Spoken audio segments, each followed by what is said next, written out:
Monday, everybody. Brock and Salk Show, Seattle Sports, 710, seattlesports.com, and, of course, the Seattle Sports app as well. All the podcast platforms, Apple, right? Spotify. You know all the podcast platforms out there. Wherever you like to find us, we certainly appreciate it. So, if you remember when we were in Peoria, Brock got that coffee with his, like, whatever it was, like, double venti, triple blonde, espresso shots, oat milk, stevia, whatever. And yeah, Maura, it said, "You're so slay" on it, right? It's like, okay. Nobody's ever written anything like that to me in a Starbucks cup, but that's fine. No big deal. So I took Avery to Starbucks. My daughter, 13 years old, took Avery to Starbucks over the weekend after dropping Cecily off somewhere. And sure enough, two of us both get something. Avery gets a little message on her cup that says, "Slay the day, Queen," or something like that. So not calling her slay, but telling her to slay the day. So apparently slay is a big deal at Starbucks, but certainly a compliment, calling her queen or something along those lines. I got nothing. Nothing at all. So on one hand, I do feel a little bit of, I feel a little less than every time I'm around people that, they keep getting these nice messages from the Starbucks folks and I get nothing, which is fine. I don't really need the support, but it's okay. So should I feel less than because, it says on my Starbucks cup, Mike. I went this morning there. If you're watching on video, hopefully you can see. I'll turn it. Mike. That's what it says. I got a little tea this morning from Starbucks. And it says, Mike. Avery says, "Slay the day, Queen." So should I feel less than, or should I feel like I surround myself with really cool people who, the Starbucks employees seem to really like? I don't know. We're going to have to figure that out at some point. I mean, if it makes you feel any better, I've been to Starbucks recently. I haven't gotten any messages Nothing? either. No. Wow. Well, and you're cool, too, so that's surprising. All right, I'm sure. You're welcome. what a good morning we're all having here. I did Lyle also... just doesn't drink coffee at all and doesn't like Starbucks. Oh, do you think I go to Starbucks? Nope. Oh, yeah. You're still on the whole Sonic Starbucks thing? Forever and always. Forever and always. Good for you. I appreciate that about you, Lyle. That's good. I also got this series of texts from Idaho, from the 208. So this is sort of on the other side. So after my self-confidence was down, maybe this will build it back up. 208 says, "Bored texting Mike Salk from work while waiting for the cardiologist to call me back." First of all, 208, hope everything's okay. Like, I hope the cardiologist called back and that all the news was good and everything like that. That was at like 10 p.m. on, I guess last night. So I hope everything is all right.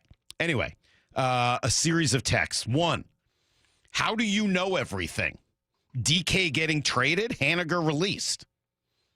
I don't think I know everything. I know some things. Sometimes I hear things, and sometimes I just think about things. Honestly, that's it. It's not, it's about thinking and talking to people, thinking and listening more than reading, I think is what I'd say. I don't read a ton of sports news. I listen to people I know in the business, and I think about how the world could work and who's doing what. And when we were down at spring training, I just kind of watched the fact that Mitch Haniger was invisible. So in that case, it was sort of what I didn't see. There was no Mitch Haniger. He wasn't around. He's usually every year that he's been with the Mariners, he's one of the guys you see first, last, and always. Constantly in the weight room, constantly walking around. You feel his presence. This year, zero. Barely saw him. And then you start looking at the roster and using your head and going, yeah, this guy didn't fit, especially once Rowdy Tellez starts hitting. Just doesn't fit the style of what they were trying to do, doesn't fit the philosophy, doesn't fit the age range, didn't have a good year last year. I mean, like, you just put it down, 1, 2, 3, 4, 5, and eventually come to the conclusion this guy's not going to be here. And I feel bad. Feel bad for Mitch. Mitch is a great guy. Great dude. Could have been a truly amazing player. Turned out to be a good player. Maybe very good at times. Maybe even excellent at times. Unfortunately, and we'll go through it a little bit later, injuries just kind of robbed the poor guy of what could have been an even better career. And sadly for Mitch, the way that the combination of the injuries and when he first came up in service time, I'm glad he got his big deal in San Francisco. It's too bad that the Mariners ended up doing what they did and kind of now blowing this last $15.5 million on nothing. It's all too bad. But I'm glad Mitch at least got the one payday, because that poor guy was not a free agent until he was like 32 years old. I mean, it did not work for him. Baseball structure, unfortunately, with the injuries and the timing and all of it. So I'm glad he finally did get at least a payday. He deserves it. He really, really at times was a tremendous player, but he just did not fit on this roster. Second text from my Idaho friend while he's waiting for the cardiologist to call back. It says, don't look now, but are the Mariners' bats kind of hot headed into the season? Yeah, they kind of are. They're pretty hot this weekend. And I'm just going to, look, we'll talk about it throughout the morning, but there's one thing to say here and one thing only. Julio. I mean, if I've said this once, I've said it 1,000 times. I know I tend to repeat myself, which is why the third text from this guy says, Salk, we know you're worried about Robles' hand. We know you don't like hand injuries for hitters. You don't have to tell us. You're right. I won't, especially because apparently he's fine. But my God, how many Mariners have to get hit in the hand, wrist, or finger this spring? Stop hitting these guys on their hands. My God. If I've said it once, I've said it 1,000 times. If Julio is hot, there is no Mariner offense problem. There isn't. Name me a time in the last 3-4 years. How long has Julio been up? 3 years? Name me a time in the 3 years Julio has been with the Mariners that he's been hot and their offense hasn't been good. Oh, wait. When Julio's hot, they're good. All the other offensive problems, all the other issues you have with the Mariners fade into, as Mike Tyson once called it, Bolivium. They all go away. When Julio's hot, it doesn't matter. Here's the set and the 2-2. Swinging a well-hit ball deep to left center field. Going and goodbye, baseball. Top of the berm, left center field. Julio Rodriguez with his 4th home run of the season. A 3-run cannon shot. And it's now the Mariners 11 and the White Sox 1. And the rout just continues here in Glendale over the Sox. Julio's hot. He is. I mean, he had a little stomach bug or whatever that kept him out a couple days. He was hot kind of before that. He came back even hotter. That was a home run he hit to left. Then, and I know Lyle took note yesterday, when he absolutely pummeled a grand slam to right center. Now, that was in the 8th inning of a spring training game, which I think was against a guy that's never going to see the light of day in the majors again. But whatever. Julio was, that's what you want. Just looking at my texts and emails this weekend, I got Lyle saying that seeing Julio go to right field with that kind of swing, pretty good. Pretty good. Not the numbers, not the stats, but the look. Right. Obviously, I'm never going to buy into spring training stats too much, but just how he was patient, he waited on it, he battled, and he just took it the other way. Pretty good. Yeah.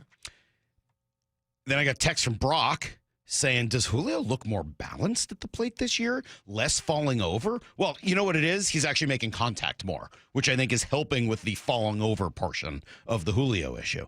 But yeah, I mean, that is supposed to be the whole thing with Julio this year, is that he's staying within himself. He's going to center to right center, using the big part of the ballpark. The home runs will come. Okay. Man, you do it in the regular season. I'm all in. I don't care what it takes to get into Julio's head. Whatever you've got to do.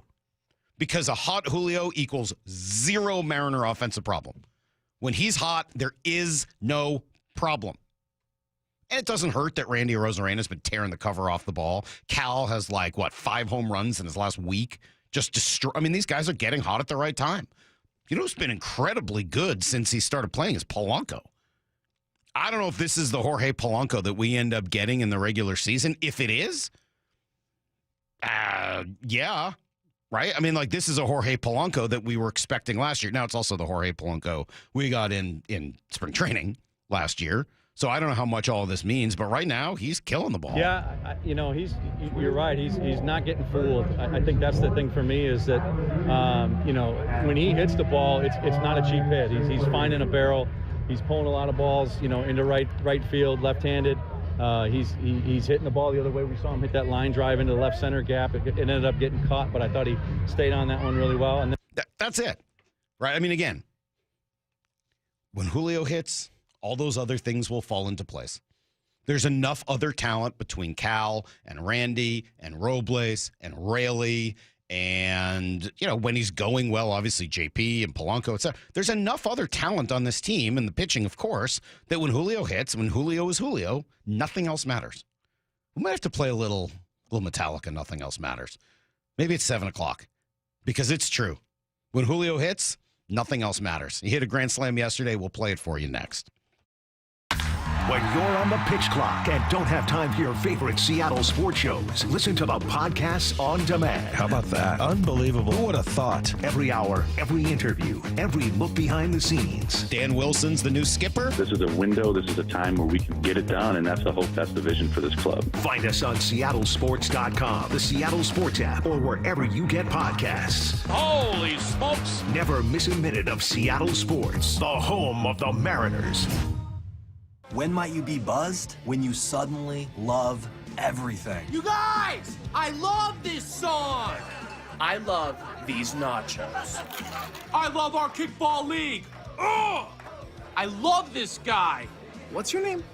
You know what I'd love? A ride when it's time to head out.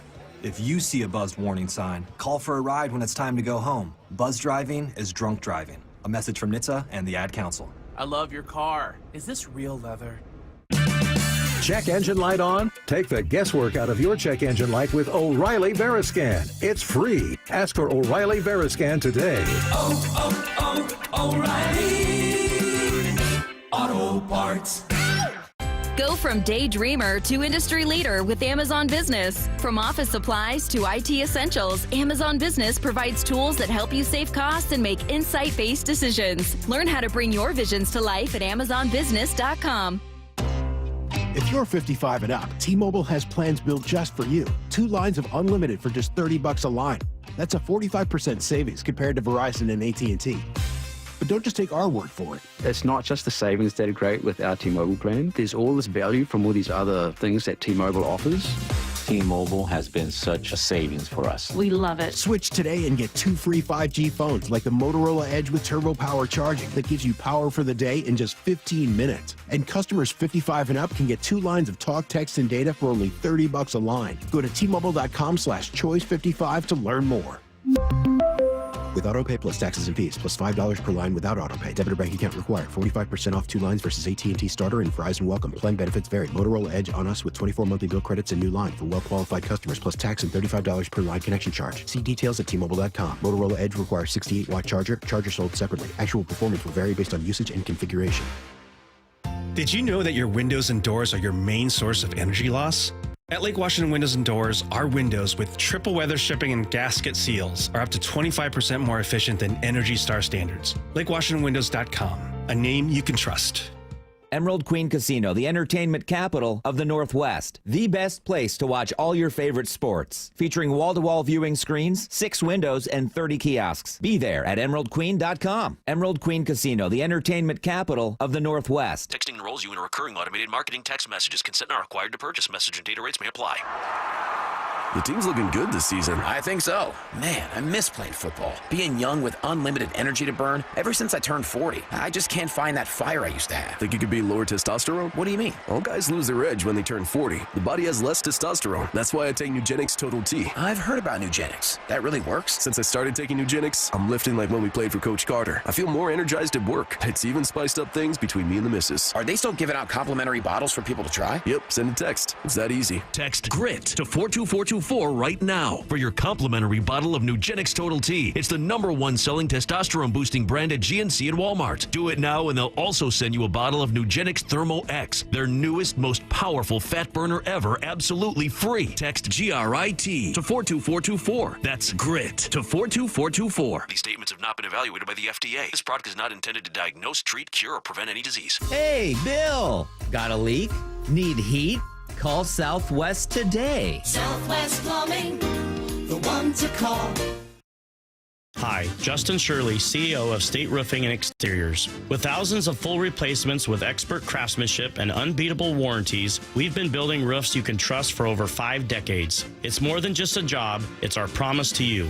Protect your investment with a free Golden Pledge warranty on all GAF roof replacements over $15,000.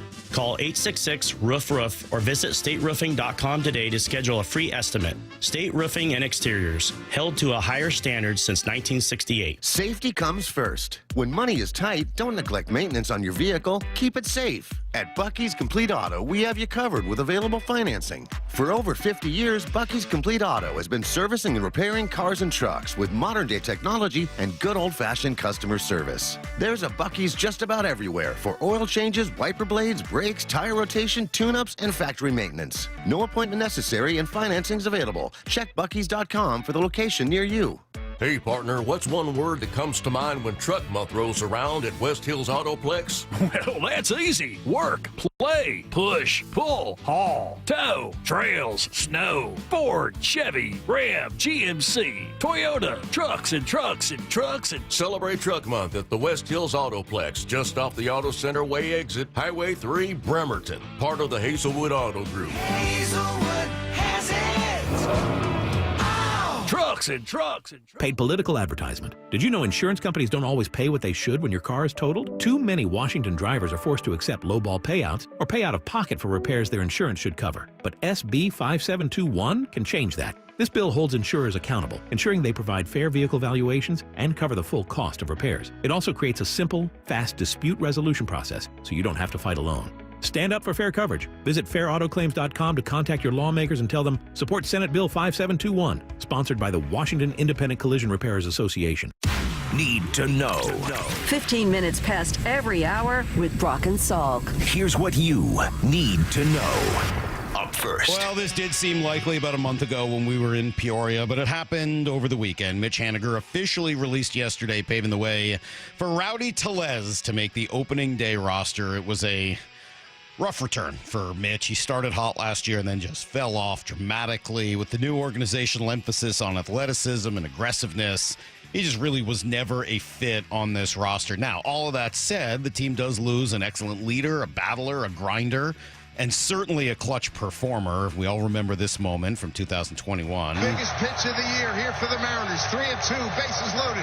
Cishek, the pitch. Base hit, left field. Here comes JP.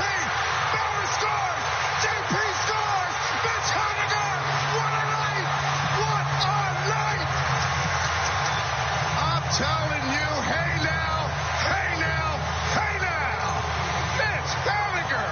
Wow. And it was also probably Dave Sims' finest moment as well. Maura and Justin and I watching at the restaurant at Snoqualmie Casino as Mitch Haniger had that incredible moment. We made a little bit of a scene. Yeah, we did make a little bit of a scene. That was pretty fun. We were just getting to know each other then. That was cool. Anyway, yeah, he will now be open for anybody to sign him if they don't need to take on the money. So we'll see if Mitch finds a home for this year. The team eats his $15.5 million. Tough day for him, but obviously a happy one, I would think, for Rowdy Tellez, the big affable slugger.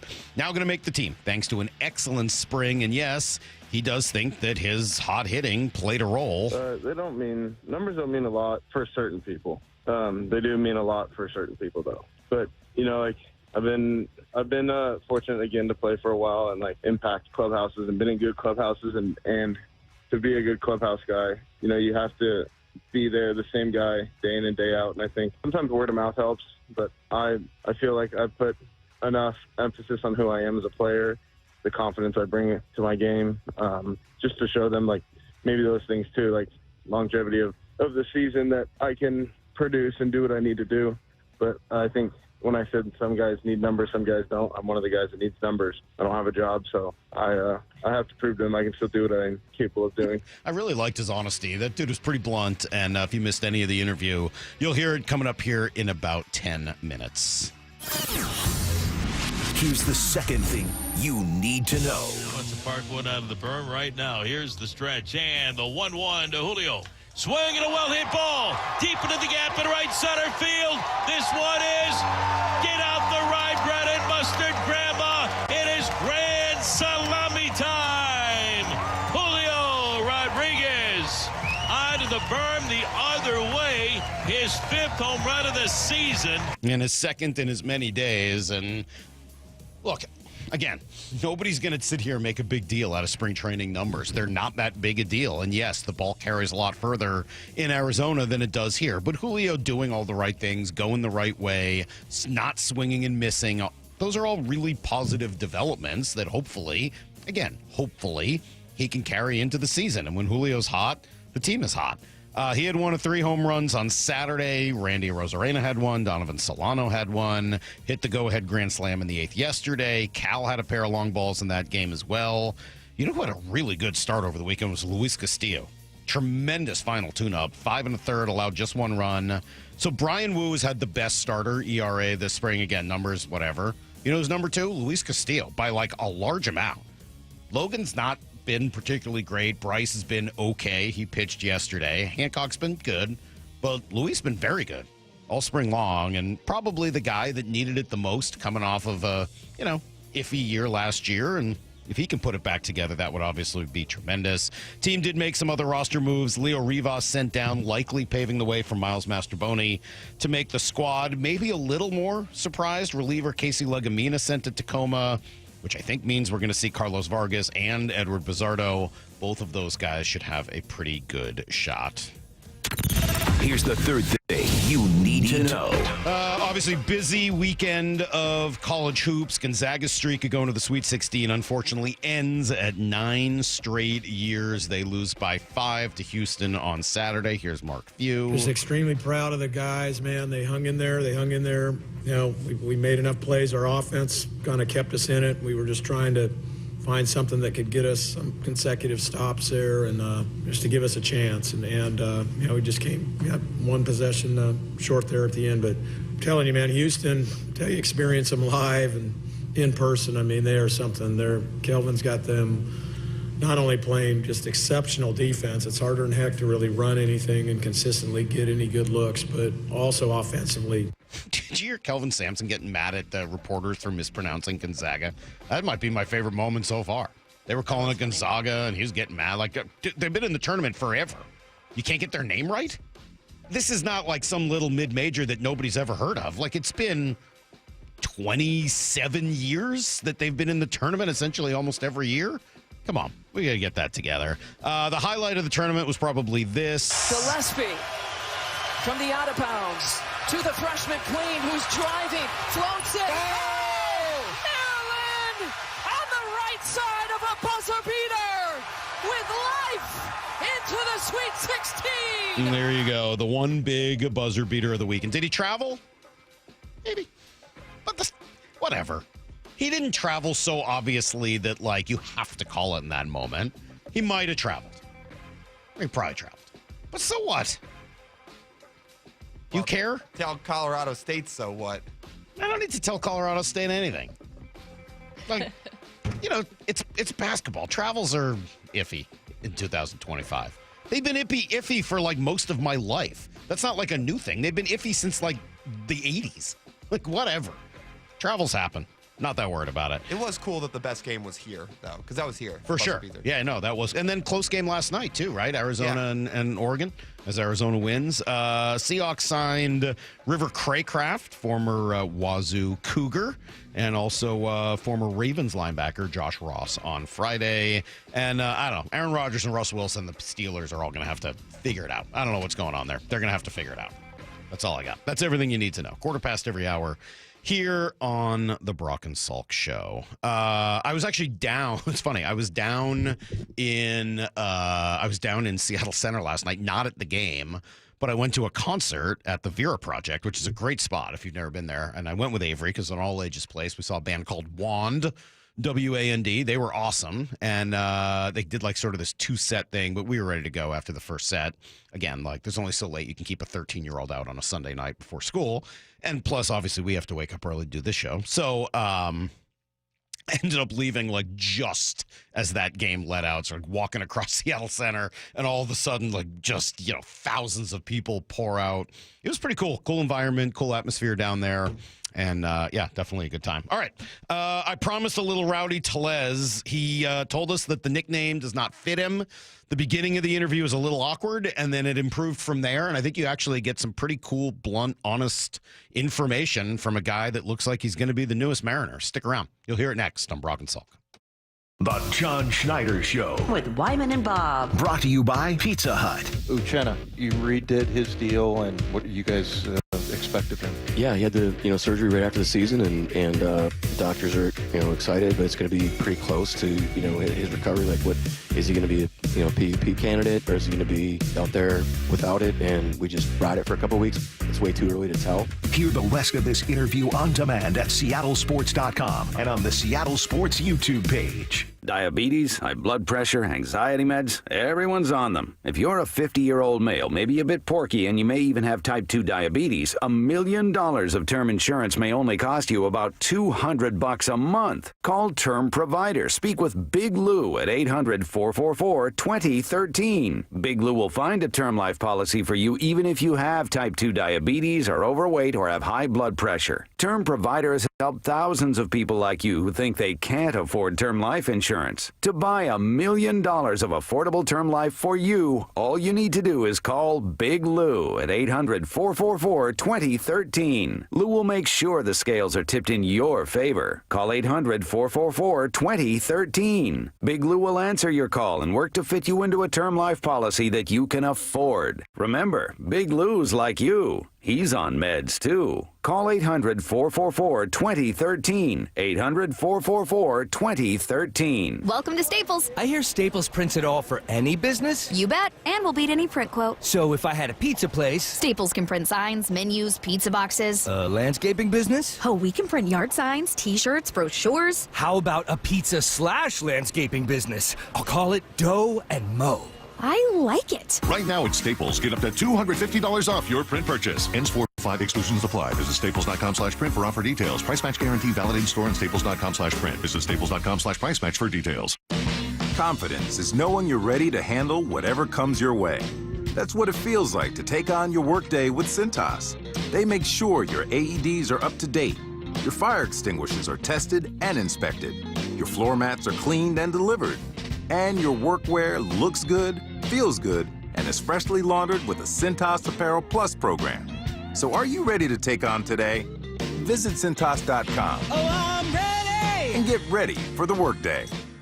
Tuning into your favorite team's game or actually going to the stadium is better when you feel at your best. If something's not quite right, reduce tension and pain and increase flexibility with expert-assisted stretching at Stretch Lab. Each session is customized to your body's needs with your unique goals in mind. Visit your local Stretch Lab today or go to stretchlab.com to get up to 50% off your first 50-minute stretch. Plus, get an additional $10 off with code FAN10. That's code FAN10 at stretchlab.com.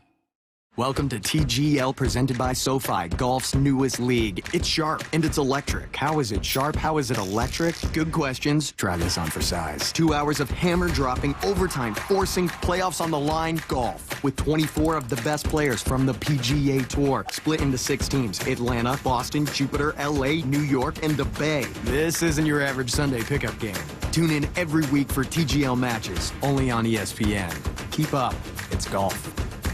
Bonneville, Seattle, and Seattle Sports are looking for organizations that regularly distribute information about employment opportunities to job applicants or have job applicants to refer. If your organization would like to receive notifications of job vacancies, please notify Human Resources at 1820 Eastlake Avenue East, Seattle, Washington 98102, or email us at seattlealljobs@bonneville.com or call 206-726-6902. Bonneville is an equal opportunity employer. Subscribe to the Seattle Sports YouTube page to find new and exclusive content from your favorite shows and personalities daily. Just head to YouTube, search Seattle Sports, and click subscribe.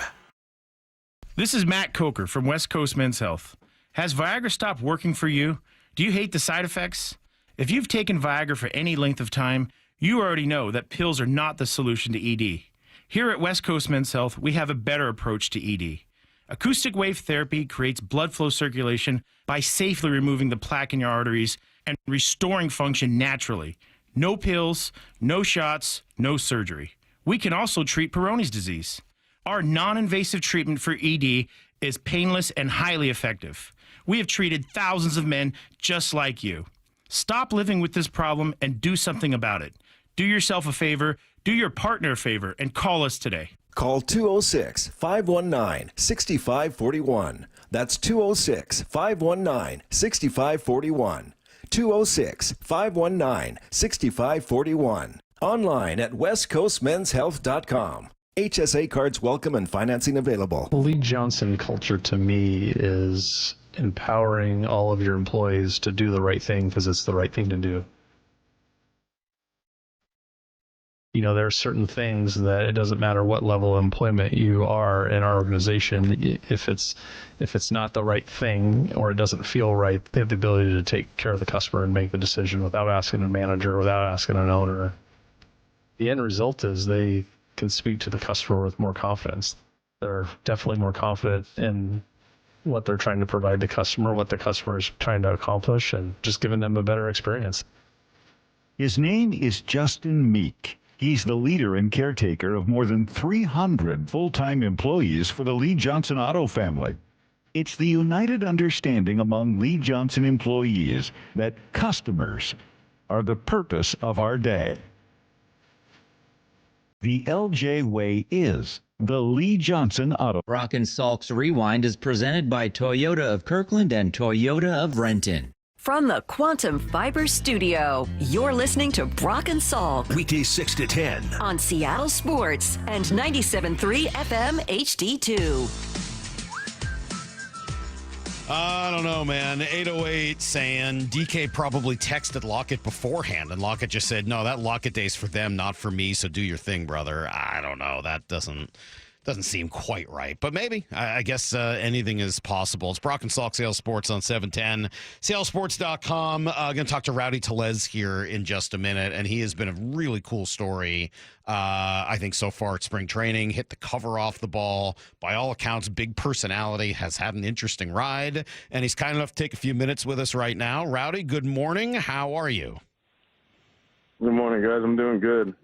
It's early out here. It is early. I'm sorry. I hate that we have to talk to you guys so early. Believe me, we don't like having to do it either. And it'd be nicer to be on later in the day, but this is our lot in life. So we want to just get to know you a little bit, if you don't mind. And I'm just looking at your Wikipedia page yesterday, and it's kind of a wild ride. It sure seems as if you've had an interesting life. When you describe yourself, like, how do you describe Rowdy Tellez? I don't really fit my name. I'll give you that. I'm not very rowdy. I'm a fairly calm kind of person. I like to make jokes and mess around, but I don't get too out of line. I'm just kind of a homebody. Just like to be around, like to hunt, like to fish, just kind of be outside. But yeah, pretty calm person. So I don't really fit my name. I wouldn't say I'm an interesting person. You've made some interesting decisions and some interesting part. I mean, I was thinking, just looking at it, and you're committed to go to USC out of high school. You're a 30th round pick of the Blue Jays. How'd you decide to go to Toronto rather than to USC? A kid that wants to go to college and play baseball. I wanted to go play pro ball. Yeah, I wanted a chance to be in the big leagues, and most of the time, when you get that opportunity, a lot of the kids take it. But I knew college wasn't for me. So I didn't want to go. But I mean, when I look at it, I would have been a 2016 college draft, and by that time, I was in AAA. And most of those kids get drafted and go to short season A ball. Mm-hmm. It's not like nowadays where kids get drafted and go to like AAA and stuff. It's not easy anymore. They got it a little easier than we did. But I just felt like that was the right decision for me to just come out and do what I want to do, chase my dream. Didn't want to risk getting hurt in college and not having the chance to come and go pro. So well, and then the journey has taken you from Toronto to Milwaukee to Pittsburgh, now hopefully here to Seattle this year, and lots of ups and downs on that journey. What have you learned? I learned how to be a pro. I would say, like, how to handle failure, how to handle adversity. I think perspective is a big thing. Just knowing that I get to wake up every day and live out my dream, whether it's good or not.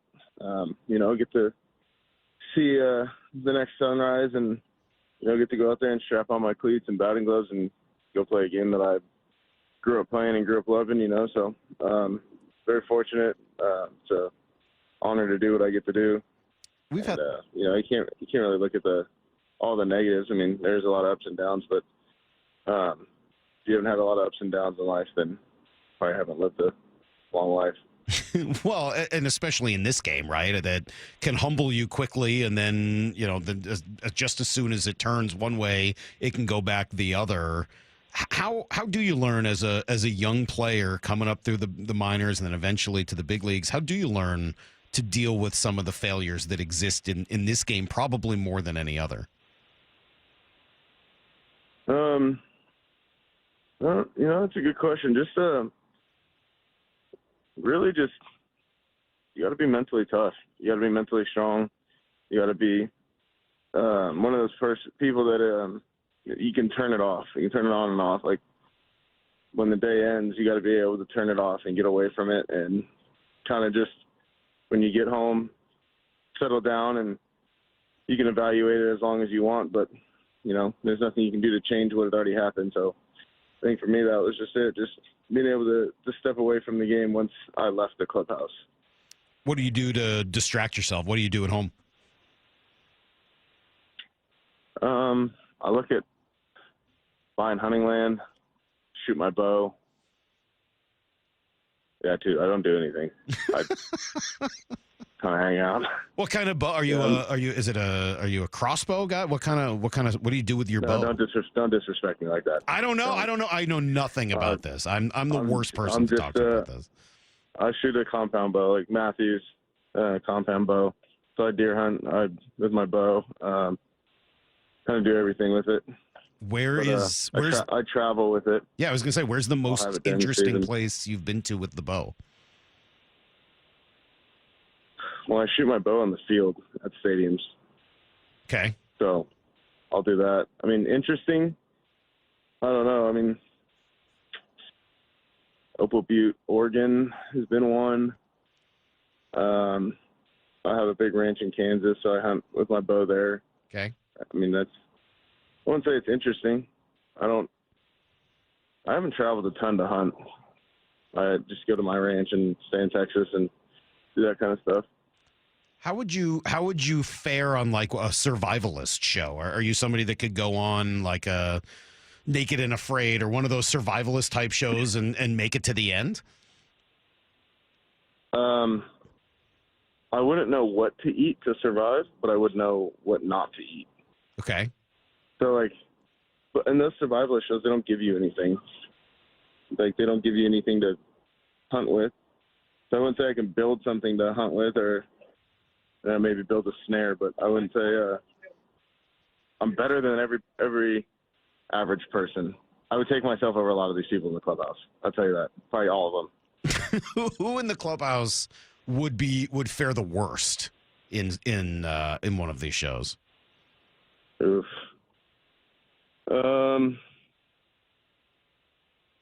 Just because we're committed to college together, I'm gonna have to go pee. Okay. So sounds good. JP. Yeah. You don't think he's a survivalist kind of guy? No, I don't think so. Okay. You can't really be a survivalist from LA. That's actually it's a different sort of survival. With Brock and Salk, we're talking to Rowdy Tellez, who is looking to make this Mariner roster. First base or DH? What do you prefer? First, for sure. Considering I'm actually a good first baseman, I know you guys are going to say otherwise, but I'm actually a good first baseman. So I like to play first. I like to play defense, impact the game on both sides. So it's exciting to play first. Does it help you kind of feel engaged in the game? Do you like the conversations at first base? Is it easier to be a first baseman and hit rather than just a DH? Well, if you're struggling at the plate as a DH, you only can impact it on one side. So if I'm struggling at the plate, I like to be able to impact it on both sides where I can still play defense and save games and change games based on what I can do in the field too. But, yeah, the conversations are good. I'm a little bit of a like to talk some smack here and there. So you guys get over, got a lot of jokes and some inside stuff, but don't ask me about it because I'm not going to give you any hints on what I say. I don't blame you. No, you got to keep. Most of it's not appropriate. So yeah, we got a radio. We got kids listening to this radio show. We don't need to. Yeah. What? Why Seattle? What drew you to coming into Seattle this year? Probably Pike Place. Like food. No, I'm just kidding. It's just the ability to get a chance to play. You know, like when the offers started coming in, I felt like some of them weren't. Some of them they already had their minds made up. Some teams, and I felt like Seattle gave me a chance to decide my own fate. And you know, I really liked the organization. It was actually the only pre-draft workout I ever did out of high school. So I flew up back then to Safeco. So I flew to Safeco and hit and did all my stuff in front of the brass back in 2013, and kind of fell in love with the stadium. And I just liked being up there, you know. So when I got the chance, it was one of those things that was like, that'd be pretty cool to do my only pre-draft workout ever. Then, 12, 13 years later, get a chance to go play for them. We had a winning environment, great staff, very tight-knit group, which I've been very fortunate to join. They kind of welcomed me with open arms, so that was very, very special to be able to kind of blend in with them right away and make myself feel like I was one of them for a while. So they hats off to them. They've done a very good job in making guys feel comfortable. It sounds like you knew JP ahead of time. Were there other guys here that you had previous relationships with? Trent Thornton, we played together in Toronto. And then Casey Lawrence was in big league camp, but now is in minor league camp, and we played together in the minor leagues with Toronto. And then P, we'd known each other for a long time, just playing against, with, in high school, and then committing together. And so I just known him for a while. But yeah, other than that, really, there wasn't many people. Bobby Magianis, the hitting coach, was our Team Mexico hitting coach. So, I mean, Randy doesn't speak very good English, and I don't speak very good Spanish, so we had to work on things. What last couple of things here, and then we'll let you go. I know it's early, and you got a full day ahead of you. But one of the conversations we've had a lot throughout this offseason is some of the changes in approach coming from Edgar through Kevin Seitzer and Bobby, who you mentioned. What is your approach when you're at the plate as you're thinking through your offensive plan? What is your basic approach to hitting a baseball? Just find the barrel, really. I got a chance to hit balls hard whenever I find the barrel, and if I can do that more often, that's I got a better chance. I think last year I started the season with trying to do too much and trying to make up for being hurt in 23 and showing back who I was, and it kind of backfired on me. And then the middle half of the season, the June through September type of thing, it was more like I was able to be back to who I was and put up numbers and hit and be like that. And that was just more of keeping it simple and just trying to hit the ball hard. That was it. Not trying to hit homers, not trying to do too much, but just trying to hit the ball hard. And I think that allowed me to find the barrel a little bit more consistent, and then just kind of modifying the swing a little bit. Getting older, games getting harder. Just need to simplify it and try not to do too much. Not try and generate too much movement, I guess. But I felt good this spring, especially for not having any live AVs until actually just playing in a game. Because I signed late, so. I was really happy with what I've done. We got a couple more games, and hopefully I can do enough to impact the squad and get a chance to go up to Seattle. It seems like kind of a weird thing, right? You gotta show them enough to make the team, but at the same time, all we ever hear is spring training numbers don't really mean all that much. So how do you show them that you should be on the roster without just pointing to Cactus League numbers? Numbers don't mean a lot for certain people. They do mean a lot for certain people, though. But I've been fortunate again to play for a while and impact clubhouses and been in good clubhouses and to be a good clubhouse guy. you have to be there, the same guy, day in and day out. And I think sometimes word of mouth helps, but I feel like I've put enough emphasis on who I am as a player, the confidence I bring to my game, just to show them, like, maybe those things too, like longevity of the season, that I can produce and do what I need to do. But I think when I said some guys need numbers, some guys don't, I'm one of the guys that needs numbers. I don't have a job, so I have to prove to them I can still do what I'm capable of doing. I got a texter here from Montana who says, tell Rowdy I got 10 acres of hunting property with a bow range in Montana. I'll give him a good deal. Should I set you up with John in Missoula? Probably not. I'm going to be honest. I feel like John in Missoula might try and take advantage of me. That sounds about right. Rowdy, thank you. Appreciate it. Thanks for doing this early in the morning. Continued good luck, and we're hoping we see you Thursday night here in Seattle. Thanks so much. Yeah, that'd be cool. Thank you guys for having me. All right, there you go. There's Rowdy Tellez. What'd you think? It was definitely one of the more odd interviews I've been a part of. 907 from Alaska says, City Boy Salk is the wrong person to be interviewing this guy. Yeah, probably. Yeah, probably. I didn't know. I mean, he's from Sacramento. I mean, we share some Jewish blood. I thought maybe, we would have an instant connection. It didn't seem to go that way. It was a little awkward at the beginning, but I kind of liked him, right? I mean, but I felt like he was sort of an interesting dude. He has a dry sense of humor, but he cracks some jokes. I thought he was funny. Yeah, 360 kind of says that. This might be one of my favorite interviews. Rowdy has a good sense of humor. He's earnest. This plays like a conversation of two people trying to get to know each other rather than an interview. Well, yeah, I think that's what it was. I think that's a good call. Trying to get to know the guy. Yeah, I liked it. And I really like him, like I've said. He's fun. Did you see him yesterday? He was funny yesterday. Yeah. I think that was it yesterday or Saturday. I don't know. I watched a little over the weekend. He had the little double play at first base where he kind of waited a moment and then tapped the bag, got up and kind of did that little shrug. Like, that was kind of fun. He's definitely kind of a fun dude.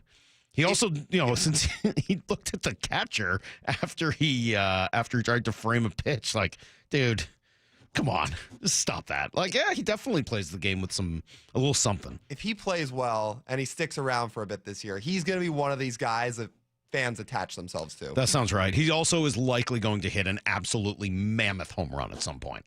He is going to hit a ball like, 460 feet, and everyone's going to be like, dear Lord. I mean, just if he gets all of it, he's big. Right? I mean, he just got one of those swings, etc. So, 206 says he sounds like a big jerk to me. No, he does not. Stop. He's just a baseball player. He just sounded like a baseball player. That was pretty fun. All right, a lot of baseball on the show today. I'll give you a couple minutes of football before we talk baseball. Let's see. I got some Seahawks stuff, and then I got... do you want to do the A-Rod? I don't want to. You don't want to talk about Aaron Rodgers, right? We don't want to do that. We're good. Yeah. We're good, right? We don't need to do that. No, it just upsets you. Well, I won't dig too deeply into it. Russ is in a bad spot, right? So Jameis Winston signs with the Giants. They say they could still bring in Russ also, but could you imagine Russell Wilson and Jameis Winston on the same team? That's a non-starter, right? Like can you imagine that quarterback room? I mean, say what you want about Jameis Winston, and I don't have a lot of nice things to say about him, but he's authentic, right? I mean, he's a very authentic guy. There's no putting on a show. He is who he is, for good and for bad. And I would argue there's more bad than good, but there's a lot of both in there. And he is very much who he is. Russell is the opposite of that. So the idea of the two of them in one quarterback room, that's insane. That could not happen. The only person on the planet who could try to make that happen is apparently Joe Shane. So maybe he will. Who knows? But that is a terrible, terrible idea. The Giants and his job's on the line this year too. The Giants. If your job was on the line, would you bring in both Jameis Winston and Russell Wilson to try to save it? They have to draft a quarterback too, right? So that's going to be.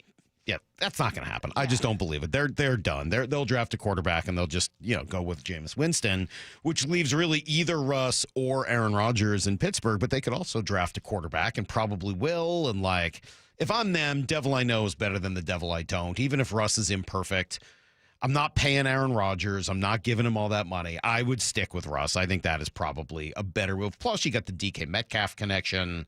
I could not allow Aaron Rodgers to come in and mess up my organization. So we won't go too deeply into that. I did, Maura, you sent this over, and it's, we've been talking about the Seahawks offseason, which I think for the most part, I get what they're doing, and I kind of like it. I don't love all of it. I really don't understand how after you save the money and everything else, you invested zero into your offensive line. It doesn't make any sense. It's like the opposite of what you would do if given all of those opportunities. But two folks here. We got Ben Solak and Sheil Kapadia. Neither impressed with the Seahawks offseason so far. Ben Solak writes, the Seahawks downgraded a quarterback and also shipped impactful receiver DK Metcalf. If Darnold retains his level of play from Minnesota to Seattle, the drop-off from Geno to him won't be too damaging, but it's likely that Darnold won't match his 2024 output. Seahawks have also not addressed their offensive line, electing to spend big money on aging edge rusher DeMarcus Lawrence, who's coming off a foot injury. I don't see the vision. All right, first of all, they did not spend big money on DeMarcus Lawrence. They spent like a little money on DeMarcus Lawrence. Second of all, I totally agree on the offensive line issue. Third of all, the big question for the Seahawks, and we're going to end up talking about this quite a bit, was last year a one-hit wonder for Geno Smith, or is it him growing into being that player? What was it? Was it the guy, was he this terrible quarterback who got good and it's going to go away again because there was some miracle that was put into place, or did something click? Did he figure it out all these years into his tenure?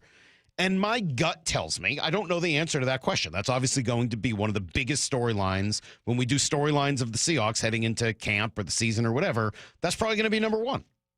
He's a new quarterback. What was last year? Was it real or was it a one-hit wonder? The only thing I would say is this is football. It's not golf.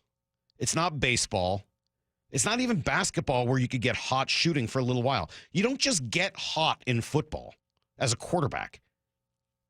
That's not to say you can't have a couple of good games. Bad quarterbacks have had good games. There's no doubt. Maybe even a short stretch. But, I can't think of that many examples. I'm sure if I ask the text line, you'll come up with a few of truly bad quarterbacks who had incredible seasons. I don't have that many. I can't come up with that many.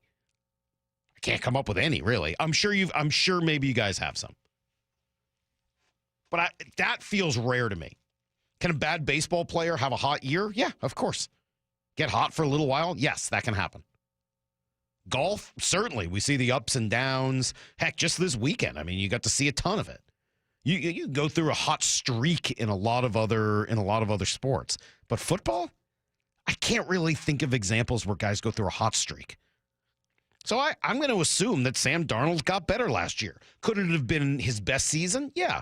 He might not be quite as good as he was last year, but I will say it is hard for me to imagine he's going to go from where he was last year all the way back to being the bad quarterback that he was before that. I don't see that happening. That seems really hard to fathom.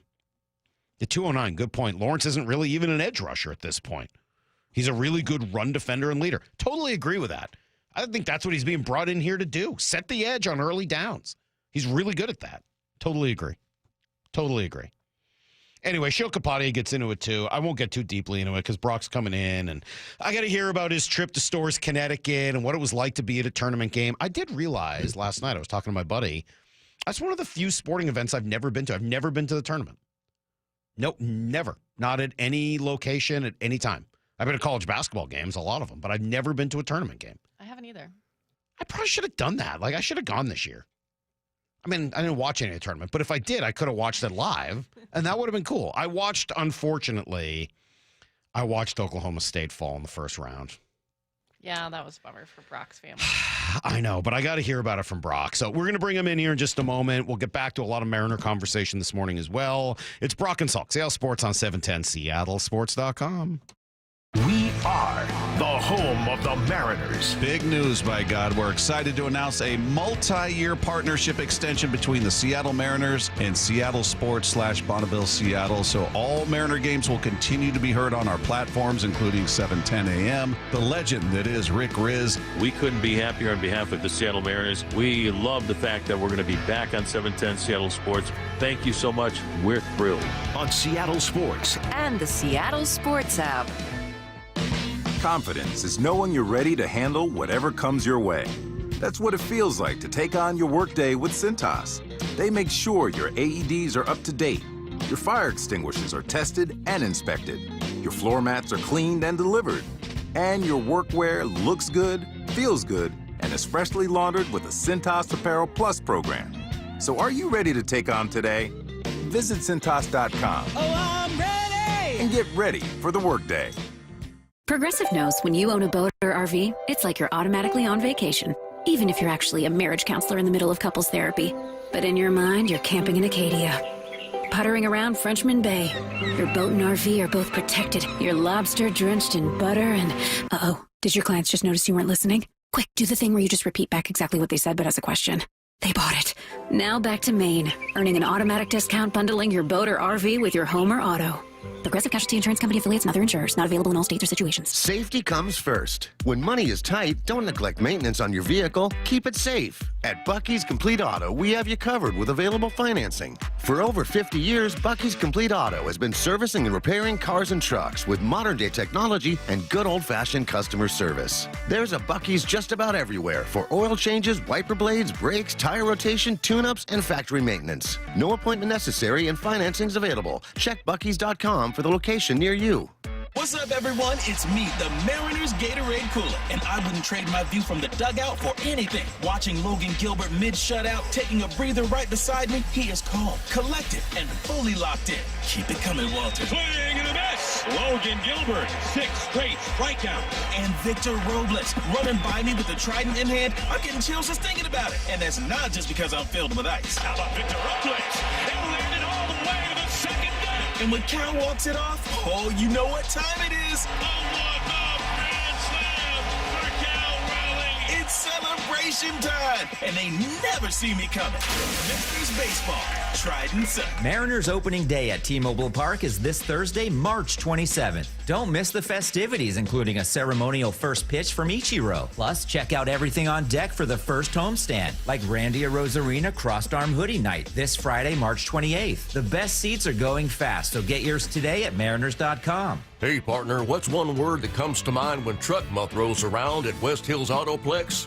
Well, that's easy. Work, play, push, pull, haul, tow, trails, snow, Ford, Chevy, Ram, GMC, Toyota, trucks and trucks and trucks and... Celebrate Truck Month at the West Hills Autoplex, just off the Auto Center Way exit, Highway 3, Bremerton, part of the Hazelwood Auto Group. Hazelwood has it. Trucks and trucks and trucks. By texting 64,000, you agree to receive recurring automated marketing messages from Real Success. Message and data rates may apply. No purchase required. Terms apply. Available at ourrealsuccess.com. Do you want to learn how to make money flipping houses and acquiring rental properties right here in Seattle? We're offering a handful of motivated individuals the opportunity to attend our workshop right here in Seattle for free. That's right. We'll give you 2 free tickets when you text FLIP to 64,000. Seattle is the perfect market to flip houses and build rental income. Discover the simple steps developed by Joe Arias, one of real estate's greatest rags to riches stories. You'll learn to flip properties and secure rental properties without using your own money and in your spare time. Don't miss this opportunity. Come to a complimentary live 2-hour workshop this week right here in Seattle and learn how to start making money flipping homes and building long-term wealth with rental properties. To get 2 free tickets, text FLIP to 64,000. Text in the next 10 minutes, and registrants will also receive a free copy of our Funding for Deals guide. Text FLIP to 64,000 for 2 complimentary tickets. Text FLIP to 64,000. Who's cutting down the nets this year? Get in on all the tournament action at ESPN Bet Sportsbook. Go from tracking the latest upsets to placing bets in just a few taps. Right now, new customers can get $100 in bonus bets when you make your first $10 wager. Download the ESPN Bet Sportsbook app and sign up with promo code USL to get started today. Must be 21 or older. Gambling problem? Call 1-800-GAMBLER. Terms and conditions apply. See app for details. Offer not available in New York.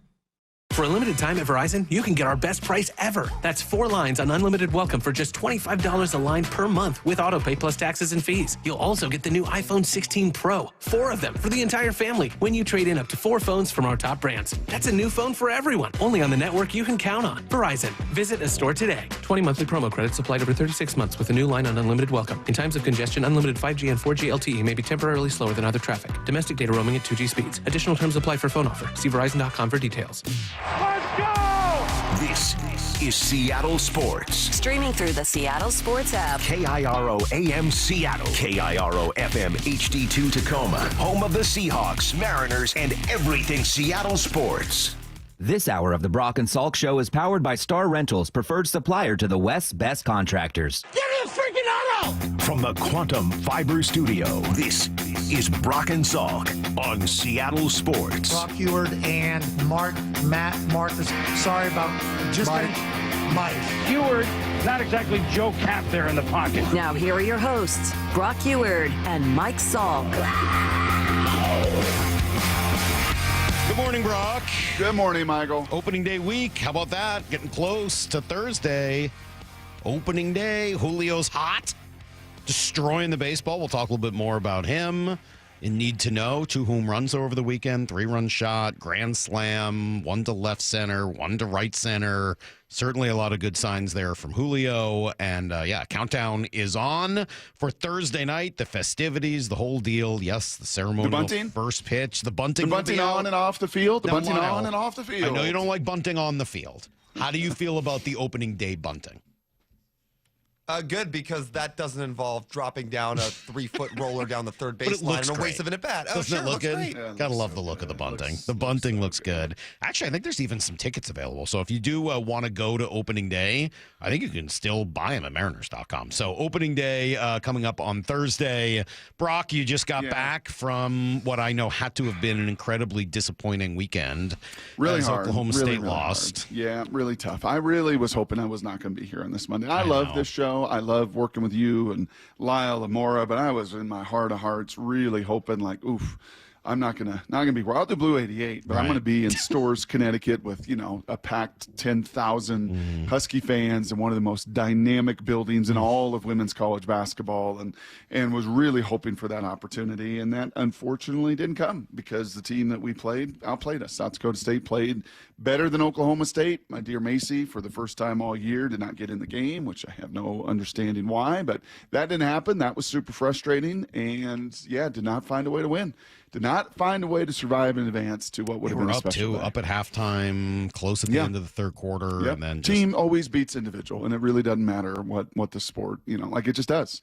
South Dakota State, the epitome of multiple players, just play the game the right way. They move the ball. It's one of the reasons you enjoy watching women's basketball. Yeah. More than I think you do watching the men's basketball at either the tournament or the NBA level. Do you see how many screens they set, and you run and you move and you cut and you move and you play and you just leave it all out there? And they did unfortunately a better job of that than we did, and saw an unbelievable season come to an end. So that was a little bit rough. That being said, I mean, in a year, I hope you guys are still, and I know you're obviously proud of your daughter, but I hope she's proud too.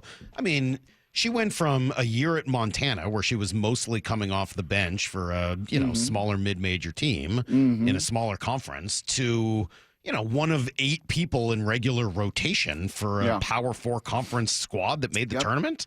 Yeah, it was a pretty unbelievable 12-month journey that she took. Oh, and the moments and the memories, and the mountaintops and the valleys and all of it. Yeah, there's absolutely an appreciation. There's a disappointment when it's all over, and then when you feel like, man, you could have contributed, because you contributed all year and you didn't get to do that. It makes that just a little bit harder to swallow. But it was, all in all, 100% right. An amazing journey of life lessons and experiences, including this one. And I got to say, Salk, I've always told you you've missed your life's calling. I've always said that too. Yeah. I have always said on these airwaves, doggone it, Salk, you'd have been a great agent. Okay. You really could have pushed. Who's that guy at the MLB level? The Scott guy. Boras? You could have been the next Boras. Oh, wow. I've always said you could have been the next Boras. But you decided, for all of us and all of our sakes and the listening audience to put that aside selflessly and say, I'm going to try to build Brock up. I'm going to, bring a cast of characters around me over the years. Like the Howdies, the Wassels, Paisleys, the Moras, the Lyles, make everybody else better. You just been selfless like that. That's me. I'll tell you what else you could have been great at. And I mean this sincerely. Based on the recommendations that you sent to me and all the boxes we checked, you could have been an amazing trip planner. An amazing travel agent. Now. An amazing travel agent, Salk. You got more things planned for my daughter's wedding than I do right now. Like you've got your hotel, you've got your itinerary. True. We're months out. We're got a suit. I actually got a suit for it now too. I got it over the weekend. There you go. I'm ready. Do I have any of that planned? I'm gonna look good. Light gray suit. I think I'll look pretty good at Haley's wedding. I'm ready to go. You like the recommendations? I do. You nailed every single one of them. Wow. Started with the Omni on Thursday night. We had a great time. There's this sports bar connected to it because we kind of got in late. Yeah. So that's called the Sporting Club with these amazing TVs everywhere. Great time. Friday, we traversed all of Boston through 50-mile-an-hour winds that at times blew you over, but that's fine. It's gorgeous other than that. Went up to the north end, went to Mike's Pastries. Did you get a cannoli? Still cash only. Yeah. It's cash only. Still cash only, which I could applaud. Did you get a cannoli, though?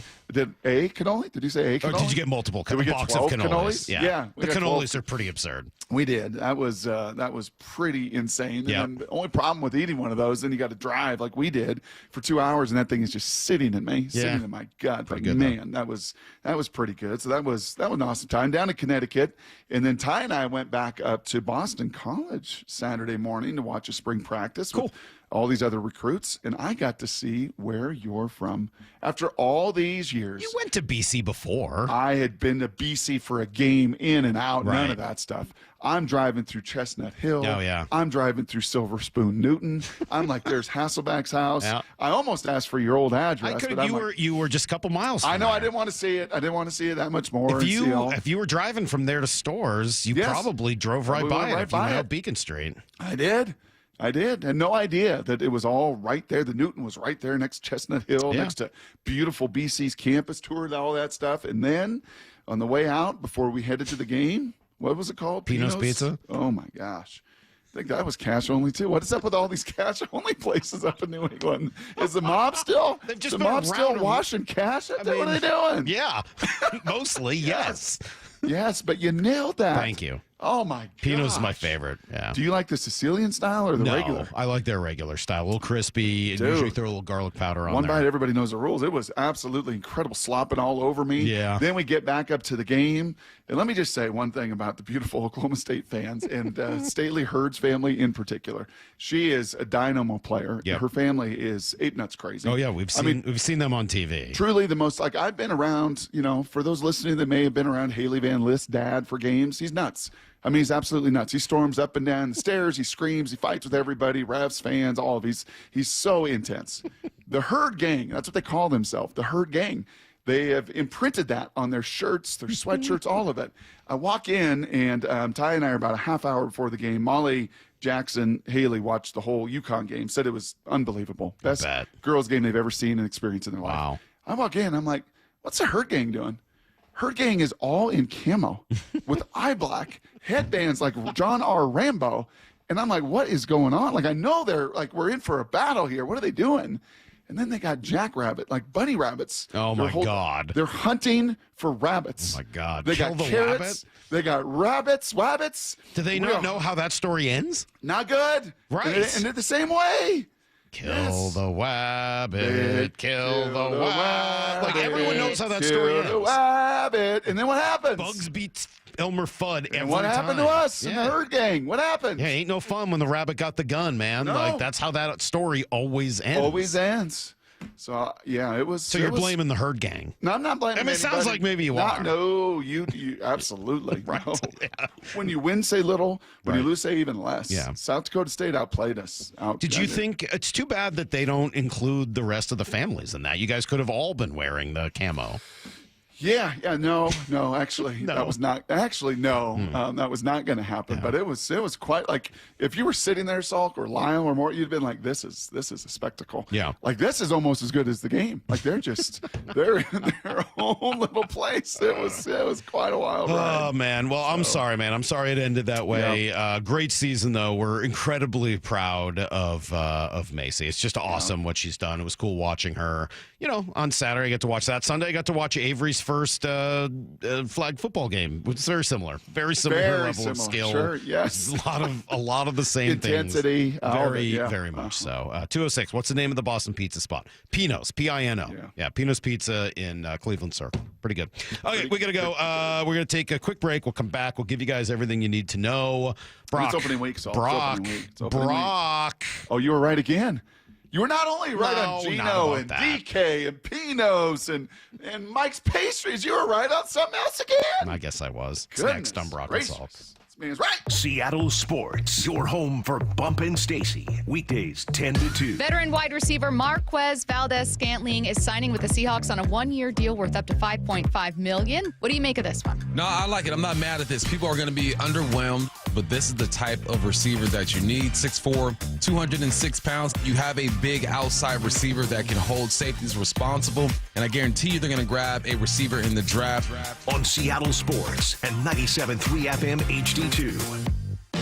Confidence is knowing you're ready to handle whatever comes your way.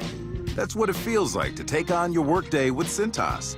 They make sure your AEDs are up to date, your fire extinguishers are tested and inspected, your floor mats are cleaned and delivered, and your workwear looks good, feels good, and is freshly laundered with the Cintas Apparel Plus program. So are you ready to take on today? Visit Cintas.com. Oh, I'm ready!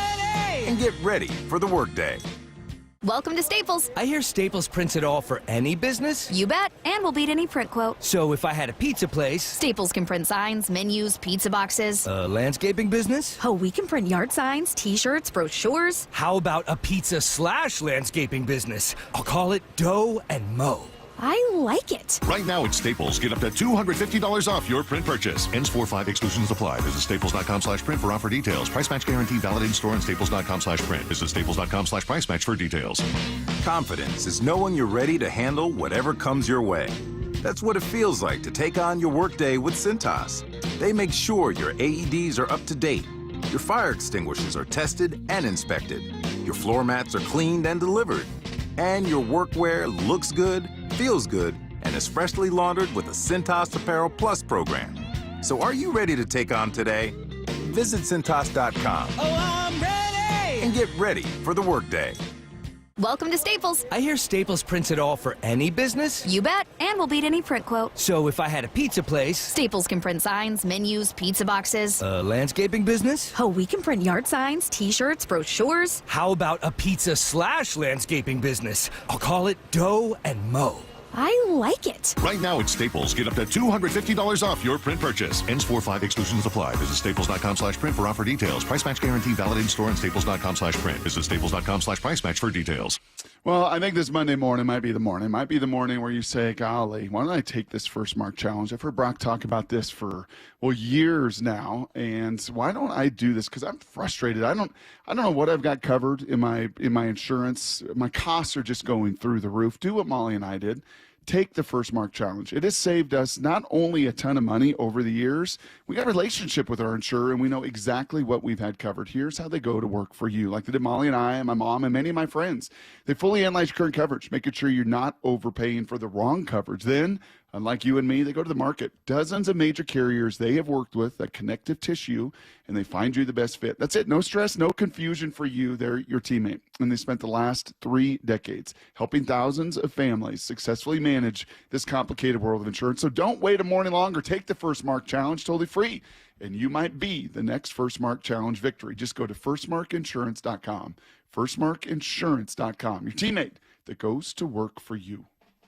Looking for a smart way to improve your home comfort without breaking the bank? 2 words, heat pump. John Curley here. Upgrade to Home Comfort Alliance Heat Pump and get efficient heating in the winter and cooling in the summer in one unit. Heat pumps use less energy and are environmentally friendly. Plus, enjoy 18 months, same as cash financing, and up to 15% off all heat pumps and air conditioning systems through March. Home Comfort Alliance for all your heating, cooling, plumbing, and electrical needs. Visit homecomfortalliance.com. For Down Territory, going inside the game with Michael Bumpus. I like this. More quarterbacks should start doing this. Every day at 11:15 and 1:15 on Bumpin' Stacy. Bob Stelton here for Asset Roofing, and they have got the perfect slogan. You're either hiring a liability or you're hiring an asset, and I witnessed this firsthand when I met Anthony, the owner, and again when I had him do work on my roof. Now this spring, replace your aging roof with Asset Roofing because you're either hiring a liability or you're hiring an asset. Check them out at AssetRoofingCo.com. That's AssetRoofingCo.com. Certified work that's never in doubt. Asset Roofing, excellence is on the house.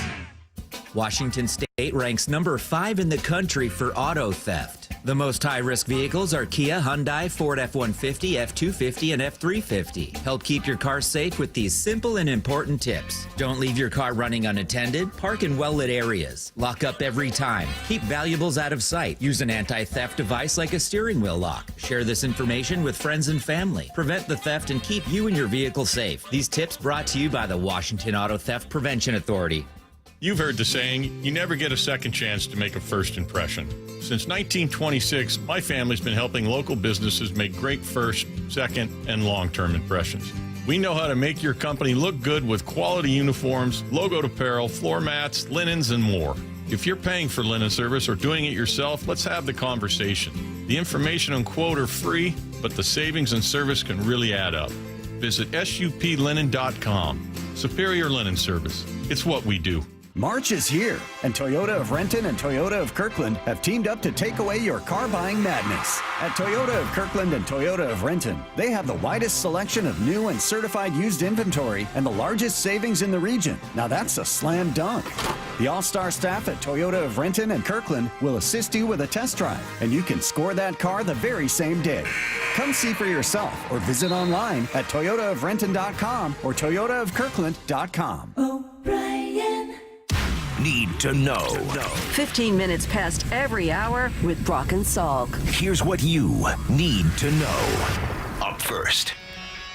Well, Brock, it did seem like something that was eventually going to happen. We talked about it while we were in Peoria, and then over the weekend it became true. Mitch Haniger officially released, paving the way for Rowdy Tellez to, I think, make this opening day roster. It was not a great return, unfortunately, for Mitch. He started hot last year, but then really fell off over the course of the season. You got a new emphasis throughout the organization on athleticism and aggressiveness, and he just doesn't, unfortunately, fit this roster nor this philosophy. Mm-hmm. But what a cool career he had, and we'll talk a little bit more about him coming up in about 15 minutes and kind of what that trade was and who he was and what the roster is going to look like now. But when you think of Mitch Haniger, I mean, I think of a few things. I think of the foot rolling over, which is just still incredible. I think of just all of the injuries, unfortunately. And then I think of a couple of really big clutch moments. Yeah, the one, the rain delay game where he came back and hit that home run in the rain at T-Mobile, which is like impossible to do because of the roof. And then I think of this. Biggest pitch of the year here for the Mariners. 3-2, bases loaded. Cishek, the pitch. Base hit, left field. Here comes JP. Bauer scores. JP scores. Mitch Haniger. What a night. What a night. I'm telling you, hey now, hey now, hey now. Mitch Haniger. Wow. Great moment, great call. Kind of similar in that way, Dave Sims and Mitch Haniger.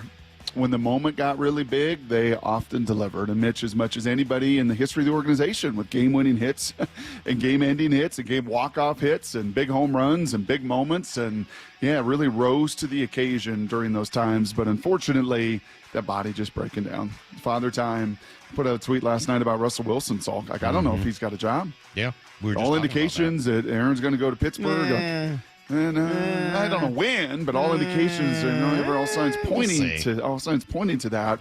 But Father Time wins, and when you watch him kind of jump on the back of somebody you really appreciate because it's important to them. Being a Mariner was important to Mitch Haniger. Being in big moments was important. Getting to the playoffs was important for Mitch. And when you see Father Time just jump on their back and slow them down, it's sometimes a hard watch. Yeah. Now the flip side is Rowdy Tellez going to make this roster. We had quite the chat with him on Friday. Swats away Father Time. Interesting human being, that's for sure. Big into hunting, bow hunting. Oh. If you get out to T-Mobile early, you may see him shooting his bow and arrow at the ballpark before the game, much like I used to see John Lester. Oh, yeah. It's not against the law. John Lester used to do municipal? that. I don't know. Municipality?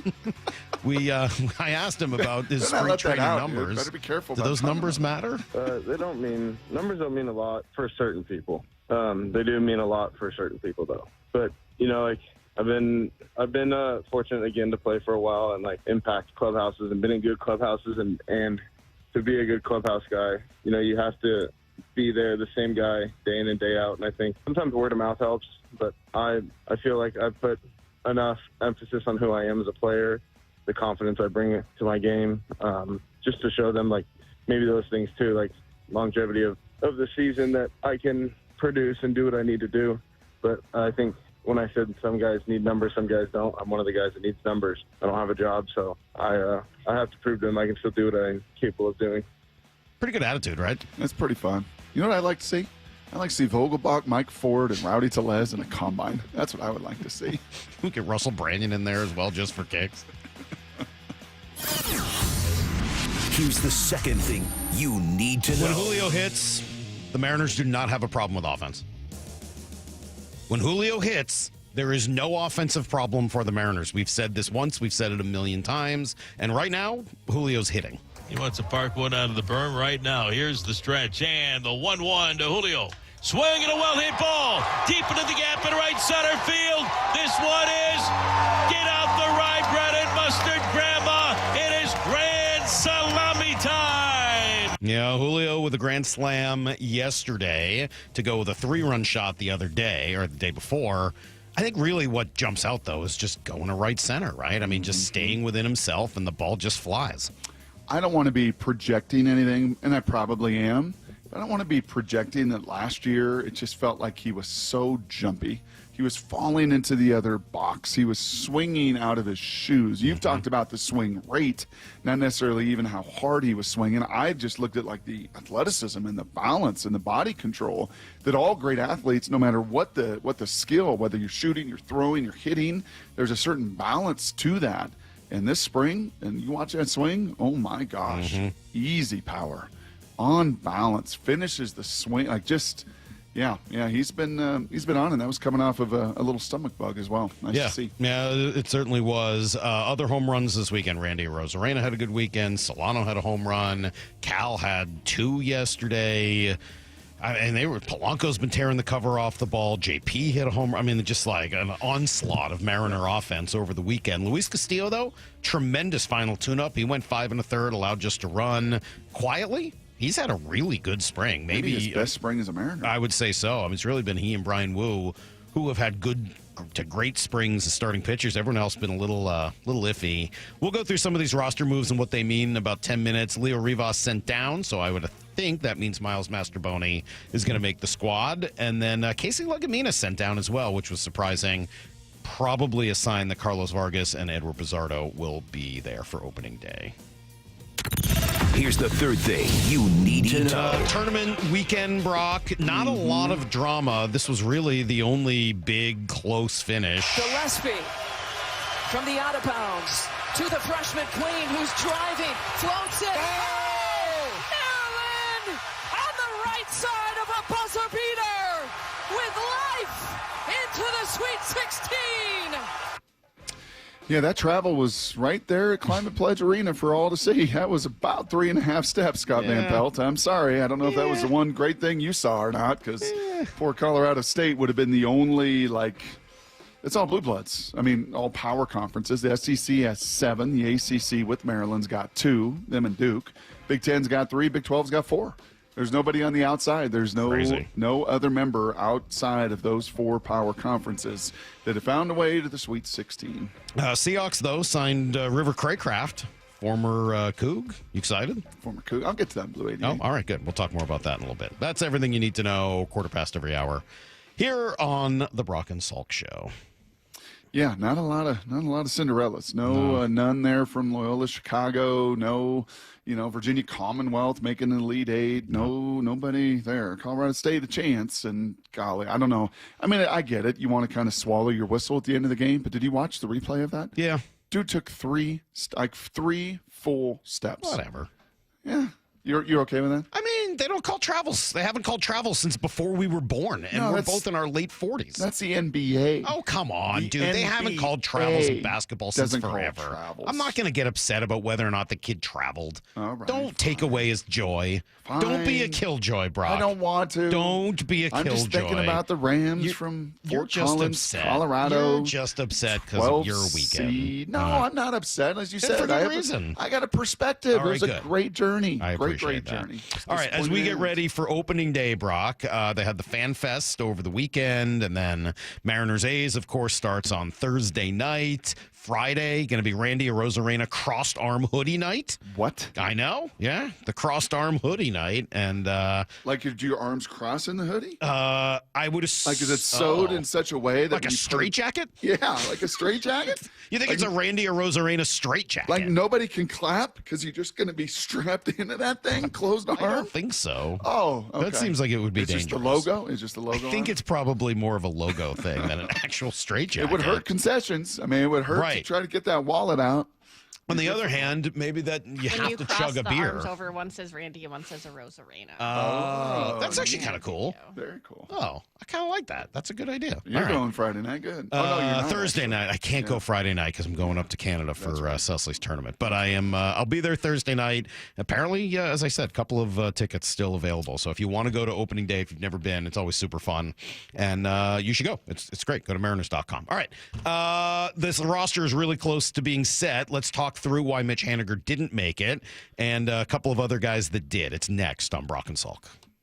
Seattle Sports, your home for Bump and Stacy. Weekdays 10 to 2. Who's your leader on offense? I think everyone points to Cooper Kupp. I mean, this guy has the most experience. He has the best career so far, but your quarterback's got to be the leader. You are so vocal. You're the most vocal player on offense. If you are not prepared, this offense stands no chance. So Cooper Kupp is going to be a leader, but Sam Darnold has to be that guy as well. If you make it to the NFL as a quarterback, you've shown that you have that in you. On Seattle Sports and 97.3 FM HD2. All right, supposed to be, like 70 degrees tomorrow. Start thinking about summer, right? Getting on the golf course, vacation, just enjoying everything Seattle has.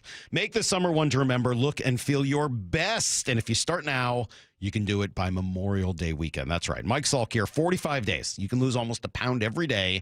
I lost 35 in total with Eastside Weight Loss Clinic. And I'll tell you what, not that hard. Really was not that hard. No crazy diet. It's cardio, exercise, no pills, no injections, no side effects, nothing.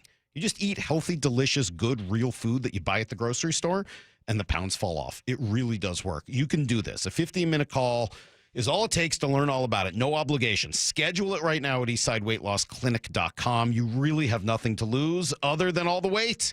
eastsideweightlossclinic.com. Dr. Ryan Coogan, D.C. Results may vary. Through March 31st, save double your sales tax from Lake Washington Windows and Doors. Plus, enjoy easy zero down, zero payments, and zero interest, same as cash, 12-month financing. Visit LakeWashingtonWindows.com to save double today. Safety comes first. When money is tight, Buc-ee's has you covered with available financing. For oil changes, wiper blades, brakes, tire rotation, tune-ups, and factory maintenance, it's Buc-ee's Complete Auto. No appointment necessary and financing's available. Check Buc-ee's.com for the location near you. How can you free your team from time-consuming office tasks? Amazon Business. Smart business buying tools enable buyers to find and purchase items fast so they can focus on strategy and growth. Free up your team and focus on your future. Learn more at AmazonBusiness.com. Get one free set of brake pads when you buy 2 brake rotors. Visit O'Reilly Auto Parts. Offer in-store only. Restrictions apply. See store for details. O'Reilly Auto Parts. We were the Humane Society of the United States. 70 years of fighting for animals. Today, we are called Humane World for Animals, a name that reflects our unstoppable commitment to end animal cruelty globally. Humane World for Animals, the end of animal cruelty.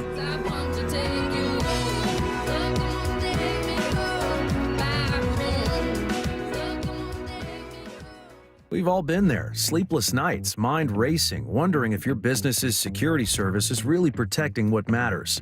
At Bay Alarm, we can put your security insecurities to bed. Video security, burglar alarms, fire alarms, access control, 24/7 monitoring, and more. Our advanced technology and personalized support ensure you can rest easy, knowing we're here for you, your people, and your business. Visit bayalarm.com to talk to a local security expert. Bay Alarm, we got you. Bonneville International radio station contests are open to participants 18 years of age or older that are residents of Washington State unless otherwise specified. Employees or agents of the station, Bonneville International Corporation, other area radio stations, or any entity associated with the contests are not eligible to win unless the station otherwise specifies at its own discretion. Persons who have won in the last 60 days from a station contest or event may not be eligible. Full general contest rules are available on seattlesports.com or in person at the station during regular business hours. Hey, Bill! Got a leak? Need heat? Call Southwest today. Southwest Plumbing, the one to call. Swedish Cyberknife has been serving the Pacific Northwest with innovative and compassionate care since 2006. Being able to precisely and accurately deliver radiation makes a difference in terms of controlling cancer and reducing the risk of side effects. The treatment is completed in only 5 sessions, lasting less than an hour. Patient surveys consistently give Swedish Cyberknife the highest of rankings. Swedish.org/cyberknife prostate. Treat prostate cancer with Swedish Cyberknife. Hey guys! Did you know that half of men over age 50 have erectile dysfunction on some level? Whether you have mild, moderate, or severe ED, West Coast Men's Health can help. We don't prescribe pills and hope they work. Instead, we treat the root cause of the problem with acoustic wave therapy, which breaks down plaque, unclogs arteries, and restores blood flow. We have treated thousands of men across our 11 locations nationwide and have established ourselves as a leader in the industry. So whether you have ED, Peyronie's disease, or suffer from chronic pain, such as neuropathy, carpal tunnel, or Dupuytren's contracture, West Coast Men's Health can help. No pills, no shots, no surgery, just results. With clinics in Redmond and Tacoma, call West Coast Men's Health at 206-519-6541. That's 206-519-6541. 206-519-6541. Online at westcoastmenshealth.com. Paid political advertisement. Did you know insurance companies don't always pay what they should when your car is totaled? Too many Washington drivers are forced to accept lowball payouts or pay out of pocket for repairs their insurance should cover. But SB 5721 can change that. This bill holds insurers accountable, ensuring they provide fair vehicle valuations and cover the full cost of repairs. It also creates a simple, fast dispute resolution process so you don't have to fight alone. Stand up for fair coverage. Visit fairautoclaims.com to contact your lawmakers and tell them support Senate Bill 5721, sponsored by the Washington Independent Collision Repairers Association. From the Quantum Fiber Studio, you're listening to Brock and Salk. Weekdays 6 to 10. On Seattle Sports and 97.3 FM HD2. Mariner roster real close to being set today. Of course, the final spring training game, and then they're back up home to open up on Thursday. Rowdy Tellez is going to make the roster over Mitch Haniger. That was the right thing to do, and we'll talk some more about Mitch here in a moment. Master Boney over Rivas, a little more surprising to me, I will say. But I'm guessing they just go with the veteran, and, you know, Rivas has options. You can send him down, bring him back up if you need him. Certainly, if anything happens to JP, you would need him, as he's sort of the next real shortstop. So, all right, he goes down to AAA. I don't know that one mattered all that much. What I did find interesting over the weekend, I know, Brock, I appreciate you saying that I had it on Haniger, which, again, like... Just a feeling, just a vibe. We didn't see him. He didn't seem to fit. Present. He wasn't present. Then he got hurt. You know, somebody wrote a text over the weekend asking me about, you know, how I'm right about some of these things. And I said, look, it's a combination of talking and listening to people and looking at what's happening and trying to think through what it is, as opposed to just reading.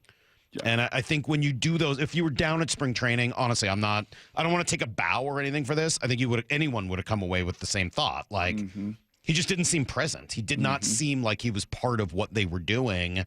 And when you take the fact that he also doesn't fit the roster in any way, he wasn't going to be here. It's a sunk cost, so you just move on. And I thought maybe, with the IL thing, he could have stuck around for a week or so, but this is better for everybody. It's a clean break. You move on. They got to eat $15.5 million, which stinks, but okay, fine. What I'm actually a little more proud of is the conversation you missed on Friday, Brock, that Lyle and I were having about this infield. And we know that they've got some major defensive issues. But as we were talking through, all right, what would be the best version of this infield? We're like, all right, it would be better, because I do think Ben Williamson's going to be up with the team within like a month, as long as he doesn't get completely overwhelmed in AAA. They'd be better off with Polanco at first, and Dylan Moore at third, and Ryan Bliss at second. Like, that would be a better deployment of your resources. But if you don't want that, and you don't want all those guys in your lineup at the same time, which I think I understand, why is Dylan Moore playing second while Jorge Polanco's playing third? That doesn't make any sense. Is it easier on Jorge's body over the long haul of 162 games? I don't think that's a throw I want him to be making very often. But those legs and the knee, there is that element of it. Problematic. There is less room to cover playing third. That's true. But the arm, I don't know. All I know is, what the lineup looked like yesterday? Dylan Moore at third and Jorge Polanco at second. Now, Dylan ended up being scratched because he got the stomach bug as well, so we didn't get to see that lineup. But that was what they were going to do yesterday. Dylan Moore at third, Jorge Polanco at second. I think ultimately Jorge Polanco is going to be playing first or DH or something. Like, I just don't see how he's going to play second or third every day. And if Ben Williamson ends up coming up, and if he can just hit a little bit in Tacoma, I think he will. Over under on the opening week here. We're on the opening week, ladies and gentlemen. Thursday night is opening day. Over under on the number of games Jorge Polanco starts at third base in 2025 for your Seattle Mariners. 40. Lyle, over under of 40. You take the over, you take the under. Jorge Polanco starts quarter of the games. 40 games. As many as G. Scott went to last season. Remember, G went to 40. He thought he bought a 40-game ticket package. He made it to 4. Yeah, that's just third base. So that doesn't count starts at first, second, or DH. I'll go slightly over. Slightly over, yeah. Yeah, we'll see. I mean, there's a bunch of things. One, his health. 2, how he fares at third, and makes me nervous. 3, whether or not Ben Williamson hits at all in AAA. If he does, I think he's coming up. So you kind of put all those things together. And then what does Luke Raley look like at first? I mean, that could be problematic. What does little Solano look like at first? Well, and then what happens if Robles does turn into a pumpkin? Do you need to move... at that point, do you then bump Raley out to the outfield, and then is there room for Polanco to play more? Was it Shannon that said to us last week? I think Shannon said this to us last week, and Shannon's going to join us today on the Monday finale down there in Peoria. Sad. It's kind of a sad chapter of really 2 things, Salk. The Trumpet Man, no longer. Right? We didn't. Well, it's we didn't been hear for that. a while. I know, but we just didn't hear that. And the other thing we hardly mentioned is like the fact that they didn't have to call out your engines on. Because cars today, a lot of electric ones, the engine lights go off anyway. Yeah. So that used to always be a rite of passage down there in Peoria. Those things have come to an end. Didn't Shannon say to us last week that her gut or her feeling is that Dan wants to maybe have more routine, a more regular lineup? Yeah. And I think what you're talking about is like, I don't think that's going to happen. Defensively, well, it just can't I think you can try, but I just think that you've got too many people playing out of position. I mean, we were kind of going through it on Friday. Raley's an outfielder playing first. Dylan Moore's a utility guy playing second.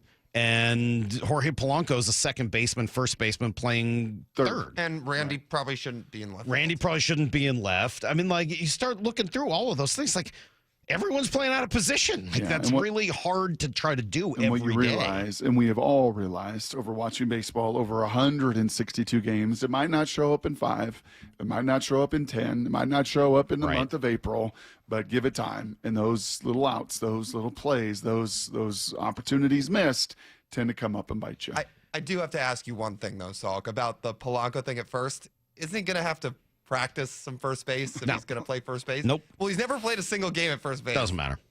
I mean, it doesn't matter. He's a major league infielder. He can play first base. Didn't Homeboy come over from the Dodgers? Who's now with the Cubs. He hadn't played much first base, had he? Anybody can play first base.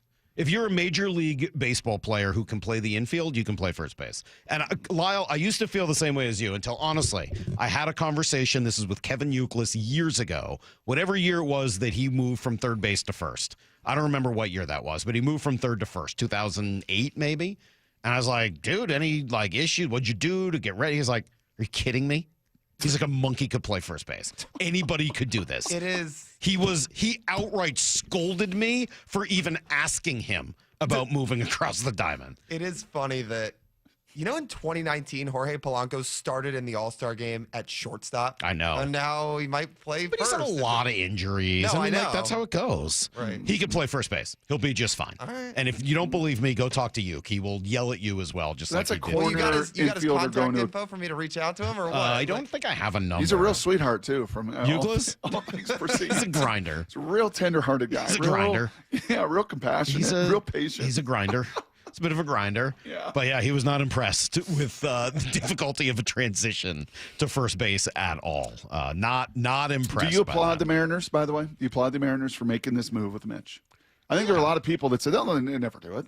They'll just, keep him on the roster. They can't, whatever it is, $15 million. They're not going to make.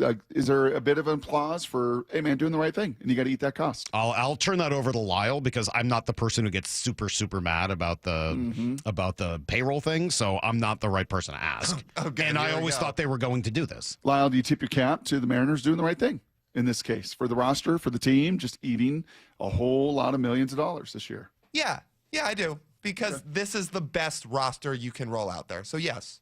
Mm-hmm. I think that's right. They did what they had to do. It stinks. Yeah, with what they have, you need the versatility.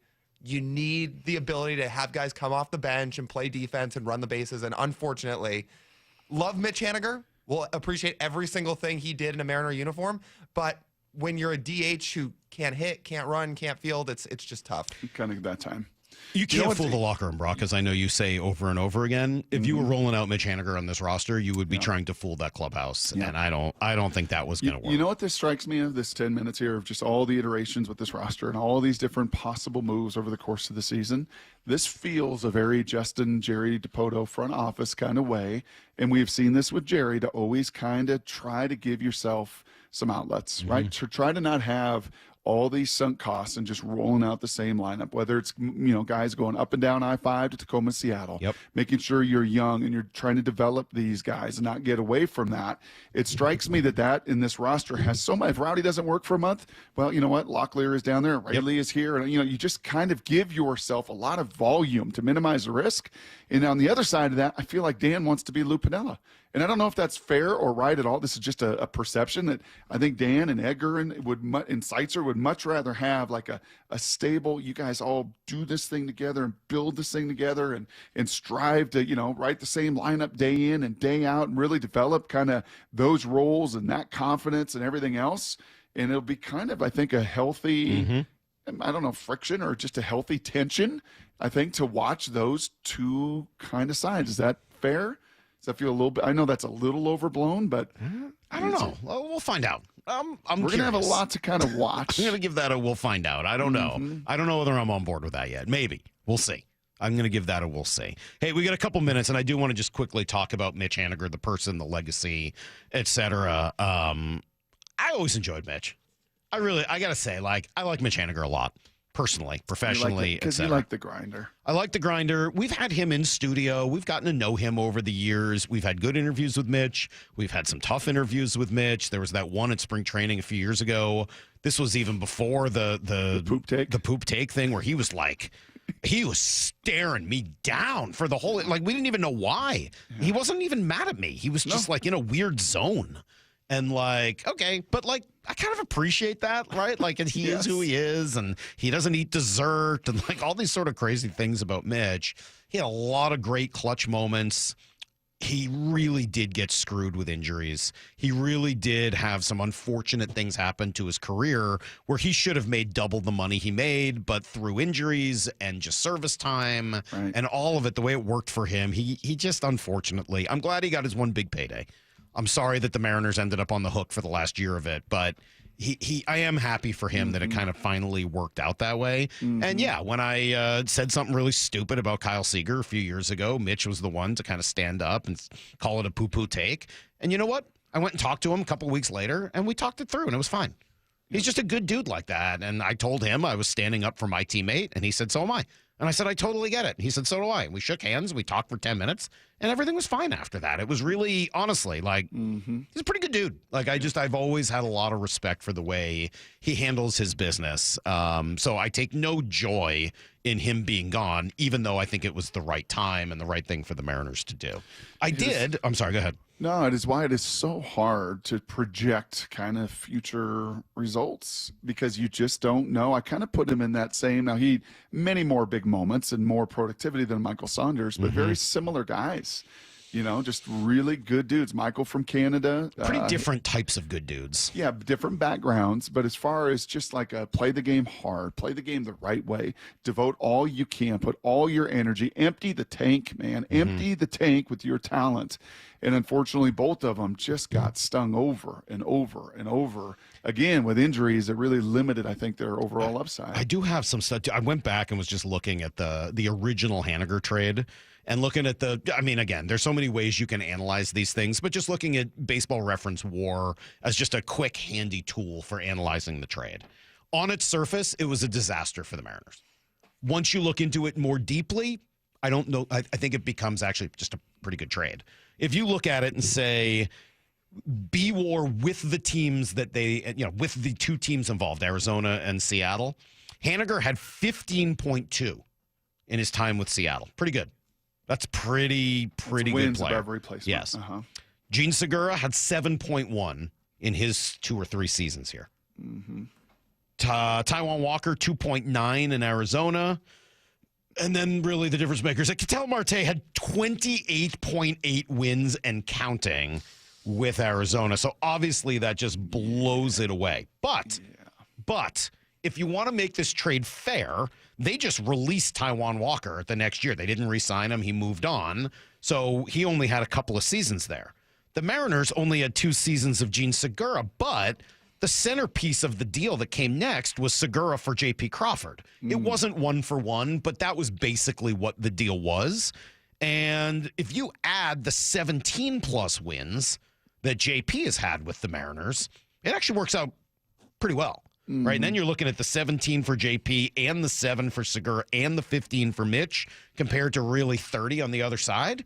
That turns out to be a pretty good series of deals for Jerry and the Mariners. Yeah, and to be fair, I always thought this was a trade that the Mariners essentially won until the last 2 years because Ketel had the one huge year in Arizona in 2019 and then didn't really do anything like that again until 2023, where the last 2 years he's been an MVP candidate. And also, he signed an extension in Arizona around that time. So in the 6-year window where he was under team control with the Diamondbacks originally, favored the Mariners pretty well. I tend to agree with that. Now, the only argument on the other side, Arizona got the best player in the deal. So if you judge trades by who got the best player, it was Arizona. But if you look at sort of the machinations of it, I would say it's actually kind of a win for Jerry and the Mariners. Let's do some Blue 88. This is Brock and Salk's Blue 88. Blue 88! Blue 88! We take you to the field as Brock Ewart breaks down 3 football questions as only he can. Now here's your hosts, Brock Ewart and Mike Salk. Oh, Brock, you didn't really get to talk much about the DK interview on the Get Got podcast. We spent quite a while on Friday discussing. What did you learn from DK about specifically last year and Ryan Grubb? Yeah, do you have any of that? I do. Can you find some of that? I think what you hear is a veteran receiver in DK. Now, not 8, 9, 10 years in, but long enough here to have a real opinion, a real judgment, because he's seen a bunch of different coordinators, and I don't think he really appreciated some of that collegial mentality that Mr. Grubb brought to the NFL. On that particular day, we were playing 49ers. They got this DB I've been going against since he was we came in together. He plays for played with the Giants, so I went against him twice already. And then he was with the 49ers. So I'm like, okay, on 3rd down, you have to run past him early because they're just going to sit at the sticks. On 3rd and 4th, we call all hitches. Like, that's not running past him. Like, you have to he's waiting on that. Exactly. Yeah. He's waiting on it. So when he sat and knocked the ball down, I come to the sideline like, let me just get the headset. Maybe he don't need to hear it from you, or he may have missed the text. So I said, Grub, can we please run by the guys? Like, they are sitting at the sticks on third down. Like, in order to open up the underneath stuff, they got to be threading deep first. And that was the last week me and Locke did that. That was the last week me and Locke did any extra game. Because it wasn't used. I'm putting in all this work, bro. We're the starters, too. It ain't like we just some slaps. That was a funny interview. Was Marshawn laying down? Was he asleep for most of that? Mostly, yeah. Did you kind of watch some of that? Yeah, I did. It was pretty wild. Yeah. Oh, it is just it's an entertaining world we live in, Salt, with the player empowerment. It really is. You know, there's a longer conversation to be had, and just watching kind of Gino Auriemma over this weekend, and watching the basketball, and watching Kelvin Sampson and Mark Few, and these places where there's just a real like DNA. Sure, the players have more empowerment, but there's just buy-in that this is the way you're going to do it, and you're going to play for me in this way. And I think it's really difficult when you run through different coordinators and you bring somebody in that doesn't have the pelts on the wall, that doesn't have the background to say you're going to do it my way or the highway. Like, I'm going to call all hitch, and you're just going to deal with it, because there just wasn't that, I think, overall respect. I think that's what I heard more than anything else, and hard to gain DK Metcalf's respect, and we'll see if the folks out in Pittsburgh can do so. All right, question number 2. Since the Seahawks don't like offensive lineman Brock, what is a move they could make between now and the draft that would help this roster? 32 days away, Salk. 32 days away. And I saw some of this. It was much more like in the conspiracy, or what could you get as you're kind of looking at your roster and players, and where you maybe have some strengths and maybe a new set of eyes comes in on it. I don't think this is going to happen, and this would be a real outside the box. But I would keep an eye on K9. Zach Charbonnet is, I think, a tremendous fit into this system. Kenny McIntosh is there and pretty cheap. And neither of those guys would bring back what a Ken Walker, because of what he has flashed, and I think his ceiling, Salk.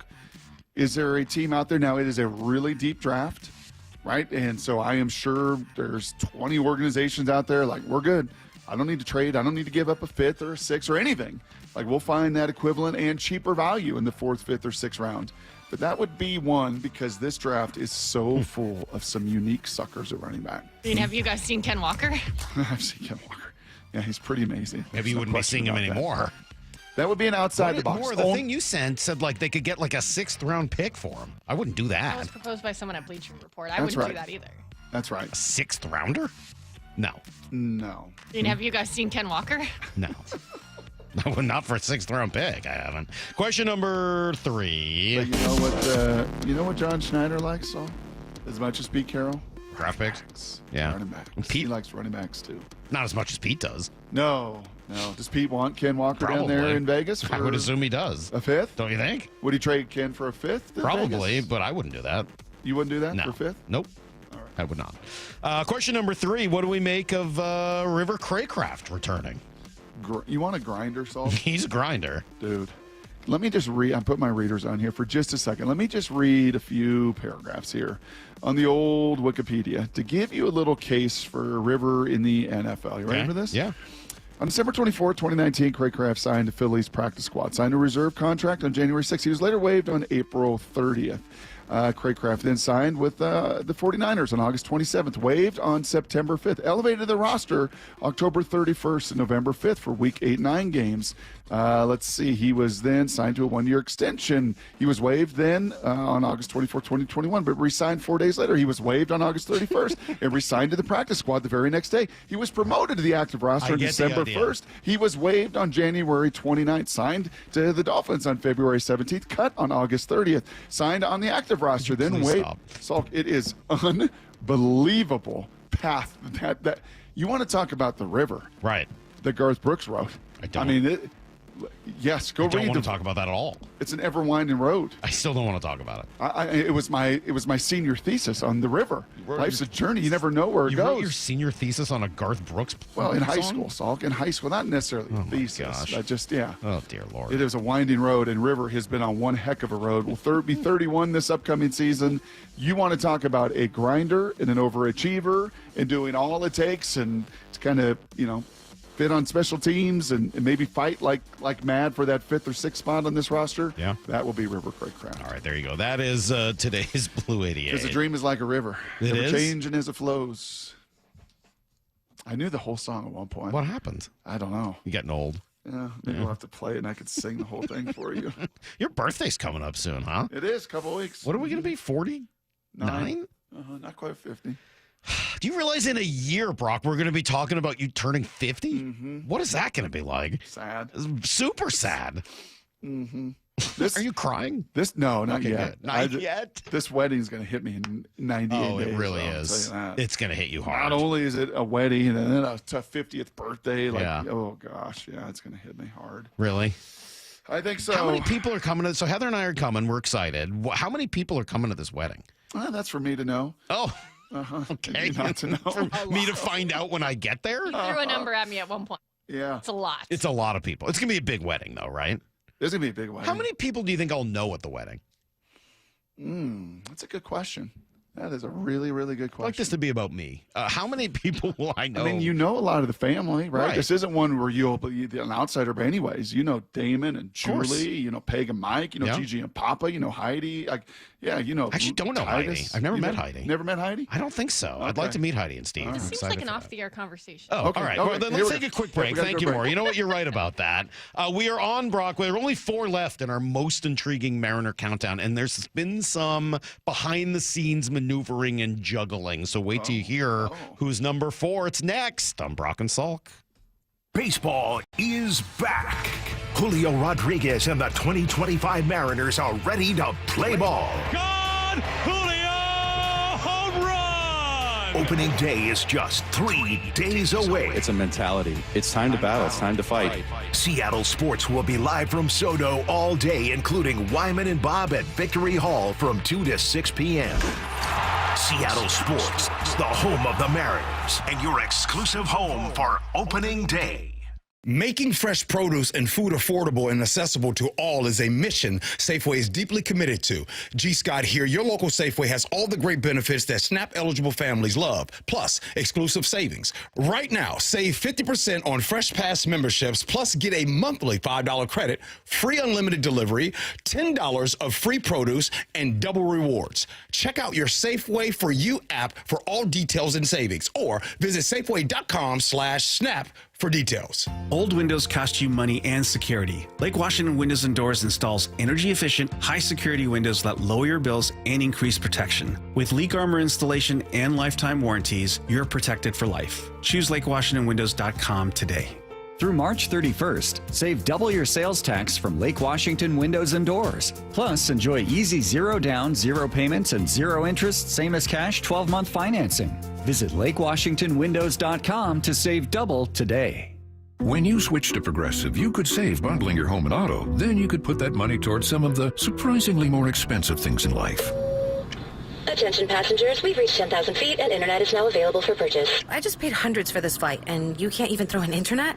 I'll just take the free pretzels. Sorry, but I do have snack boxes for sale. I'm just gonna sleep. In that case, we are selling pillows and blankets as well. I'll just breathe. That's free, right?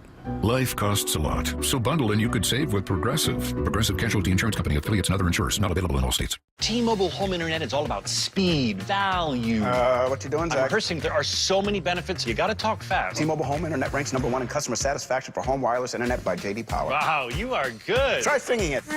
T-Mobile has price lock. They won't raise your rate on internet. Hulu and Paramount Plus on them. Get T-Mobile home internet all in for just $55 a month with auto pay and any postpaid voice line. Additional terms apply. For JD Power 2024 award information, visit jdpower.com/awards. You never get a second chance to make a first impression. Superior Linen Service. 98 years providing logoed apparel, uniforms, floor mats, linens, and more. Give us a call. We answer the phone. Superior Linen Service. Visit suplinen.com. At Uline, They know going the extra mile takes hard work. For companies pushing to go further, Uline will go the distance with you. 24/7, they answer the phone to get you the shipping and industrial supplies you need. Business can move fast. Unexpected large orders, adverse weather, new safety guidelines, and changing economic trends.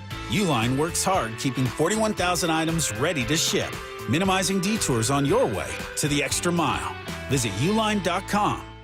Hey, it's me, the foul pole at T-Mobile Park. But it's about time they call me the fair pole, because those are the moments I live for.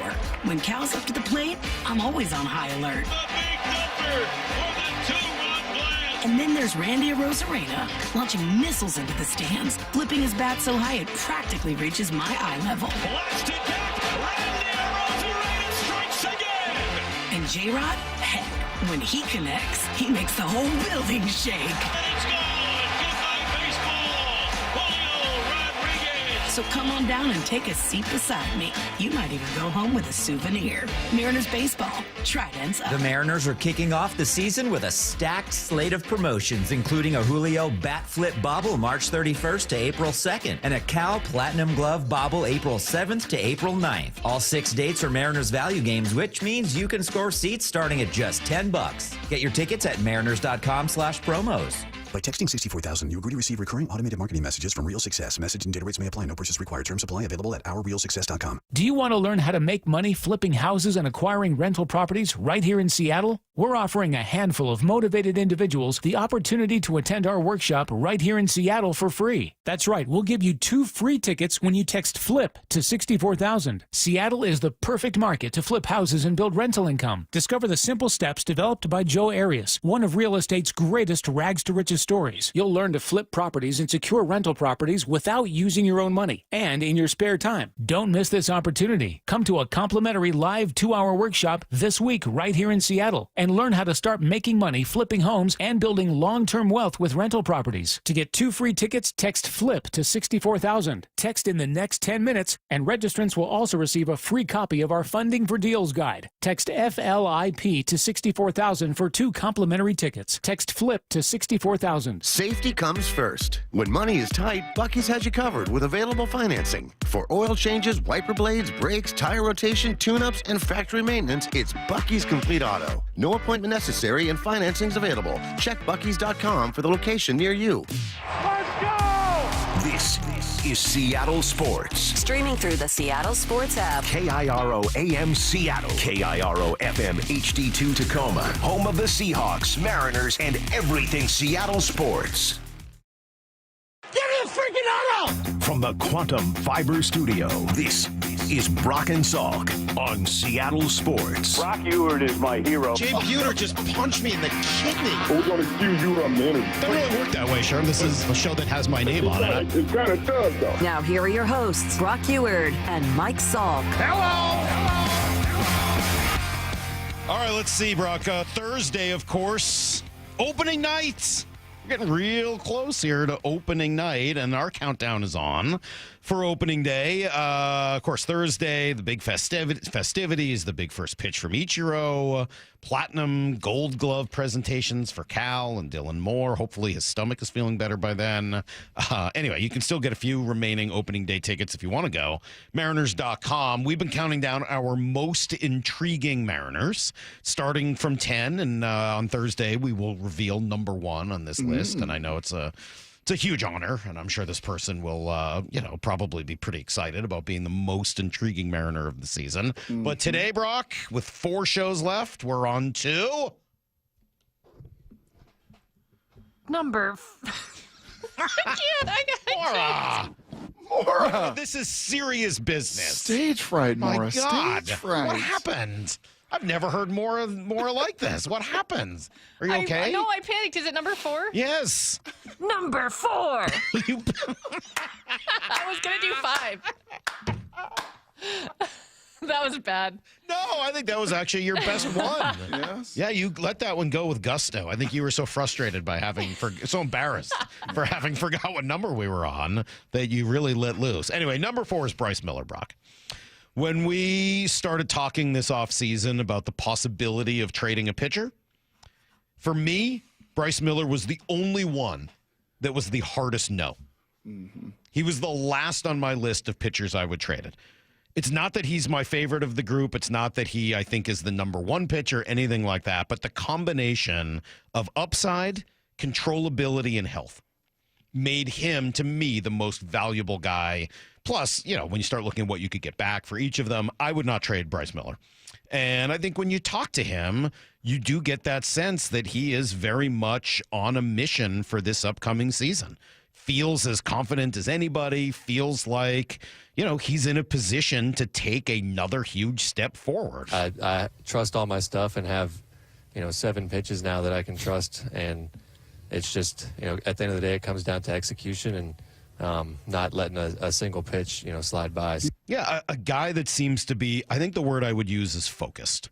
I think that's what I got from him when we sat down with him at spring training. I got a real sense of focus from him. And where do you hear that? Well, I think specifically in talking to him about last year. I know this quote jumped out to you. It jumped out to me. If anybody was listening to the interview, I think it would jump out to them. Kind of looking back at his previous season, which I'll give you the numbers in a few minutes. They're unbelievable. But that's not the way he was necessarily looking in the rearview mirror. You look back at the 24 season, like I circled 2 games in the first half that came back to bite me, or that I didn't like the outcome. And those were Kansas City and Miami. And I circled those games just because I didn't feel like those were really my 2 blow-up starts of the first half. But I didn't feel like I got beat by the other team. It was more mentally. Like those 2 games, I kind of, we got out in Kansas City to a huge lead in the first inning, and then I kind of let off the gas a little bit and let them claw back. And then Miami just kind of came out slow and didn't prepare mentally how I would other games. And going into the back half of the season, I think kind of learned from that and used my new pitches a little differently. And I felt like I was a lot more mentally prepared going into each start. And yeah, I think you can't help but hear that and come away thinking, okay, this is the dude that wants to be, I don't want to say perfect, but elite. He knows he's got the stuff for it. He knows he's got 7 pitches that he trusts. He knows that there's not like a huge amount of pressure on him in this rotation. He doesn't have to carry it all at a young age. He's the 4th pitcher in all likelihood, but he's got good enough stuff to be number 1. And I mentioned the numbers from last year. He started 31 games, tremendous. He had a sub-3 ERA and a sub-1 whip. That's ridiculous. That's ridiculous. 31 starts, sub-3 ERA, sub-1 whip. Those are Cy Young kind of numbers. Yep. And then the only thing, if you're looking to any number from him and say, okay, what can he get better at? It's probably just getting a little bit deeper into games. He threw 180 innings. It works out to about 5 2/3 per start. About 5, like kind of pitching into the 6th. In most starts, but getting through the 6th inning, I think would be a good next step for him for this year. Get that number up, get that number over 6. He's a Cy Young candidate. If he does everything else he did last year and gets the, that innings per start number over 6, Cy Young, like he's got that kind of stuff. Yeah, I think 3 things jump out to me. Number 1, these guys make 30 to 32 starts. And they can have that kind of focus for 30 to 32. This is a 162-game marathon for these pitchers. I think George and Logan and him, they all approach it the same way. Like, these are my 30 to 32 starts, and I've got to be on point for every single one of them and not let any one of them get away from me. That's number 1. Number 2, you know what he strikes me as, Salk? He strikes me as the kind of guy that you would hate if you were on the other side of it. Like, I can't stand that guy. He just mows us down and shuts us down, and we can't touch him. Like that guy if he was in a different uniform and facing you, you'd be like, no, I want that guy on my side. And then lastly, he's kind of the Robbie Tobeck of this crew. Ask anybody around there. He's the life of the party. He's the one that stirs the pot. He's the instigator, right? Logan is by far, and now he's the ace, and he's going to get the ball Thursday night, and he's lots of those things, gigantic in presence and everything else. But Bryce is the pot stirrer. He's the fun.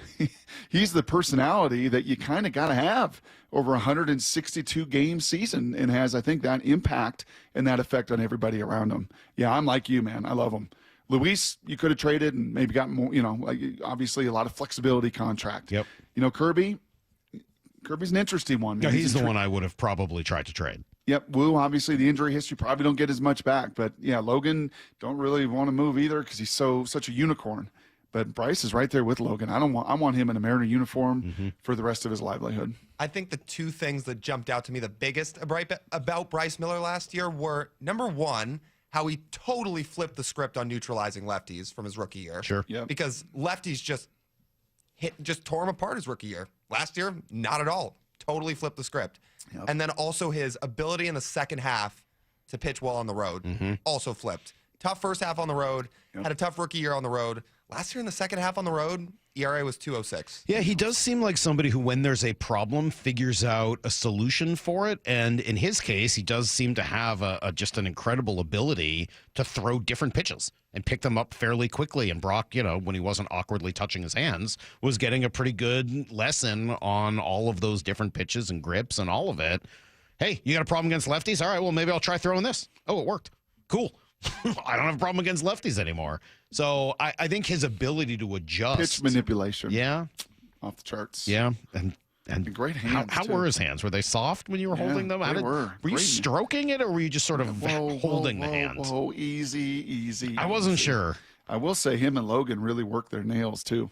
Right. And because and I remember talking to even Logan about that, the pressure point on the lace, and the finest little details to these guys matter an awful lot. All right. Well, he will be pitching, the third game, right? He'll be pitching the third game, I think. If everything goes according to plan, it'll be Logan on Thursday. It will be Luis on Friday. And then he should be pitching Saturday against the A's, right? Absolutely. All right. Well, looking forward to it. He gets a home start to get this thing underway. He is number 4. We've got 3 days left before the opener, and we've got 3 most intriguing Mariners left to go as well. Number 1's going to shock you. It may shock everybody. I don't know. We'll see. Hey, you got to tune in. And then you know what comes next Monday?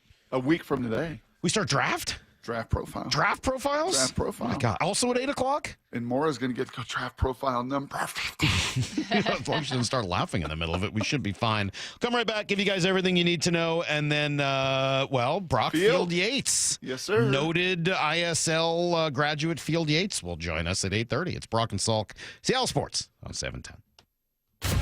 Blue 88 on Brock and Salk. Draft prospects who are going to be visiting the Seahawks. Who's intriguing? What do you like? Savion Williams is his name. Every day at 7:45. He's really dynamic, dude. He's the one guy that I would get into production meetings, and the D coordinator would be like, oh, thank gosh, I don't have to deal with him again. His Debo, I'm going to run over you, run through you, run around you. That's kind of fun. I really, really like this guy on tape. Blue 88, answering 3 football questions as only Brock Heward can. Ladies and gentlemen, this is for you too. Stubborn fat is really hard to get rid of, and then there's all those gimmicky lasers, fat freezing methods, and prescriptions. Imagine a simple solution that takes just 1 day and provides immediate noticeable results. Introducing ProSculpt. ProSculpt uses air-assisted technology that's safe and gentle yet powerful, delivering instant fat-reducing and skin-tightening results. Performed by board-certified plastic surgeons while fully awake, ProSculpt contours your body with minimal downtime. It's designed to target those problem areas: waistline, neck, face, arms, thighs. ProSculpt gently removes unwanted fat and tightens loose skin with FDA-cleared plasma technology, all in a simple, guaranteed 1-day procedure. ProSculpt is one and done. Schedule your free consultation at prosculpt.com for $250 off. For powerful permanent fat removal and skin tightening that works for ladies and you men, it's prosculpt.com. Hi, Justin Shirley, CEO of State Roofing and Exteriors. For over 55 years, you've trusted us for roofing, siding, windows, decking, and gutters. Call 866-ROOF-ROOF or visit stateroofing.com today to schedule a free estimate. State Roofing and Exteriors. Welcome to Staples. I hear Staples prints it all for any business? You bet, and we'll beat any print quote. So if I had a pizza place... Staples can print signs, menus, pizza boxes. A landscaping business? Oh, we can print yard signs, t-shirts, brochures. How about a pizza/landscaping business? I'll call it Dough and Mo. I like it. Right now at Staples, get up to $250 off your print purchase. Ends 4/5, exclusions apply. Visit staples.com/print for offer details. Price match guarantee valid in store and staples.com/print. Visit staples.com/price match for details. Confidence is knowing you're ready to handle whatever comes your way. That's what it feels like to take on your workday with Cintas. They make sure your AEDs are up to date, your fire extinguishers are tested and inspected, your floor mats are cleaned and delivered, And your workwear looks good, feels good, and is freshly laundered with the Cintas Apparel Plus program. So are you ready to take on today? Visit Cintas.com. Oh, I'm ready! And get ready for the workday. Hey, partner, what's one word that comes to mind when Truck Month rolls around at West Hills Autoplex? Well, that's easy. Work, play, push, pull, haul, tow, trails, snow, Ford, Chevy, Ram, GMC, Toyota, trucks and trucks and trucks and... Celebrate Truck Month at the West Hills Autoplex, just off the Auto Center Way exit, Highway 3, Bremerton, part of the Hazelwood Auto Group. Hazelwood has it! Trucks and trucks and trucks. Paid political advertisement. Did you know insurance companies don't always pay what they should when your car is totaled? Too many Washington drivers are forced to accept lowball payouts or pay out of pocket for repairs their insurance should cover. But SB 5721 can change that. This bill holds insurers accountable, ensuring they provide fair vehicle valuations and cover the full cost of repairs. It also creates a simple, fast dispute resolution process so you don't have to fight alone. Stand up for fair coverage. Visit fairautoclaims.com to contact your lawmakers and tell them support Senate Bill 5721, sponsored by the Washington Independent Collision Repairers Association. I'm attorney Rob Iddens, proud Marine Corps veteran and owner of Warrior Injury Law. If you've been injured, you need a lawyer that is tough, confident, and battle-tested. Call us at 253-WARRIOR for your free case review. Warrior Injury Law. Battle-tested. Headed outdoors or on the water this weekend? Check in with Joey and Nellie on the Outdoor Line from 6 to 8 a.m. every Saturday on seattlesports.com. The Cantina at Silver Reef is an experience for your senses. The smells, the sounds, the flavors is a night you deserve. Experience the experience at the Cantina at Silver Reef today. Serving traditionally inspired dishes made with the finest authentic ingredients. This is one experience that you can enjoy more than once in a lifetime. Experience it today at Silver Reef Casino Resort in Ferndale, Washington. And visit our website, silverreefcasino.com, to check out our menu. Guys, I'll never forget the first time I saw somebody get results at our clinic. He was an 81-year-old man who hadn't been intimate with his wife in over 8 years. Viagra had stopped working for him, and he was desperate for help. After several treatments, he walked into my office and told me he couldn't believe the results. Needless to say, this was a very happy man. This man made me a believer in what we do. He had taken pills for years, but he had never fixed the problem. When he came to us, we fixed the problem. Our treatment does what no pill can do. So give West Coast Men's Health a call today. Speak with our clinic manager. Ask him any question you like, how it works, the science behind it, and even the cost. Change your life today, like the thousands of men who already have. With clinics in Redmond and Tacoma, call 206-519-6541. That's 206-519-6541. 206-519-6541. Online at westcoastmenshealth.com. March is here, and Toyota of Renton and Toyota of Kirkland have teamed up to take away your car buying madness. At Toyota of Kirkland and Toyota of Renton, they have the widest selection of new and certified used inventory and the largest savings in the region. Now that's a slam dunk. The all-star staff at Toyota of Renton and Kirkland will assist you with a test drive, and you can score that car the very same day. Come see for yourself or visit online at toyotaofrenton.com or toyotaofkirkland.com. O'Brien. Need to know. 15 minutes past every hour with Brock and Salk. Here's what you need to know. Up first. Yeah, I think this is right. You were caressing his hands. I think that's right. That's probably the best way to describe you and Bryce and your awkward hand holding while we were down at spring training. While we were down there, we did spend some time talking about the future for Mitch Haniger and how it just didn't make sense for him to be on this roster. And yeah, I think that's ultimately what happened over the weekend. Just didn't make sense. Great guy, great teammate, great leader, grinder, battler, clutch performer. But he did not fit what the Mariners were doing in terms of their philosophy, in terms of the roster construction. It just did not make sense to have Mitch Haniger here. Well, and bottom line, just projecting production for this upcoming season. Yeah. You know, the bat just slowed. You know, covering the pitches you got to cover in today's game with all of the litany of injuries that he's had to overcome, they've just slowed him down. And, yeah, and can't play the field, can't really run, can't kind of play the style that you need, and can have kind of that redundancy with a few other guys, Salk, that don't ace those tests either. And so they eat, how much, 15? 15 and a half.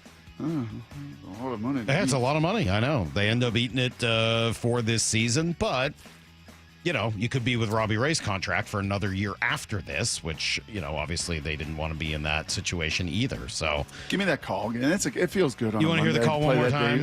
Dave. This is definitely Mitch's best moment. Biggest pitch of the year here for the Mariners. 3-2, bases loaded. Cishek, the pitch. Base hit left field. Here comes JP. Bauer scores. JP scores. Mitch Haniger. What a night. What a night. I'm telling you, hey now, hey now, hey now. Mitch Haniger. Wow. Crazy thing, that was only the 8th inning. It wasn't a walk-off. They did end up winning the game, but what a moment, and just one of many kind of big-time clutch moments for Mitch Haniger. And good guy. We spent some time talking about him earlier, some of our interactions with him. I got nothing but positive things to say about respect. Mitch Haniger. You just kind of put respect on his name. I think that's right. Mm-hmm. I'm also happy for Rowdy Tellez. He was a trip, man. I wish you'd been there for that interview on Friday. I probably could have used you. It started off pretty awkward for the first few minutes. But it got better, and he's definitely an affable dude. I don't know. As somebody texted in early, City Boy Salk might not have been the best choice to do this interview because he was like talking about bow hunting, and I was like, "Oh, do you have a crossbow?" And he accused me of insulting him because he has a composite bow. I was like, "Composite? I don't know what that is, but cool."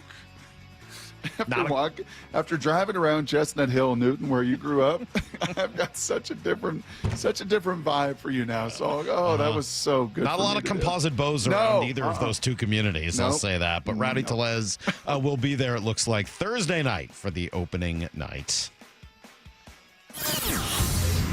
Here's the second thing you need to know. Well, in the meantime, Julio is hitting the you-know-what out of the ball since, even before he got sick, but especially since coming back from this little stomach bug.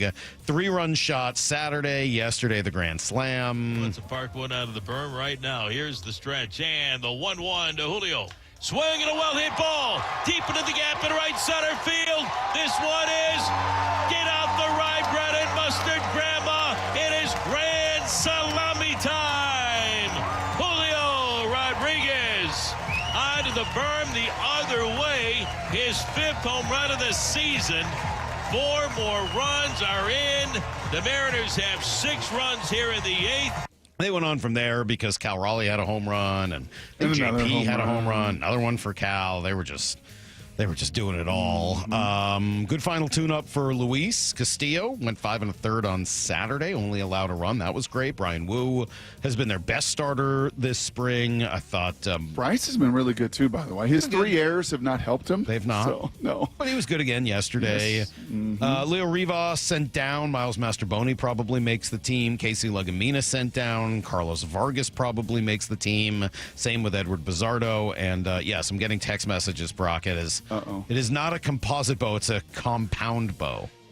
Compound. Whatever, dude. What did you say? Composite.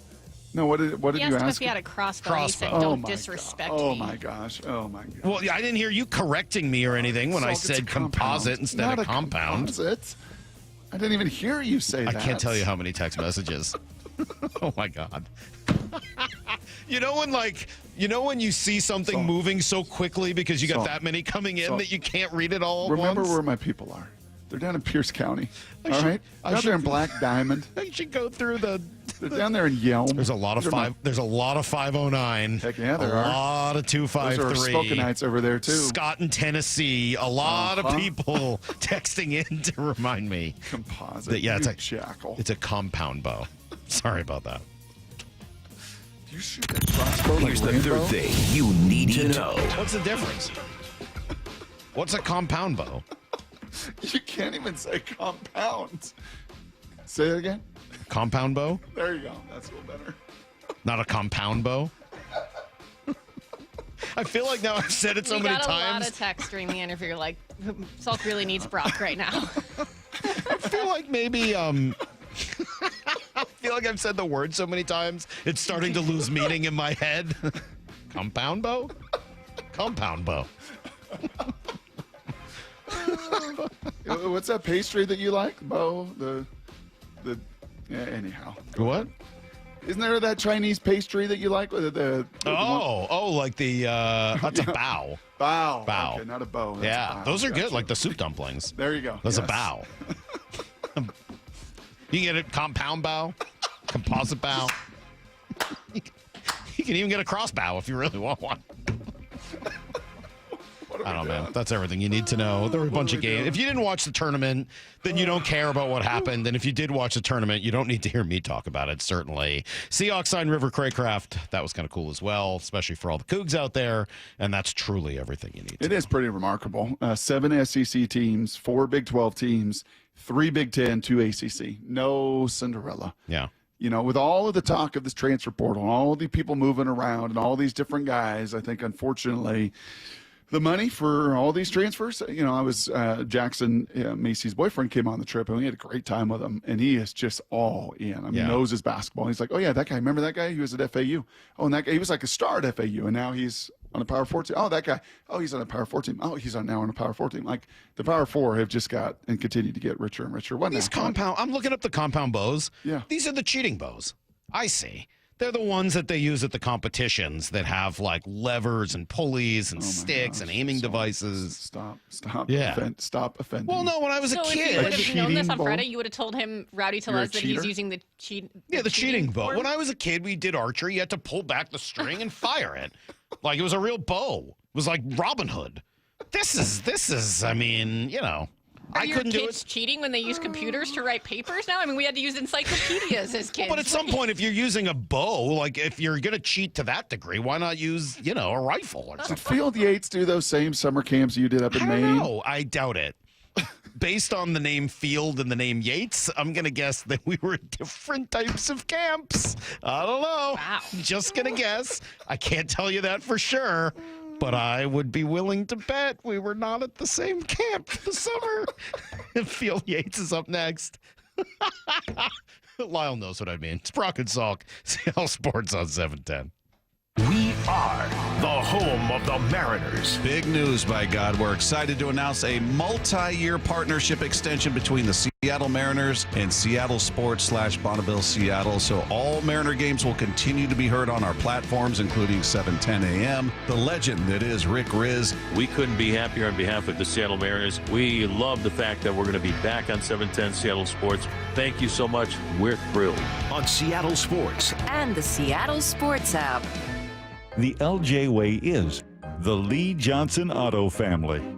Hello. Welcome to Lee Johnson Auto Family. This is King.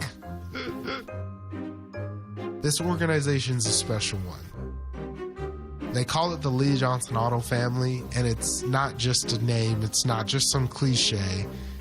They foster an environment for us to become a family, to work together, to really become close, and they show us in a lot of different ways that they do value us. Is it perfect? No place is. But I've been very thankful to be here in the almost 10 years and have every plan to stay here for a lot longer and just watch it continue to grow. He's fun and professional, which explains why so many people visiting Lee Johnson Kia ask for him by name. The LJ way is the Lee Johnson Auto family. We've all been there, sleepless nights, wondering if your business's security service is really protecting what matters. At Bay Alarm, we can put your security insecurities to bed. Our advanced technology and personalized support ensure you can rest easy knowing we're here for you. BayAlarm.com. The smart way to improve home comfort is a new heat pump. New heat pumps from Home Comfort Alliance provide efficient heating and cooling in one unit. Upgrade today and enjoy 18 months same as cash financing and up to 15% off through March. Visit HomeComfortAlliance.com. Go from daydreamer to industry leader with Amazon Business. From office supplies to IT essentials, Amazon Business provides tools that help you save costs and make insight-based decisions. Learn how to bring your visions to life at AmazonBusiness.com. Oh no, stomach issues again? Stomach issues? Who are you? Your pancreas. I could be the real reason for your diarrhea, gas, bloating, stomach pain, or loose oily stools. I thought it was my stomach. People often do, but any of these symptoms could mean having a condition called exocrine pancreatic insufficiency, or EPI. With EPI, the pancreas doesn't release enough enzymes to break down food, but EPI is manageable. Use the symptom checker on identifyepi.com and speak with your doctor. That's identifyepi.com. Sponsored by AbbVie. Choose Syntec Full Synthetic Motor Oil designed for today's engines exclusively at your O'Reilly Auto Parts store or O'ReillyAuto.com. O'Reilly Auto Parts.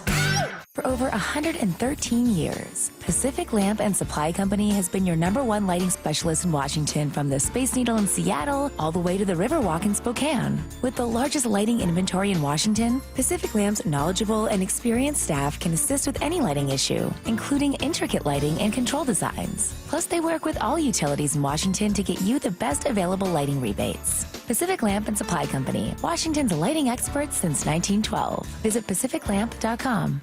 Making fresh produce and food affordable and accessible to all is a mission Safeway is deeply committed to. G. Scott here. Your local Safeway has all the great benefits that SNAP-eligible families love, plus exclusive savings. Right now, save 50% on Fresh Pass memberships, plus get a monthly $5 credit, free unlimited delivery, $10 of free produce, and double rewards. Check out your Safeway For You app for all details and savings, or visit Safeway.com/SNAP for details. We are Seattle Sports, the home of the Seahawks, Mariners, and everything Seattle sports. Watch your favorite show live at seattlesports.com. 1-877 Cars for Kids. KARS Cars for Kids. 1-877 Cars for Kids. Donate your car today. Donate today at carsforkids.org. That's cars with a K. Your car can be picked up as soon as the next day. Receive a tax deduction and vacation voucher. 1-877 Cars for Kids.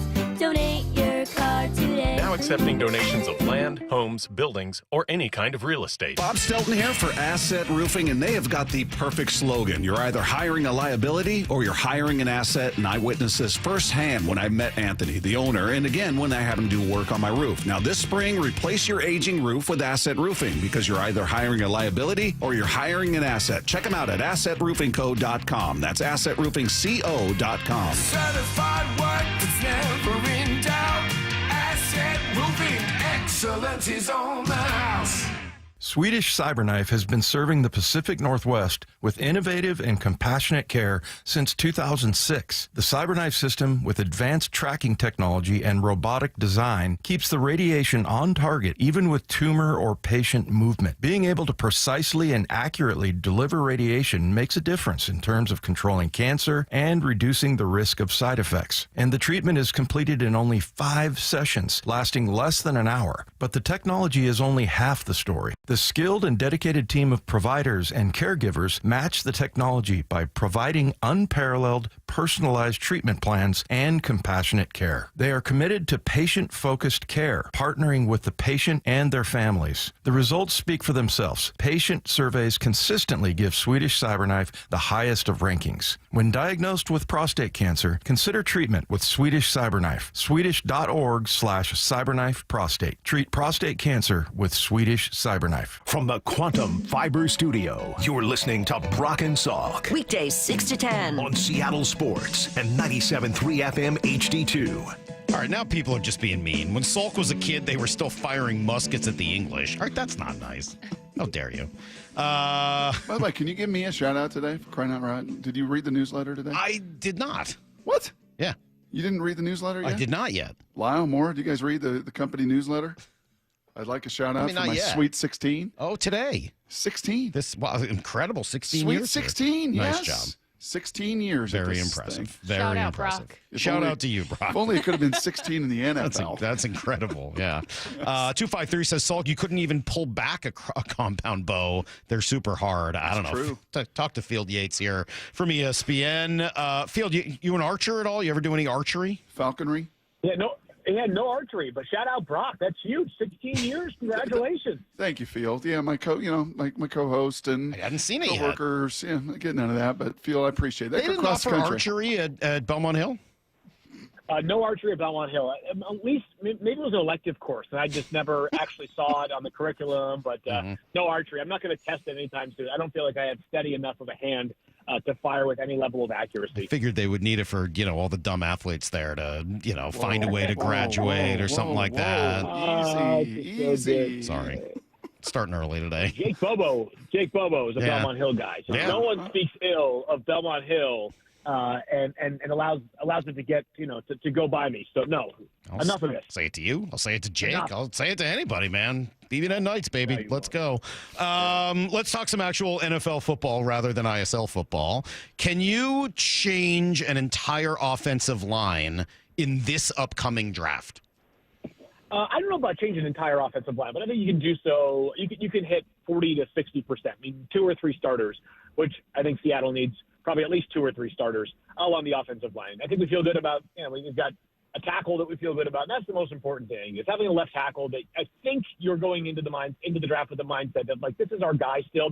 That, to me, is the most important part of an offensive line. It's a stylistic shift, obviously. It's, you're going to hear so much about these zone scheme offensive linemen playing for Clint Kubiak. You're going to prioritize athletic ability, perhaps even versatility more so than guys who have this hulking power. The summary of this year's mock draft, if I had to make it a short summary, would be 2 things. One, variance in how people see players that are first-round locks this year. What I mean by that is there are guys who I have heard from some people around the NFL that are top 10 locks and others who are convinced they are borderline round 1 players at all. So guys who might go 10, they might go 27.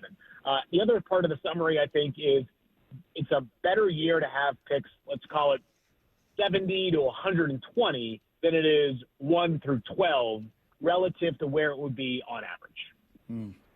So as we are Cam Chancellor days away, that would be 31 days away from 31 days away from this draft. How would you compare it in totality to its peers of the last few years? Yeah, so last year I think is the one that people are going to ask about the most because we have recency bias in life, right? We just tend to compare things that took place right before or right after the event that's in question. And last year's draft was just, so top heavy, right? 6 quarterbacks in the first 12 picks. I don't know when the 6th quarterback will be taken this year. I think there's a pretty decent chance, though. It's decently into or midway through day 3. So a very stark contrast to last year where Bo Nix was the 6th quarterback off the board at pick number 12. And then guys like Brock Bowers falling to 13th, right? The idea that a player of Brock Bowers' caliber who would go on to have that spectacular of a season would fall to 13th. Speaks to how strong the quarterback class was last year. It's just so much different this year because I think there are, and this is just my opinion, but I've been using scouts and executives and coaches around the league who have studied this class to gather some of their perspective, and I haven't got a ton of pushback on this. There are 3 players that if I had to bet the mortgage of somebody who's got a large house on it, I would say are top 10 locks this year. 3 only, whereas last year I would have said the number was 7, maybe even 8. Those 3 players are Cam Ward, Travis Hunter, and Abdul Carter. Name a draft prospect other than those 3, and I can give you a scenario where they don't go in the top 10. This is assuming that nothing bad happens to those 3 guys, injury or off-field concern over the next 31 days. It's just so different compared to last year where the 3 quarterbacks were going in the first probably 3 picks, but definitely early. The 2 wide receivers, Malik Neighbors and Marvin Harrison Jr., were going to go very early. Joe Alt and also J.C. Latham were going to go very early. And then I felt confident that we were going to see Rome Odunze somewhere in the first 10 picks. So call it 7.5 compared to 3 this year. Just very different at the top. So what does that mean for 18? Obviously, there's going to be a lot of picks between, it sounds like 4 or 5, maybe 10, and somewhere in the 30s or 40s that are all going to be kind of in the same-ish range. Is it a good year to trade down from 18? Is it a good year to just pick at 18? What do you make of that part of the draft? Yeah, I think it's a good year to just pick at 18 for this reason. I just don't know what the appetite will be to trade up. Maybe you see a 19 or a 20 to 18, right, where it's like, some team is just making sure they don't get sniped by a separate team where they think is hot on the trail of the same player. I think my stance on what it means to pick in the middle or the second half of the first round is this. I don't want to hear people saying, if I tell you Gray Zabel would make a ton of sense at number 18, that's too high for Gray Zabel. According to who? Like, who's saying that's too high for Gray Zabel? Like, by the way, he might not be there when the Seahawks pick at number 18. Like, the Dolphins at number 13 would make some sense for Gray Zabel. I've thought about him in a few spots ahead of the Seahawks at 18. And this is in a class where it's like you've got so many established, bona fide blue chippers that you got to get through them first before you can take that second tier of guys. I think that second tier and whatever that third tier is just much wider than normal. So you're going to see teams who feel as though the player they get at 18 is similar to the one they get at 32. The problem is if a lot of teams feel that way, then no one's going to be motivated to move up from 32 to 18 because they're going to feel as though patience will prevail for them. ESPN and Belmont Hill's finest, Phil Yates, on with us here on this Monday morning. Yes, you are. Did I read somewhere, Phil, that this year has also been a bit of an outlier in the sense that with the new league year beginning, we have not seen any like first round trade for a player or first round movement? Did I read that somewhere that as we sit here today, why is that? Why would you surmise that's the case? I think part of it's probably randomness, just the fact that there haven't, and we've also had a couple recent trades that have involved so many picks being shipped in future years, right? We had the Trey Lance trade, or the trade up, I should say, which netted Miami 2 extra years of first round control. We had the Deshaun Watson trade, which netted multiple years. I think it was 2 extra years of first round control for Houston from Cleveland. The Jared Goff trade, we just haven't had one of those over the past 2 drafts that has catastrophically impacted one team and probably benefited the other, like the San Francisco trade did, even though they had a lot of success. I don't think it's, part of the reason why San Francisco's kind of gutting the van right now is because they didn't have as much draft capital or as much draft success of late to replenish some of those key veterans that they are now having to move on from. That's part of it. And I also wonder if, while we have seen more aggressive GMs in the NFL, I think I've noticed trade activity going up. I think what we have also seen is that they're unafraid to do the stuff that might be perceived more around the margins, day 3 picks or round 3 picks, third round picks going for players, right? Like DeAndre Hopkins going for, I think it was D-Hop and like a 5 for a third round pick. So we've seen a bit more activity later on in the draft, just not as many big needle moving trades in the first round. So I hope, because it's fun as a consumer and as an analyst and even as a fan of the draft, to see all kinds of crazy activity on night 1. I would be stunned if we don't have a trade, though, in the first round at some point once we're on the clock. I wonder if some of that comes from owners just knowing how obsessed fans are with the draft. I wonder if there is something from ownership in general saying, yeah, don't give up a first-round pick unless, you got a damn good reason, because our fan base is going to spend months kind of obsessing over this and building it up, not to mention the controllability and all the other parts of it. So own like a fan, you'll be a fan. I know, but there are enough owners that don't feel that way. That is true. Yeah. Hey, I wonder this, too, is, and I'm just thinking about this out loud. So if there might be an obvious example that I'm missing where someone can come back and just say, no, like that's wrong. But you think about some of these recent major draft capital trades. I mentioned Deshaun Watson and Trey Lance and Bryce Young, where I think the book has yet to be fully written. The stock is up, that's for sure, on Bryce Young. But, a year ago, we thought it was, a borderline, worst trade in NFL history type move.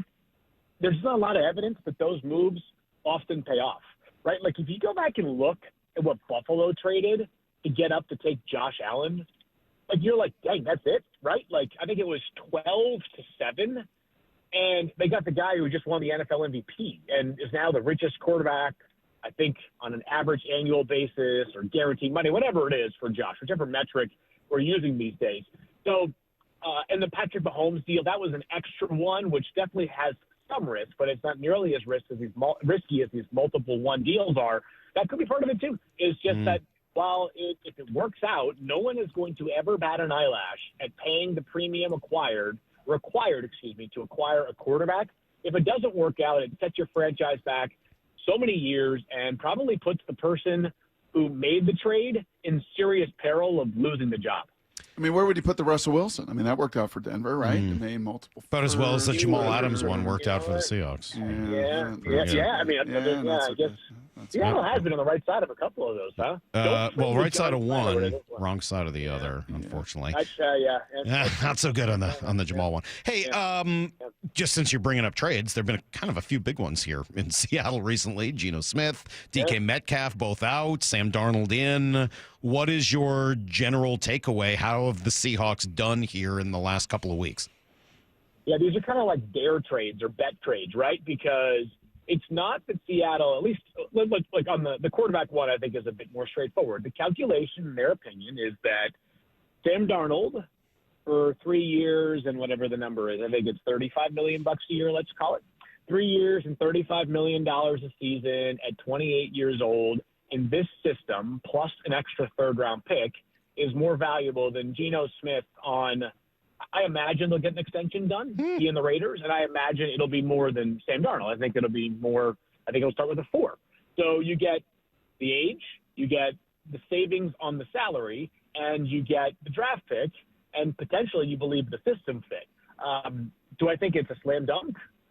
No, but do I think that Sam, for much of last year, looked like the kind of guy that would be worth $35 million a year without blinking? Yes, I do. So the DK one, there's got to be more. I know the Cooper Kupp was signed, but I don't think that's a one-for-one substitution when you consider how different they are stylistically. But maybe they just feel like in the Clint Kubiak offense, they could get that vertical presence from Marquez Valdez-Scantling. Put it this way. I don't think anybody at the end of this upcoming year, because we don't give these things multiple years, I don't think anybody at the end of this upcoming year is going to say, it worked out fine. It's going to be either it was brilliant, it was a masterstroke, we all should have, put more trust and faith into the process, or everybody is going to say, why the heck did we get rid of DK Metcalf and Geno Smith? That was the dumbest thing we've ever done. So, I probably am cut from a cloth where I tend to give deference to the teams because these moves aren't made, I would say, just sort of willy-nilly. But it's a big bet on Sam Darnold, and we'll see on that pick 50 or 51. I apologize for not remembering exactly which one it is from Pittsburgh. It's a big bet. Like it takes some stones, that's for sure. Yeah, and I think we've seen that John's been willing to do that over his 15 years here. We're on the precipice of opening day for the Seattle Mariners, and Major League Baseball starting. So I'll frame it in that kind of way with this question: what would be a home run pick at number 18 for Field Yates and the Seattle Seahawks? Like, wow, that is a home run. And what, in your estimation, would be a bit of a swing and a miss? Yeah, by the way, I went to opening day last year in Seattle. It was the night of UW Pro Day. Phenomenal. Love that. Great atmosphere. I am the idiot who didn't realize that just because they had roof coverage doesn't mean that the building is enclosed. So I was wearing like a flannel and a vest, and I was freezing by about the second inning. That being said, beautiful. I remember you tweeting about that. I think you tweeted about that last year. Yeah, it was great. It was great. So the home run pick, I'm a Grace Abel guy. I really am. And he is a hand-in-glove fit for what they need to do along the offensive line and how they want to play. Clint Kubiak, excuse me. There are a lot of Kubiaks guys. You gotta keep up with them. Cliff is somewhere now. I think, is he San Francisco's 49er? Yeah. The 49ers offensive coordinator, I believe. But Clint, he needs these big offensive linemen that can really move. And I went down to the Senior Bowl, and it's just 1 week, but he was the best player I saw at the Senior Bowl that week. He was fantastic. He just completely dominated in offensive line and defensive line one-on-ones. There was no guy too big, too small, too fast, too nothing for him. And this offense needs to be better from guard to guard. It just does. And Sam is a guy who last year got good protection and played really well. When things broke down in the last 2 games of last season, the common thread was the protection was bad. So Grace Abel would be, to me, a hand-in-glove fit. I'd be less optimistic if it were Tyler Booker. I just don't see the athlete. And I think Tyler probably ends up a little bit lower there. I don't see the athlete there. My guy Mel had Nick Eman-Wari, the safety out of South Carolina. It feels a little bit risky for me to not love a safety pick because I think Mike McDonald is the safety whisperer. I am not as bullish as some on Eman-Wari. He is a tremendous athlete. I think that I still have some concerns. And when you're talking about guys that are going to go in the first 20 to 25 picks, these are nitpick concerns, right? A little tighter in the hips than some of these first-round safeties that we have seen in recent years. But there's no two ways about this. The proactive athleticism is second to none, maybe in the entire class. See, I keep saying this, and this is not a Seattle thing. He's the DK Metcalf of this year's draft on defense. That's how physically talented he is. He is truly special in that regard. You mentioned that you think Geno will get a deal done in Vegas. Will he? I mean, I only ask because it's now been 2.5 weeks since that trade went down, and crickets. We haven't heard anything. And if I'm DK Metcalf, I'm going to continue to say until you're Geno. I'm sorry, if I'm Geno. Sorry about that. Yes, I continue to just look at the at what's going on in San Francisco and saying they offered Brock Purdy $45 million. I'm not going to settle for one dime less than that. Yeah, so here's what this is going to be a little bit of cap nerdum here. When Geno Smith had that roster bonus due on Sunday after free agency started, basically some thought that Las Vegas may have been motivated to do an extension by then because they could fold it into the new deal, the money that Geno was owed, and not have it count against their cap this year. Vegas has a different sort of mindset and structure with their cap. They are unafraid to take on big hits in year one of deals, and then things tend to decline. Max Crosby, who, of course, now makes tons of money, is a good example of that. He's their best player. He's their highest paid player for now. He has a massive year one cap hit. If Geno had been traded to Philadelphia or Cleveland or New Orleans or one of these teams that tries to shrink the cap hit down to the absolute minimum that it can in year one, I would have expected a deal to get done. But Geno's got a lot of leverage, I would think. I mean, he's the answer to their quarterback problem. They traded away a third-round pick, which is not a one, but it's also not nothing. So I still expect the deal to get done. I think maybe some of it was just the team's comfort level in taking a bigger year one cap hit than a lot of how the NFL structures their deals. Yeah, we've been around him a little bit, though, Field. I would say from eyewitness account and firsthand testimony, like he wants his money, and he will be willing to play a little hardball to get that bag. Yeah, he's got some leverage, too. He does. He got a little bit of leverage. Hey, along those lines, Salk's favorite guy, A-Rod, does he end up in Pittsburgh? And if so, I'm trying to look at the calculus around the league. Where does Russell Wilson land? Does he have a spot still for him to go and play in 2025? And here's what I'd say is we're at the point now where, we can legitimately play the math part of it, right? It's like, how many veteran quarterbacks are there? How many seats, so to speak, are there available? I think Cleveland is if I had to take a guess right now, it's probably Cleveland. He's had the visit there. I'm not saying that the Giants signing Jameis Winston immediately precluded them from signing Russell Wilson as well. It just felt like there is less room for veterans, especially if they're going to draft a quarterback at 3, which my inkling tells me they will. Cleveland seems a little bit less deterred to take a quarterback at 2. They did obviously trade for Kenny Pickett. That doesn't really move the needle for me. So, I just am I think Cleveland makes more sense. But, gosh, talk about how a career can pivot along. A guy you thought probably a half a decade ago is going to be in Seattle for the full span of his career and lead the team to a ton of wins, and now seems like a real chance he's on the 4th team in 4 seasons. So life does come at you fast in the NFL. I'm just imagining Russell Wilson and Jameis Winston in the same quarterback room. I got to tell you, man, I don't know how that works. Brian Dable? I don't know how that happens. Yeah. Can you say that out loud and then picture it? That would be quite the quarter. Can we do off-season Hard Knocks again for them? I know they've already said no, but if we can find a way to make that happen, or in-season Hard Knocks, I don't care what version it is. Give me some Hard Knocks with the Giants. That'd be unbelievable. Hey, since we talked a little briefly about Sam Darnold, and we're going to spend a lot of time talking about him here in the next year, what does he need to be successful? I think protection up front is going to go a long way. And if he has that protection, I think Sam can do it. Sam, and he's polarizing, obviously. But for those that never sold their Sam stock, last year was really cool. It was a really cool, sort of confirming moment that Sam still has a lot of the goods to be a very solid starter in the NFL, right? Which I think $35 million a year is reflective of. If he has protection, he definitely has the arm. Sam is he's a good athlete. The NFL has this incredible wave of athletic talent right now at quarterback. He's not an elite athlete. He's a good athlete. He can certainly play on the go a little bit. You can move the pocket with Sam, but if you give him time and space, like he showed last year, he can really help you win meaningful football games. I get it. The last 2 games are just like, they're eyesores when you think back on 2024. But Sam was balling for much of this past year. And they had, a night and day wide receiver room relative to where Seattle is right now. Justin Jefferson with Jordan Addison, it's not the same as Jackson Smith and Jigba and Jake Bobo, much as I love those 2 players.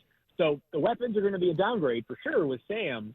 That being said, if you solidify things up front, I do think he has the processing skills, the athletic ability, the arm, and I think he's actually seen a lot of stuff now. Like, I will give that for Sam. He's seen a lot of stuff, both the good and the bad. That the curveballs, I think, are going to be less frequent for Sam compared to where they were early in his career.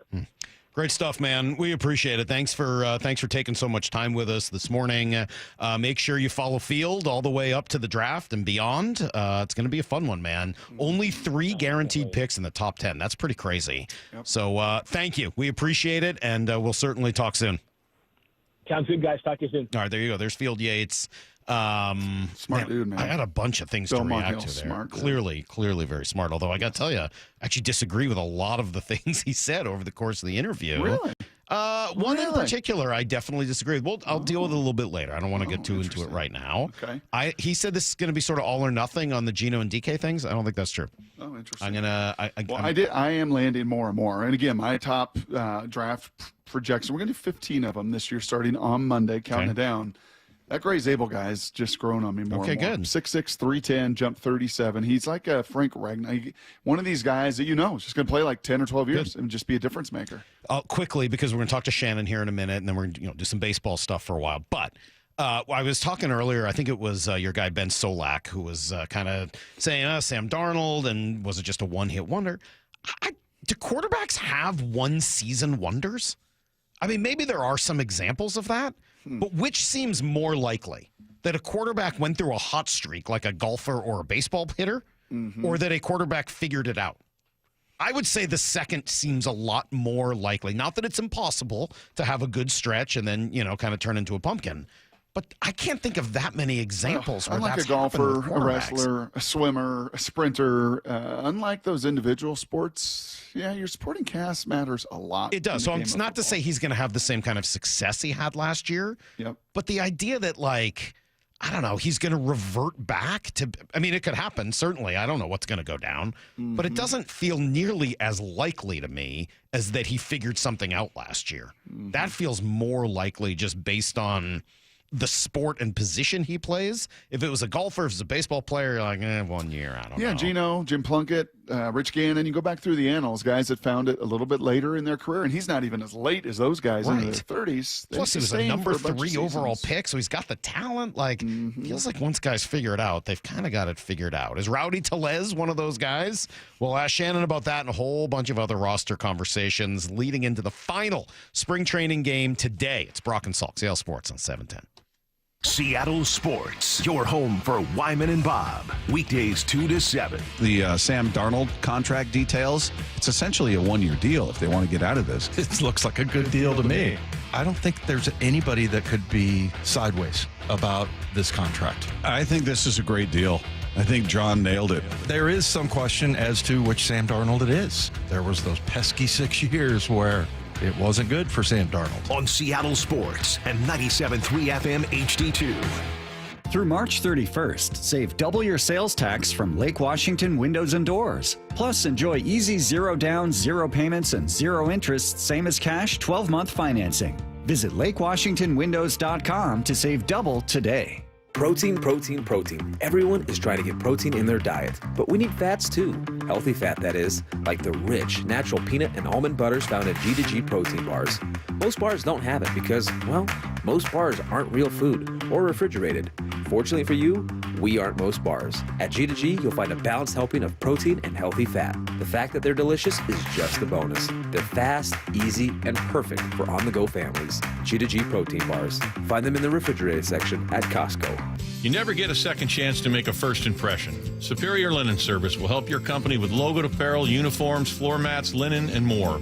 Give us a call. We answer the phone. Superior Linen Service. It's what we do. Visit suplinen.com. Meanwhile, at Xfinity. So, influencer life going well? Oh, yeah. I'm up to 32 followers. Oh, that's something. Yeah, posting my tap dancing videos is easier than ever because we engineered Xfinity Internet with 99.99% network reliability. Plus, Xfinity Mobile with Wi-Fi Power Boost gives you ultra-fast Wi-Fi at home and on the go. But wait, tap dancing? You don't tap dance. Hey, what I lack in skill, I make up with passion. Do more of what you love and love how fast you do it with Xfinity Internet and mobile. And now through April 21st, get 300 megabit Xfinity Internet and one unlimited mobile line together for $25 a month for 1 year and save $1,000 in your first year over Verizon and AT&T.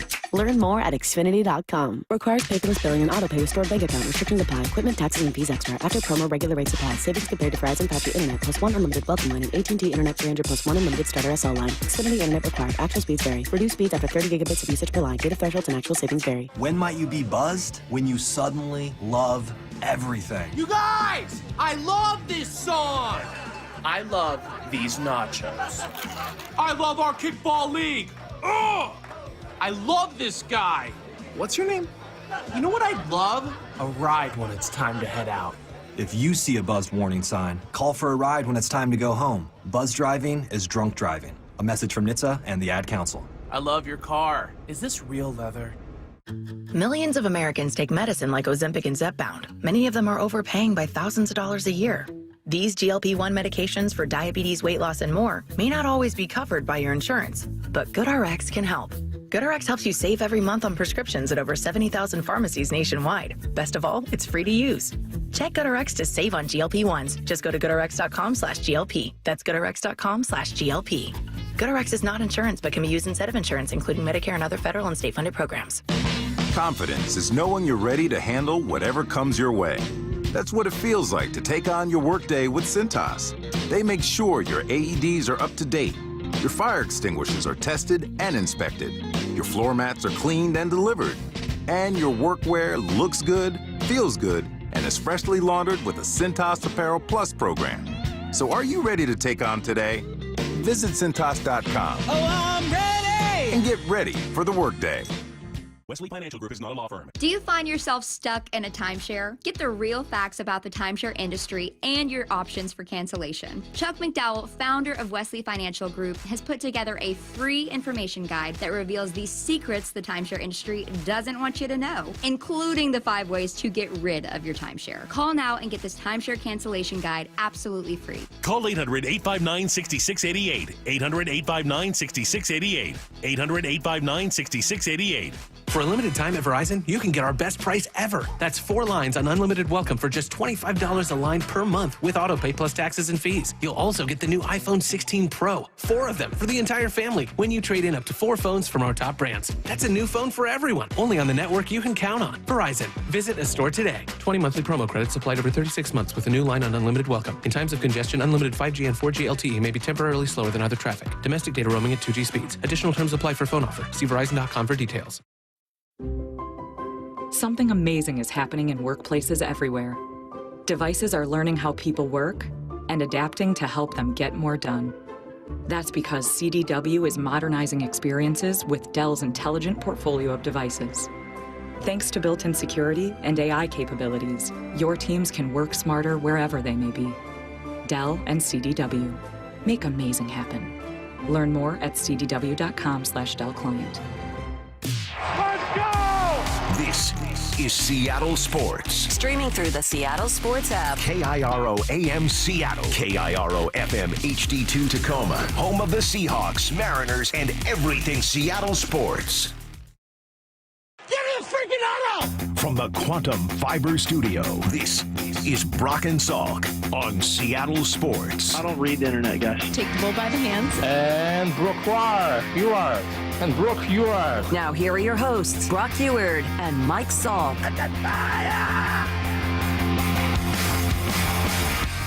All right, final hour of the Brock and Salk show. Let's see, at 9:30, Brock, I'll take you through an hour of time, an hour of my life I'll never get back.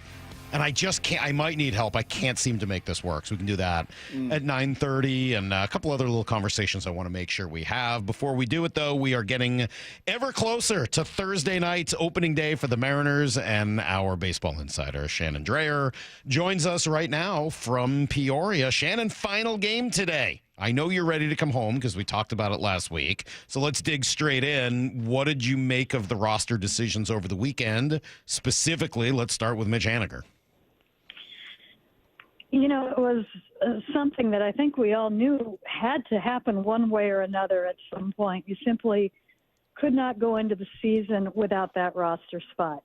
And if you had had a solid roster everywhere else, maybe that was something you could do, and you could see, you know, if he was going to, once he came back from the shoulder, had a little bit of time to get going, if there was something there that was going to help. But you have so many questions and how this is all going to fit together. Having another player that you have to find a spot for didn't make a ton of sense. And I know there's a lot of question, you know, would they just eat the money? They did. They didn't spend any time, you know, they didn't take the option that they had in possibly starting him on the IL and giving it a few weeks. So I think that it was, you know, a pretty firm decision that this is the team right now. And, you know, you thank Mitch for everything that he's done for this organization. He's done some great things for it. I keep going back to a couple of things when I think about him. And one is that when they did the big step back, he was one of the three that they kept, with the reason being he was the example. This is what they wanted, young players, young Mariners. He was like the perfect Mariner and what they wanted to see them grow into.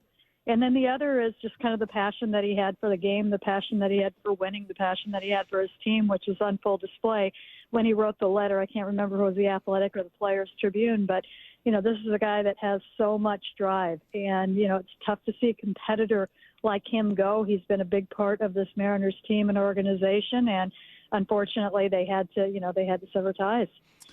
1 through 26 on this roster. Does it feel like it's got more questions than maybe some of its predecessors in the last 4 or 5 years? Yes, but only in how it all comes together. You know, it's not, I feel good about the pieces that they have. When we're talking offense here, the pitching, I think, is going, you know, starting pitching, I feel fine about. The bullpen is going to evolve as you get players back from the IL, but the offense is a big puzzle. They've got all these parts that they've kind of, you know, emptied the box and thrown out on the table, and now you've got to see how it all fits.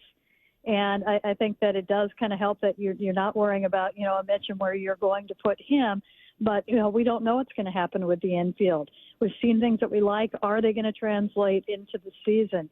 It just so many question marks when you look at the when you look at the offense, when you look at the infield in particular. So that's where it comes from.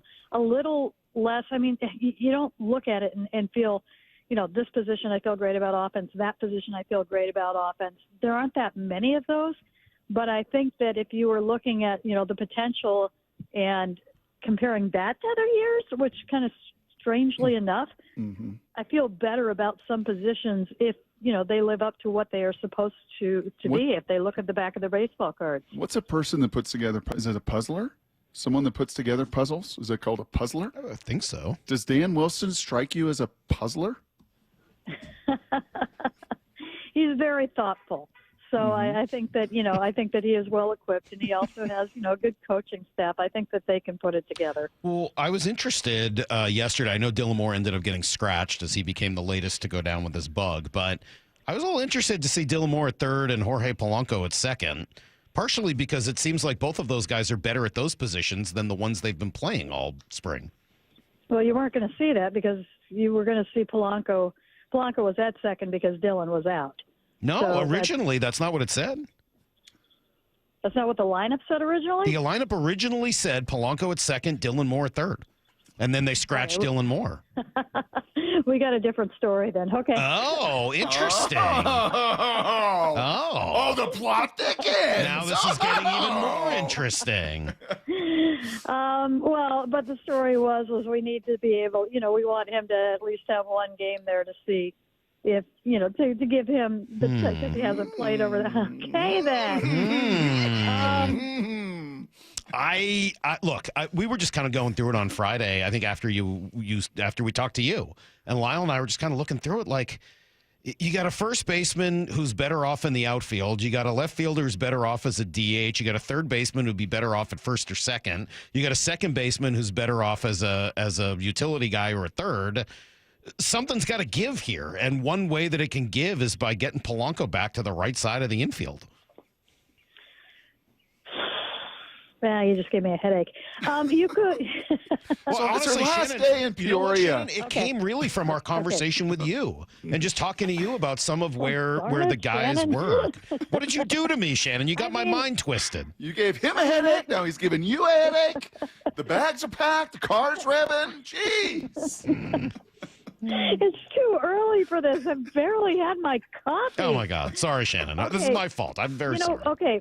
Now, what I would say, because there's a lot of conspiracies and whatnot, kind of jumping into that. I'm not sure they would do that on the second to last day of the entire spring and decide that's No, what we're I going agree. to do. I agree with you. But that doesn't mean you couldn't be So- preparing for a few weeks down the road. And especially, I think, if Ben Williamson is like in any way not overwhelmed at AAA and he comes up to play third base, then what does that do for a lot of does it allow Polanco to move back across the diamond? Can you move some people around for late game defensive replacements? I think a lot of things become a lot more open if you could bring up Ben Williamson soon. Yeah, but that option has always been there. That has nothing to do with what they did with the lineup yesterday. That's a fun thought, but that option is always on the table. Agreed. So, for me, I kind of would like to see Dylan Moore, despite the offensive struggles and despite his positional versatility, for what the roster is right now. I want to see him play every day because he by far is your best defensive infielder. And you got to have somebody somewhere. So, I'm willing to live with a little bit of offensive struggle there if it means you're solid at one of those up the middle, positions in particular. I think that's important. So, I'm interested to see how that plays out. That's the big mystery is, Ryan Bliss has had a really nice spring, not as defensively solid at second base as Dylan Moore is. Polanco, I asked Dan Wilson about that a couple of days. Have you seen what you need to see from him?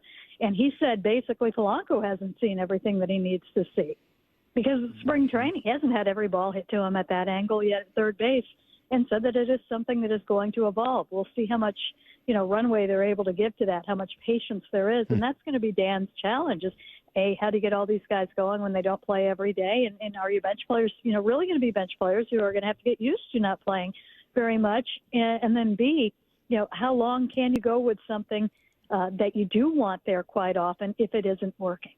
The key to a good puzzle, Salk, is you got to get all the outside of it, right? You build all those walls and all the sides, and that's what your rotation does, and your leverage guys, and then you just got to fill in all the rest of the pieces. Just throw them in there and kind of see what fits. Makes sense. I think that's going to be a little of the next couple Shannon, months. when are you coming home? Tomorrow?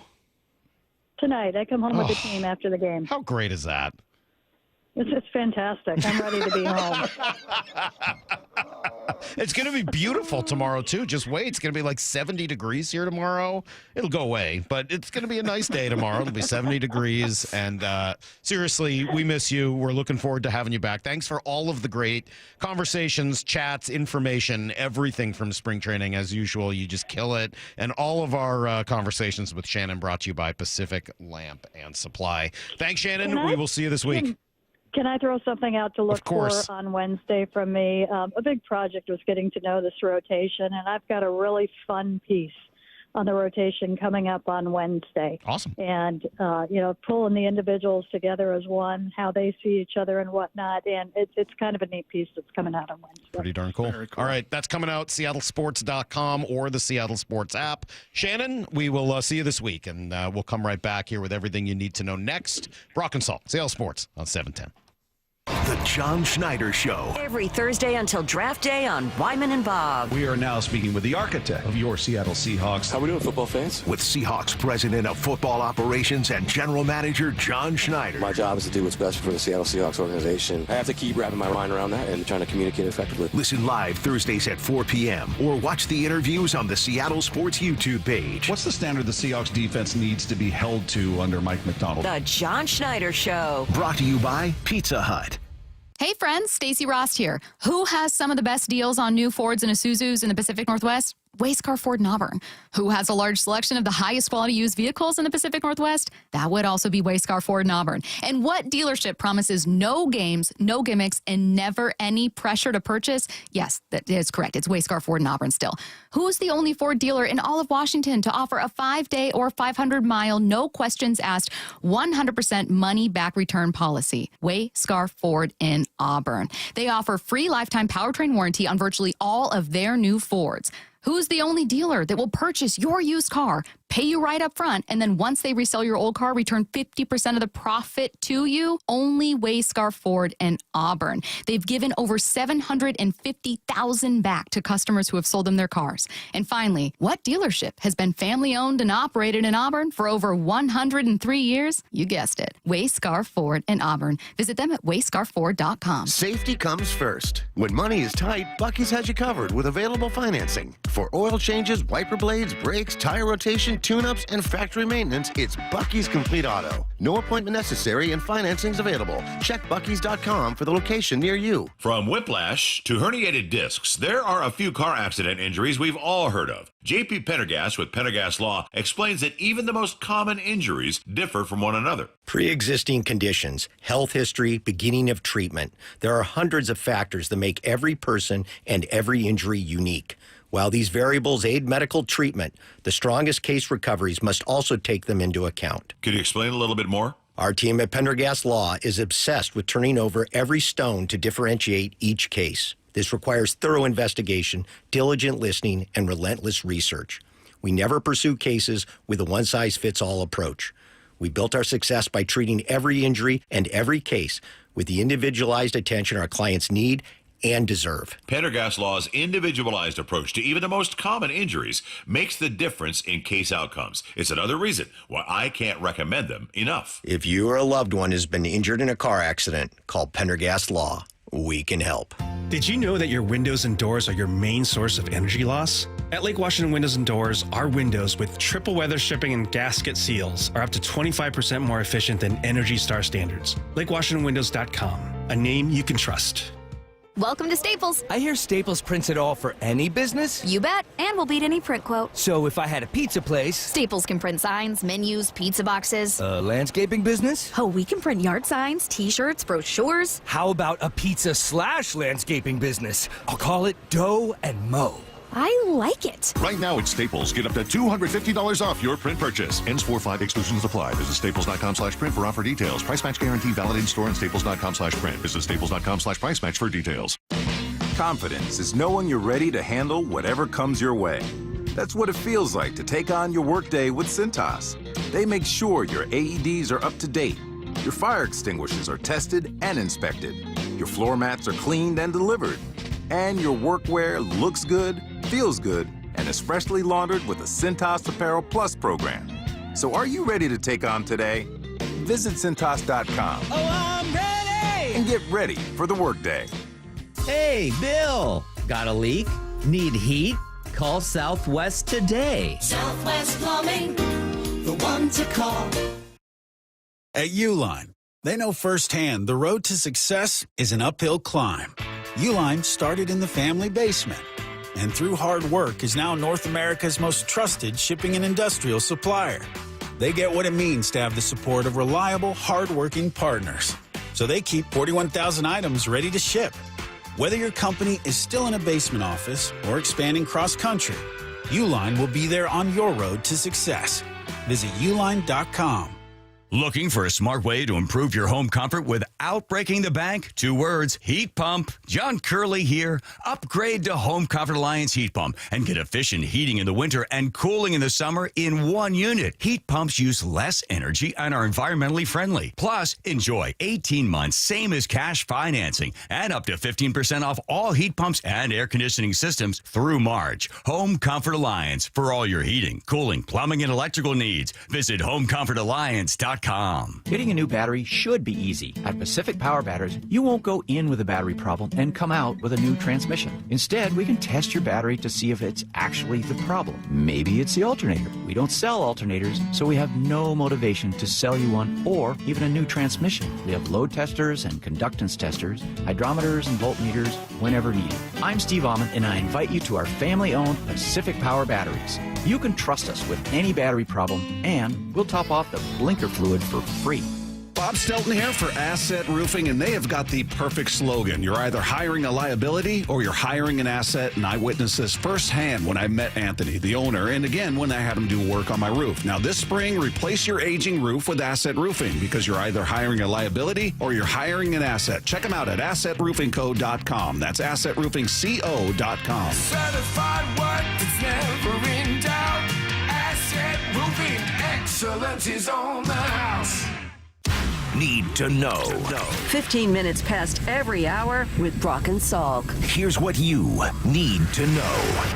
Up first. Well, we just spent some time talking about it with Shannon Drayer, and you know what? I think she made an excellent point.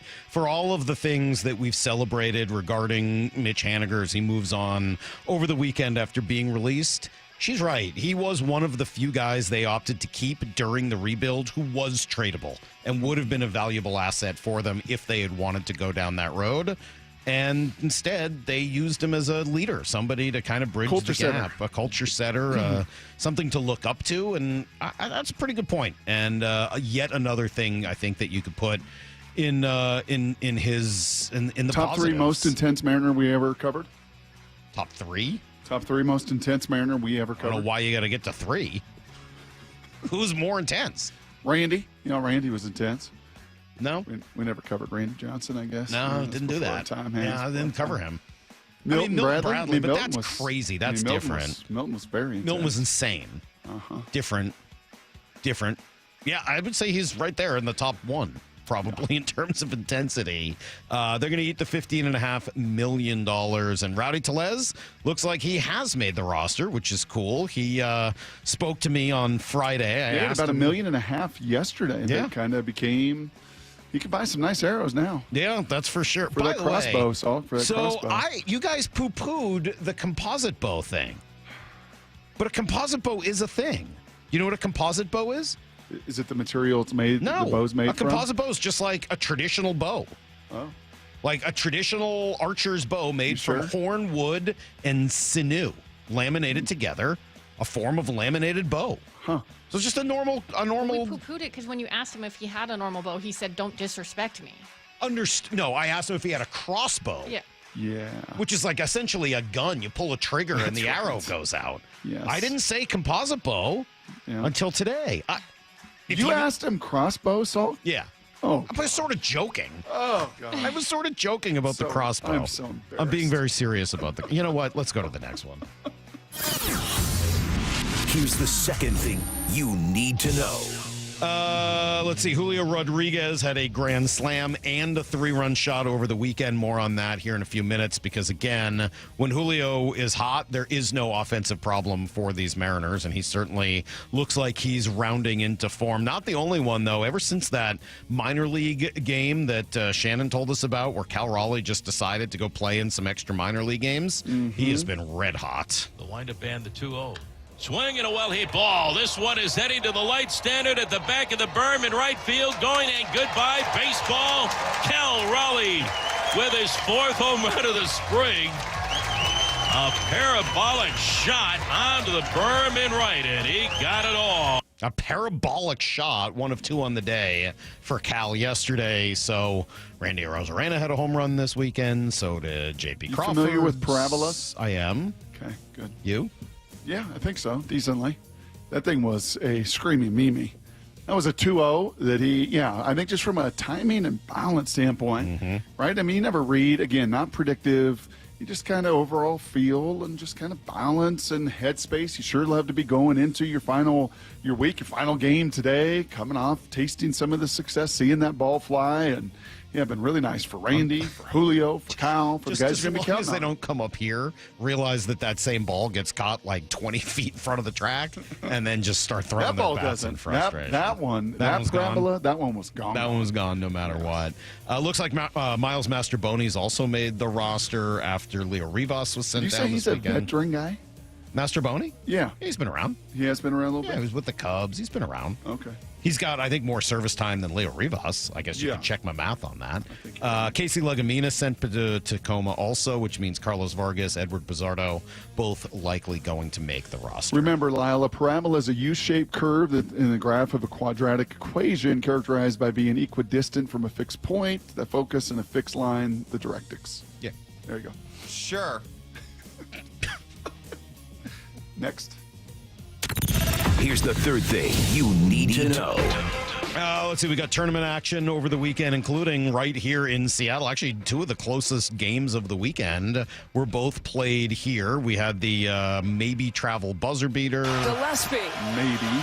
From the out of bounds to the freshman queen who's driving. Floats it. Oh! Maryland on the right side of a buzzer beater with life into the Sweet 16. Yeah, Derek Queen with the buzzer beater. You had Arizona just getting by Oregon late in that one last night. So some pretty good tournament action here in Seattle. Champions last night getting after it in Climate Pledge. That was cool. I saw, was it Tim Booth? Somebody, I think it was Tim, asking what would happen if they just put a picture of Larry Scott up on the Jumbotron on the Twins last night while Arizona was playing Oregon in a Big 12, Big 10 matchup in Seattle. Yeah. David Stern obviously would have been booed more than Larry Scott, but I think both guys together would have been an interesting either or. Well, not too interesting. 7 from the SEC, 4 from the Big 10, 4 from the Big 12, 1 from the ACC. That is your Sweet 16. No Cinderella this season. Maybe River Craycraft will be a Cinderella. The former Coug was brought in over the weekend to sign with the Seahawks. As you mentioned, his journey has involved a lot of being signed and being cut. But, maybe he'll stick. That would be cool. That's everything you need to know. Think about that non-whistle call. I do this every once in a while. Just think about the magnitude of that non-whistle call. For Colorado State, the attention that you get is the only Cinderella in the millions of dollars that you get into your athletic department. Remember how the tournament works? Every round you advance, it is millions of dollars to your university, your athletic department to help fund and the magnitude and how much that would benefit a Mountain West school, right? Then to get to a Sweet 16, who knows? You could win another one and add even more millions and millions and millions of dollars. Just the magnitude of that and that frustration of that when it was clearly like, I get it. Have you ever seen a travel call there? Literally ever? In college, you see it a lot more. In the you don't watch college basketball. In the final few seconds. I think that's fair. I don't think I've ever seen a travel call there. Most teams, you don't see that because they just hoist up three-pointers or ridiculous shots. But you just, I understand. Yes, they call that a lot more in college than in the pros. They do. But you don't really see a travel called in a spot like that in the final 5 seconds of a game. It's pretty rare. It'd be hard. If you're a Colorado State Ram, it would be a hard pill to swallow. Pretty rare.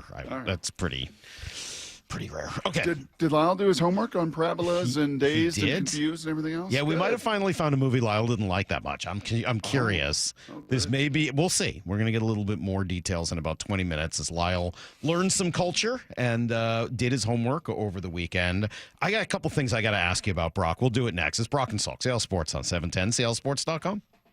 Seattle Sports, your home for Bump and Stacy. Weekdays 10 to 2. Veteran wide receiver Marquez Valdez-Scantling is signing with the Seahawks on a one-year deal worth up to $5.5 million. What do you make of this one? No, I like it. I'm not mad at this. People are going to be underwhelmed, but this is the type of receiver that you need. 6'4", 206 pounds. You have a big outside receiver that can hold safeties responsible, and I guarantee you they're going to grab a receiver in the draft. On Seattle Sports and 97.3 FM HD2. All right, well, tomorrow going to be 70 degrees, so I know everyone is thinking about the summer and what that will eventually look like. Don't you want to look your very best by this summer? You can. If you start about now, you can accomplish this goal before Memorial Day weekend, no problem. It's Mike Salk here. It only takes 45 days, a month and a half, 6 weeks. Lose almost a pound every day. I lost 35 in total with Eastside Weight Loss Clinic. It really does work, and I'll tell you what, little secret, not that hard. It really wasn't. It wasn't that hard. It's not a crazy diet. There's no pills, no injections, no scary side effects, no fake boxed packaged meals, nothing like that. I'm telling you, go to the grocery store, they tell you what to buy. You buy healthy, delicious meals that you make yourself at home using their recipes, and the pounds just fall off. You can do this. 15-minute call is all it takes to get started. No obligation. Just schedule it right now at eastsideweightlossclinic.com. You really have nothing to lose other than all the extra weight. Go to eastsideweightlossclinic.com. Dr. Ryan Coogan, D.C. Results may vary. For over 113 years, Pacific Lamp and Supply Company has been your #1 lighting specialist in Washington, from the Space Needle in Seattle all the way to the Riverwalk in Spokane. With the largest lighting inventory in Washington, Pacific Lamp's knowledgeable and experienced staff can assist with any lighting issue, including intricate lighting and control designs. Plus, they work with all utilities in Washington to get you the best available lighting rebates. Pacific Lamp and Supply Company, Washington's lighting experts since 1912. Visit pacificlamp.com. So here's the deal with Mariners season ticket memberships. You've got two great options. With a Flex membership, you have the freedom to pick your seats, games, and number of tickets whenever you want. Or if you like knowing where you're sitting all season long, go with a reserved membership and lock in your seats from day one. Both plans get you access to exclusive pre-sales, year-round discounts, special event invites, and more. Check it out at mariners.com/25. Now Raleigh wins it in the 10th inning for the Mariners. Paid political advertisement. Did you know insurance companies don't always pay what they should when your car is totaled? Too many Washington drivers are forced to accept lowball payouts or pay out of pocket for repairs their insurance should cover. But SB 5721 can change that. This bill holds insurers accountable, ensuring they provide fair vehicle valuations and cover the full cost of repairs. It also creates a simple, fast dispute resolution process so you don't have to fight alone. Stand up for fair coverage. Visit fairautoclaims.com to contact your lawmakers and tell them support Senate Bill 5721, sponsored by the Washington Independent Collision Repairers Association. Making fresh produce and food affordable and accessible to all is a mission Safeway is deeply committed to. G. Scott here. Your local Safeway has all the great benefits that SNAP-eligible families love, plus exclusive savings. Right now, save 50% on Fresh Pass memberships, plus get a monthly $5 credit, free unlimited delivery, $10 of free produce, and double rewards. Check out your Safeway For You app for all details and savings, or visit Safeway.com/SNAP for details. If you're injured in the state of Washington, here's what matters. Who represents you matters. The experience of their staff matters. Their investigation team and track record of success matters. Davis Law Group was founded in Seattle and has been winning cases for more than 30 years. We know Washington State, we know our courts, and we know how to deliver the highest level of client satisfaction. And that's what matters. Baseball is back. Opening day is just 3 days away. Seattle sports will be live from SoDo all day, including Wyman and Bob at Victory Hall from 2 to 6. Over the past decade, Washington state politicians have doubled state spending with no improvements to the issues we care about. Instead, we now have the 3rd highest cost of living in the nation and a $12 billion deficit. It's time to tell legislators we need better results, not bigger taxes. Act now at affordablewashington.org. Paid for by people for an affordable Washington and Olympia, Washington. Top 5 donors are Washington Alliance for Competitive Economy, Microsoft, Madrona, T-Mobile, and Alaska Air. You've heard the saying, you never get a second chance to make a first impression. Since 1926, my family's been helping local businesses make great first, second, and long-term impressions. We know how to make your company look good with quality uniforms, logoed apparel, floor mats, linens, and more. If you're paying for linen service or doing it yourself, let's have the conversation. The information and quote are free, but the savings and service can really add up. Visit suplinen.com. Superior Linen Service. It's what we do. Hey, partner, what's one word that comes to mind when truck month rolls around at West Hills Autoplex? Well, that's easy. Work, play, push, pull, haul, tow, trails, snow, Ford, Chevy, Ram, GMC, Toyota, trucks and trucks and trucks and... Celebrate Truck Month at the West Hills Autoplex, just off the Auto Center Way exit, Highway 3, Bremerton, part of the Hazelwood Auto Group. Hazelwood has it. Trucks and trucks and trucks. At Uline, the prevailing opinion is, if you don't live it, you don't believe it. The people at Uline believe in hard work, and they live it by being there 24/7 to answer your call, having 41,000 items in stock, and offering same-day shipping from 12 locations across North America. Business owners, sellers, buyers, shippers, and packers believe it. Uline is the hard-working, dependable source for your shipping and industrial supplies. Visit uline.com.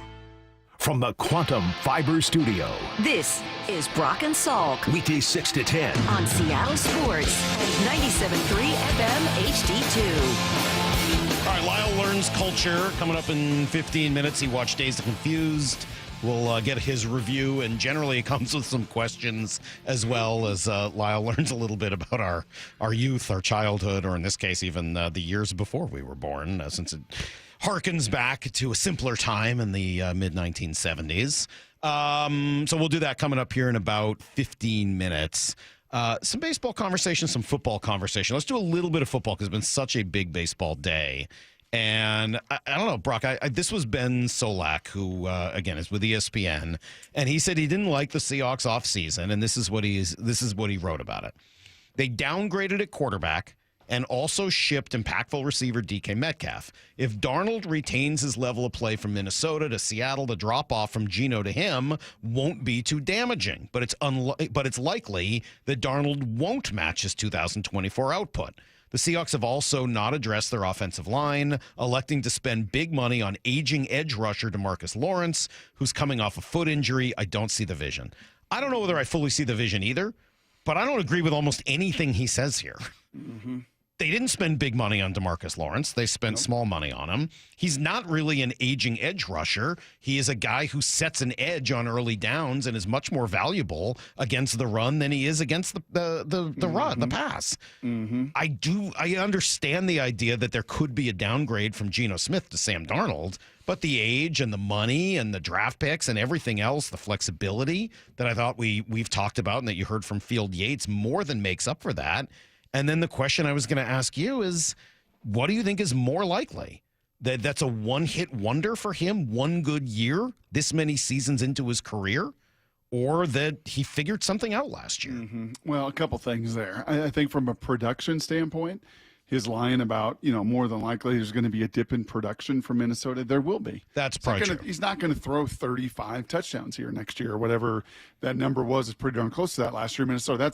That's very, very, very unlikely. But Geno Smith didn't throw 35 touchdowns here last year either, not even close to that. Can he throw in the mid-20s for a touchdown?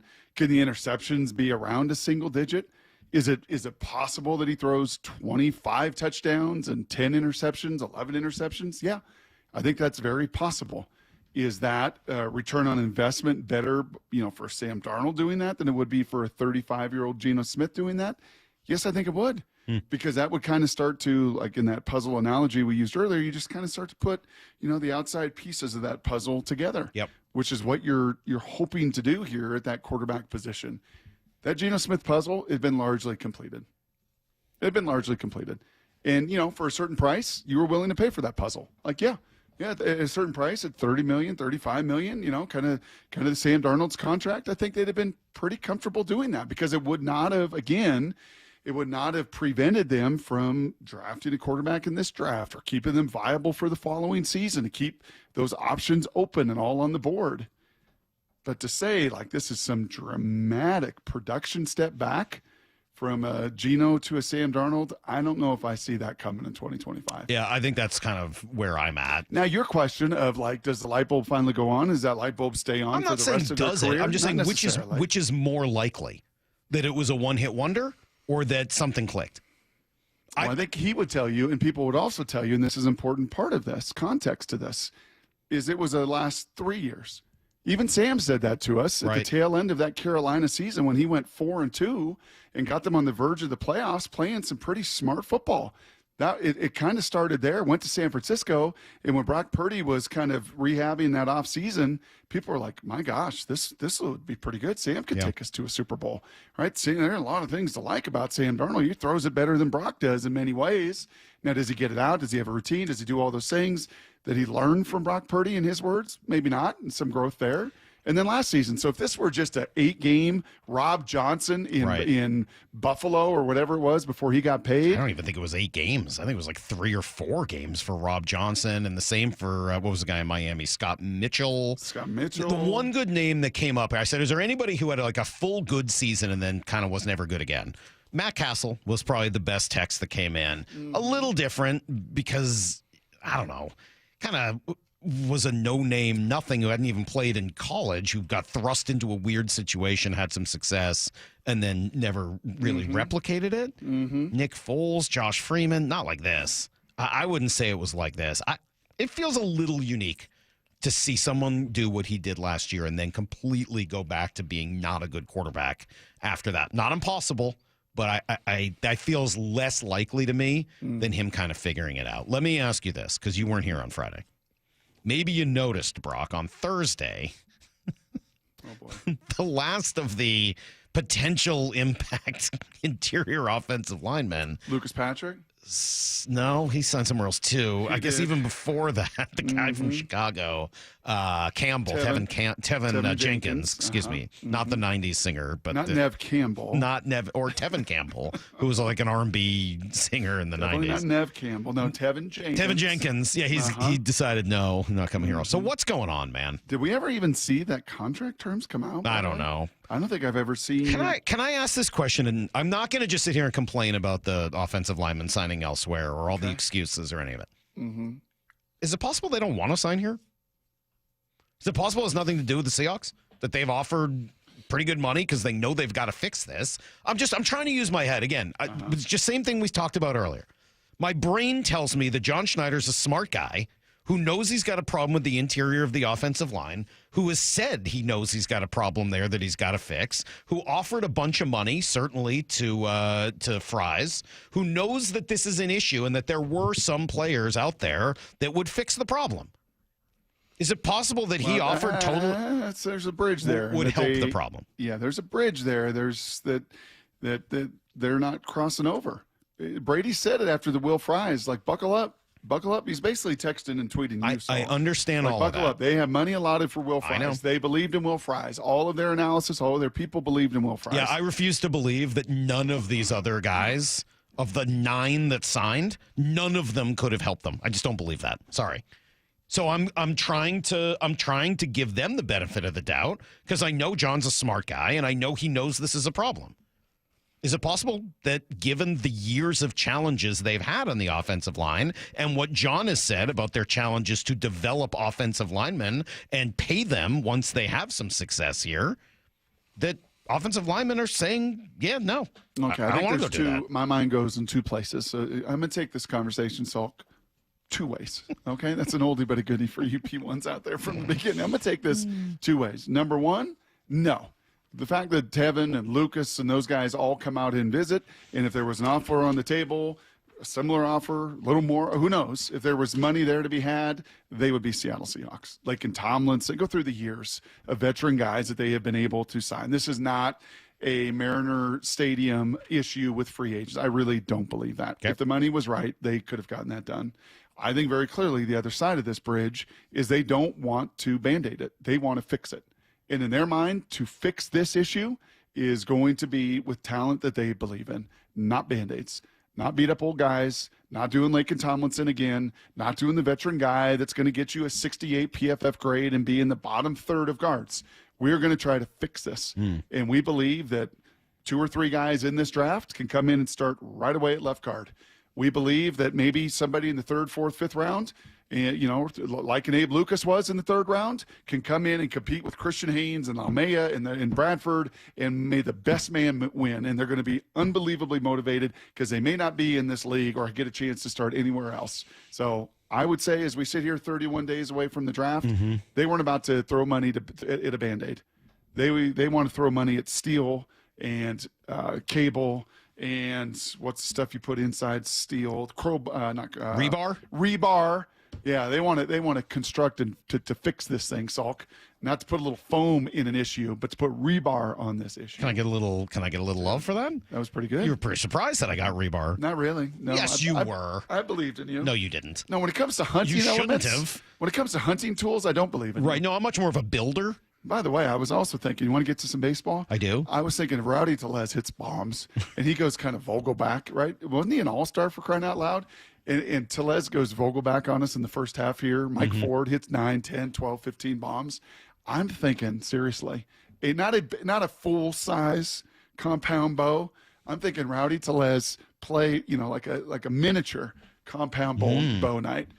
so everyone can walk away from T-Mobile. He did tell us that he likes to shoot his bow at the park early before games. There we go. And I was saying afterwards that the only player I've ever seen do that is John Lester. He used to do that when he first came up at Fenway. Like a couple hours before the game, he would be out in the outfield shooting his bow. So I always assumed he was from Alabama, Mississippi, something like that. And then it wasn't until I moved to Seattle, people were like, oh, no, he went to Bellarmine. Bellarmine Prep. Really? He was a prepster down there. I did not know that. I was surprised by that information. So Rowdy's best season was essentially 3 seasons ago now, 2022. You guys know how many home runs he hit that year?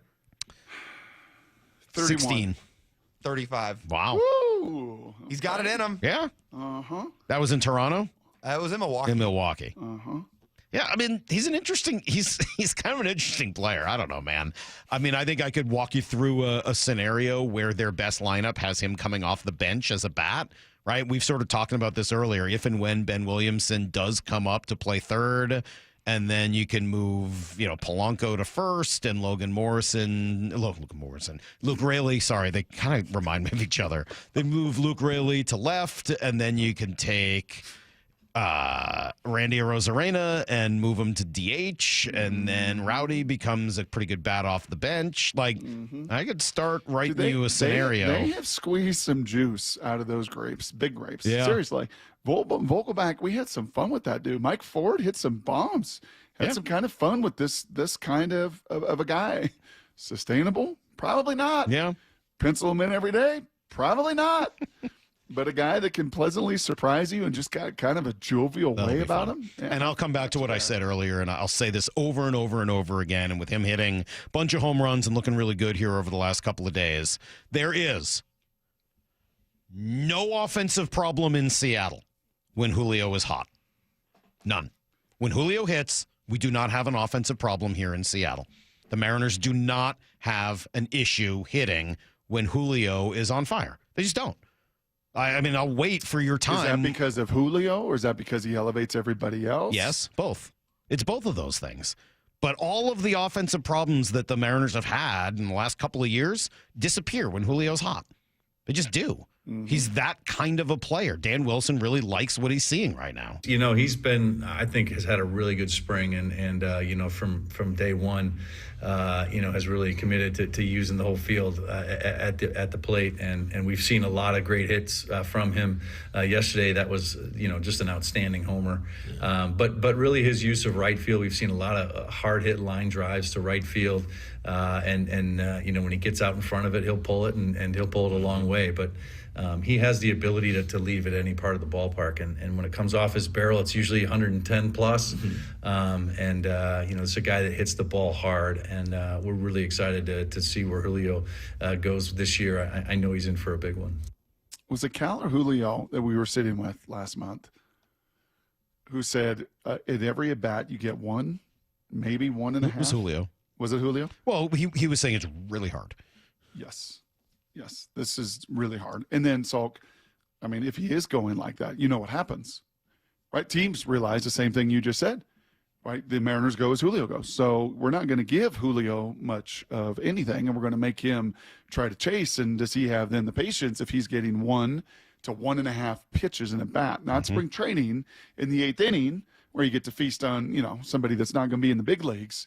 When you get to the big boy stuff here starting Thursday night. It's why I was sort of excited to see him take a bases-loaded walk over the weekend as well. Again, spring training, I don't want to make too big a deal out of it, but those types of things are what is going to keep that lineup moving and continue to pressurize the pitcher and continue to make him throw more pitches in an inning and then take advantage when you have – I mean – they don't have an offensive problem when Julio's good. It is the fun back and forth of baseball, and it is the fun back and forth of all these numbers and how you want to paint the picture. Because you can also say, yeah, you can put all that pressure on Julio, and it's all about Julio. And if Julio goes, everybody else goes. But we also know every rotation that comes in says, don't let that guy get going. So we will not give him much to hit. And if Randy isn't hitting and Cal isn't hitting behind him, then what can Julio do? That is a great point. And for all of the excitement over Julio hitting the tar out of the ball here the last couple of days, there is a reasonable argument to be made that Julio Rodriguez's best moments come when the balls are in the strike zone. And if they're going to, if he's in spring training, guys don't want to walk anybody. They're just throwing it up there. But once you get into the regular season, they're more than happy to force him to lay off those pitches. Yep. If he can, swing less often, bring him back into the middle of the plate and start hitting the ball, Mariners are going to be just fine. Yep. And if not, they're probably going to struggle offensively once again. They really need Julio to be an elite player in order for them to have a successful offense. All right, Lyle, let's see what you learned this weekend. This is the problem with his generation. Not only do they not know anything, they don't want to learn anything. SparkNotes was a great tool in high school. It's ridiculous. What are we doing here, Lyle? What are we talking about? Help Lyle get himself up to speed with the culture. All right, Lyle learns culture. Another edition. This time, he watched Dazed and Confused. What did you think, Lyle? And that wasn't his interview, by the way, with Jay Buhner. I saw him and TJ down there at the ballpark. Right? You weren't Dazed and Confused coming off the bone, were you? No, I wasn't. Okay. Although I will say this has become one of my favorite segments because I love to see just the text flow in of people who just say I do an awful job on these reviews because it's true. All right. So there's my first question, and it may be a dumb one. Is that the first movie McConaughey says that in? Yep, first movie McConaughey was in. First one ever? I think it's his first movie, period. Before. All right. What year did Angels in the Outfield come out when he's also super young? I don't know, but I think that's, if it's not his first movie, it's real close. Okay. I think it's his first movie ever. And certainly the first all right. And that stuck enough with people to say, yeah, you're just going to keep doing this in every movie. All right. There's a new fiesta in the making as we speak. It's out at the Moon Tower. Full kegs. Everybody's going to be there. You ought to go. There is another line from that movie that I actually know, but I've never seen the movie. I've just seen it on like TikTok sound bites and places on social media over the last couple years where he says, the older you do get, there's going to be, oh wait, no, I have the exact line. I know this. Hang on. I get a year older, they stay the same age. No, that's not the one I was going with. No, it's, the older you do get, the more rules they try to get you to follow. Oh, that one, You just got to keep living, man. Livin. That's it. Yep. So, I've heard that one. I like that line, but I didn't know what it was from. Okay. So, if you So want, what did you think of the movie? I did like it. However, it lacks a plot. It does lack a plot. I mean, it's essentially one night of a bunch of people just hanging out and partying in high school. Yeah. And it's not really leading to anywhere. It's just like, when does the night end? Right. I mean, it's a slice of life. It's not, All right. Who was your favorite character? Trying to think. I mean, obviously Pink's a good character. You got to do what Randall Pink Floyd wants to do, man. And let me tell you this. The older you do get, the more rules are going to try to get you to follow. You just got to keep living, man. Livin. What year was this? Well, it came out in the 90s, but it takes place in 76. Came out in the 90s, all right. Yeah. I would say it was probably Pink or it was probably Mitch, which, by the way, somebody on Twitter has a picture of Mitch Kramer as their profile, and I didn't know what it was for years on end because it's of him playing baseball, and I was like, who is this person? Yeah, it's funny how many things you have not understood in your world. Uh-huh. It's a good thing we're doing this for you. Usually now I you'd know. be spending your freshman summer getting your asses busted and running for your worthless little lives. But this year, because we feel so sorry for you, we're going to take it easy on you and save us all a lot of time. So if you meet here, right here, after school today, you only get one lick from each of us. But you run like cowards, well, it's open season all summer long, boys. Oh, yeah, Mitch Trubisky? Mitchie. Why do we put Mitch Trubisky in there? It's funny. What? So is this actually what the 70s are like in the sense of these upperclassmen would beat up underclassmen and then they would just go hang out? Yeah. That was a thing? I think so. I wasn't alive, but I think so. I think, that's sort of how it was. Is Dazed and Confused the 1990s version of Fast Times at Ridgemont High? I would say so, yeah. 1980s? Yeah. Yeah, there's an element of that. I haven't seen that either. You're not going to see it because there's nudity and inappropriate stuff in it. And I'm not going to recommend that to you. You didn't like Dawson? He wasn't one of your favorite characters? I like Dawson. Okay, I like Dawson. He's my favorite character in that movie. Favorite? I did get a laugh out of the very end that Pink essentially tells his football coach, yeah, you're going to play on my rules. I'm this 17, 18-year-old high schooler, but you're going to do what I say because I know how bad the team's going to be if I don't play. Okay. Yeah, that still goes on 30-something Oh, years wait, later. someone says he needs to do Varsity Blues. Have you seen Varsity Blues? No, I haven't seen that either. Oh. You don't More like it, nudity. Salk? There's nudity in that one too, Brock. Yeah, true. That whipped cream scene. She's not nude. She's wearing whipped cream. You get some good Parker Posey. All right, well, there you go. Lyle does not understand 70s guys just driving around in cars. Well, you know what? Did you like the soundtrack? It's funny. What do you mean it's funny? I'm sure people are going to love this answer, and I Funny say this how? sarcastically. Funny how? So I knew just about every song on that soundtrack because Oh, no. they're all in Guitar Hero 3, which I owned growing No. up. I don't know them just from listening to the songs. I Can't you know just them be through happy Guitar that he Hero. knows them? Why are you groaning? Men, 50 of you are leaving on a mission. 25 of you ain't coming back. You know love what's funny? Dave's Confused. People in high school still nowadays, when they don't have things to do, it ends up with them just kind of driving around and hanging out until Yeah. they find something to do. So that hasn't changed all that No. much, at least from. So you can find a party at the Moon Tower. Yeah, I don't know if that exists anymore, but. Yeah, no, one, it was 1 it to was a 10, good- Lyle. 1 to 10. All right, give it a ranking. Where does it fit into first 1 to 10, and then where does it fit with the other things we've made you watch? I'll give it like a 6.5, 6.5, 7. Kind of on the low end then of what you've Yeah, seen. I mean, I think Slow, I think- hard for someone now to watch that movie. I guess just because again, there's just not that much of a plot, Yeah. but I would say Top Gun's still at the top, Of course. and I would say Pulp Fiction's probably after that. Okay. I'm trying to think where this one would rank. I don't know. Maybe it's at the bottom. To be honest, I hate to admit this, but you guys have had me watching pretty good movies. All right, so what? This is it now for a little while. We're going to take a break on the movies because now we said once baseball season started, You get so busy, you're going to be you get editing. busier. Totally fair. No Okay. sleep. So for next week, Pearl Jam. Pearl Jam's 10. Yes. It's just an album, easy to listen to. In fact, Cooper Kupp was wearing the T-shirt, kind of recommending it even further Yep. to you. He did that for you. What's in my cup stays in my cup. That's not a Pearl Jam song, No, it's not. but he wants you to also listen to that album. yeah, I would say that's right. You got Pearl Jam's 10. Okay. Okay, Pearl Jam's 10. I wouldn't even say that's like one of my all-time favorite albums, but the fact that you don't know anything from it is truly like hard to like reconcile. You don't even know what to say to that. Lyle, I when mean, are you even gonna I throw know this that back at album. them? Sheesh. Yeah, I do need to throw one back at you guys at some point. Maybe after that, after Pearl Jam's 10, why don't you come up with something for us and and we'll watch or listen or whatever the case may be. You guys ever watched a Mr. Beast YouTube video? I have not. That actually might be a good one. Okay. And that's not as a joke. His videos are actually like unbelievably good. How long are they? I don't know. They're usually like 20 minutes. Oh, So it's geez, just perfect. his generation. They're like I know. How long could they 9 possibly minutes. be? Yeah. Yes. They're just like, it's a reel. That's a wild Monday. Short, though. Is that a short show? Is that a full 4 hours? Didn't feel like it. Yeah. Hey, Bump and Stacy coming up. Bump won his golf tournament over the weekend. Yeah, what does that even mean? He was in a golf tournament and he won. Like individually, or he People got to ask him about it. Text him. Ask. Don't like you? like is this like Trump winning his club open or whatever? I mean, I think this actually happened. So, Oh, Salky on a tee, just on. I mean, this feels real. Okay. Like, All right. I don't know. Okay. All right. Feels real. Uh-huh. He doesn't own the club that he's winning the championship of. You sure?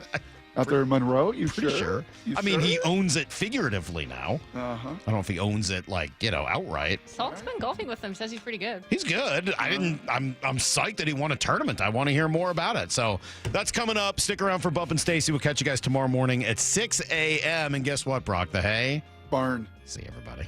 Get to the chopper!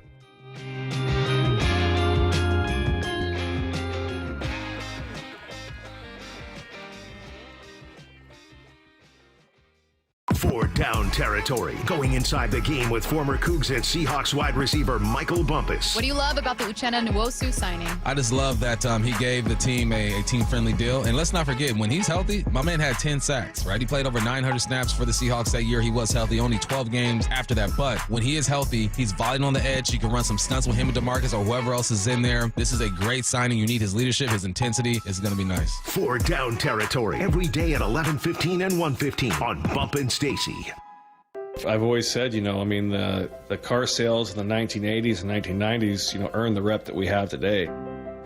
The concerns that consumers have because of what has happened in our industry in the past, they're warranted. It's our job to show them that that's not how business is done anymore, right? It's very different business. It's much more transparent. There's much more information that's available to people, and we're much more customer focused than I think the car industry was, 20, 30 years ago. Yeah, I'm more focused on providing good customer service and relationships, because I think if you take care of people, money will always come. So I think just the philosophy and the focus for us has changed, where I was constantly chasing a paycheck, and now I'm just constantly trying to take care of customers and employees, because I know if I do that, then my paycheck will take care of itself. The LJ Way is the Lee Johnson Auto family. And this week's First Mark Challenge victory goes to Lonnie. Lonnie, why did you call First Mark Insurance? We've been with the same insurance company for over 32 years. And my husband said, come on, let's at least try it. And that was the smartest thing we ever did, because we save thousands, literally thousands a year on our insurance. They improved it. It cost me less, and it was a higher value. I can't say enough good things about Scott, because everything that he said he'd do, he did. What do you tell your friends they can expect when they make the call to First Mark? An easy, profitable, and actually pleasant call. They genuinely are trying to help you, and you can't beat that. We were silly to wait so long. A couple other friends that have called, too, they said, why didn't you tell us about this sooner? You see, Lonnie did it. My family did it. You got to do it, and it's totally free. Go take the First Mark Challenge today. See how much they can save you and how much better your coverage will get. Maybe you will be our next First Mark Challenge victory. Go to firstmarkinsurance.com. Who's cutting down the nets this year? Get in on all the tournament action at ESPN Bet Sportsbook. Go from tracking the latest upsets to placing bets in just a few taps. Right now, new customers can get $100 in bonus bets when you make your first $10 wager. Download the ESPN Bet Sportsbook app and sign up with promo code USL to get started today. Must be 21 or older. Gambling problem? Call 1-800-GAMBLER. Terms and conditions apply. See app for details. Offer not available in New York. Robinhood Gold members can now enjoy the VIP treatment, receiving a 3% IRA match on annual retirement contributions. With Robinhood Gold, the perks of the high net worth are now available for any net worth. The new gold standard is here with Robinhood Gold. To receive a 3% boost on annual IRA contributions, sign up at Robinhood.com/gold. Investing involves risk. 3% match requires Robinhood Gold $5 a month for 1 year from first match. Must keep funds in IRA for 5 years. Go to Robinhood.com/boost. Robinhood Financial LLC member SIPC. Gold membership is offered by Robinhood Gold LLC. When you're hiring, have you ever felt like you're missing out on meeting truly great candidates for your roles? It seems impossible to find them, but they have to be out there somewhere, right? Well, they're not hard to find when you know where to go, and that place is ZipRecruiter. And right now, you can try ZipRecruiter for free at ZipRecruiter.com/free. ZipRecruiter helps 10 million people with their job search every day. And because these people are actively looking for jobs just like yours, it's easy to find the right person right away. In fact, 4 out of 5 employers who post on ZipRecruiter get a quality candidate within the first day. But if you're not using ZipRecruiter, you're missing out. So see what it's like when the impossible is easy. When you go to ZipRecruiter.com/free right now to try ZipRecruiter for free. Once again, that's ZipRecruiter.com/free. ZipRecruiter.com/free. Never miss out on great candidates with ZipRecruiter. Free consultations, no fee guarantees, 5-star reviews. JP Pendergast with Pendergast Law explains the importance of going beyond these familiar offerings. Accident victims want an attorney, Tom, that satisfies their needs. Someone who handles those needs with the highest degree of care. Pendergast Law offers the no-fee guarantees and free consultations, but these only scratch the surface. Okay, explain more. We make sure that every member of our team is genuinely passionate about helping others. Customer service and communication are our top priority. It's how we take care of our clients so they always feel one step ahead of the insurance companies. Our strong reputation for high standards provides comfort and confidence when it's needed most. Pendergast Law offers the free consultations, the no-fee guarantees, and of course, they are 5-star rated. But what really makes them different is their genuine passion for helping others. I can't recommend them enough. If you or a loved one has been injured in a car accident, call Pendergast Law. We can help. That's PendergastLaw.com. This is Seattle Sports. Streaming through the Seattle Sports app. KIRO AM Seattle. KIRO FM HD2 Tacoma. Home of the Seahawks, Mariners, and everything Seattle sports. Seattle Sports Snapshot. The Mariners' opening day roster looks pretty set after a series of moves this weekend. Chief among them, the Mariners released Mitch Haniger. He hadn't played any games since March 8th, dealing with some left shoulder discomfort. From Seattle Times reporter Ryan Divish, he'll most likely have to sign a minor league contract with another team. And yes, the Mariners will still have to pay him $15 million. We're going to talk about this move as well as a few others in 30 seconds. Snapshot, brought to you by Miller Lite. When it's game time, it's Miller time. From the Quantum Fiber Studio, this is Bump and Stacy on Seattle Sports. Streaming through the Seattle Sports app and at seattlesports.com. Now, here are your hosts, Michael Bumpus and Stacy Ross. Here we go now.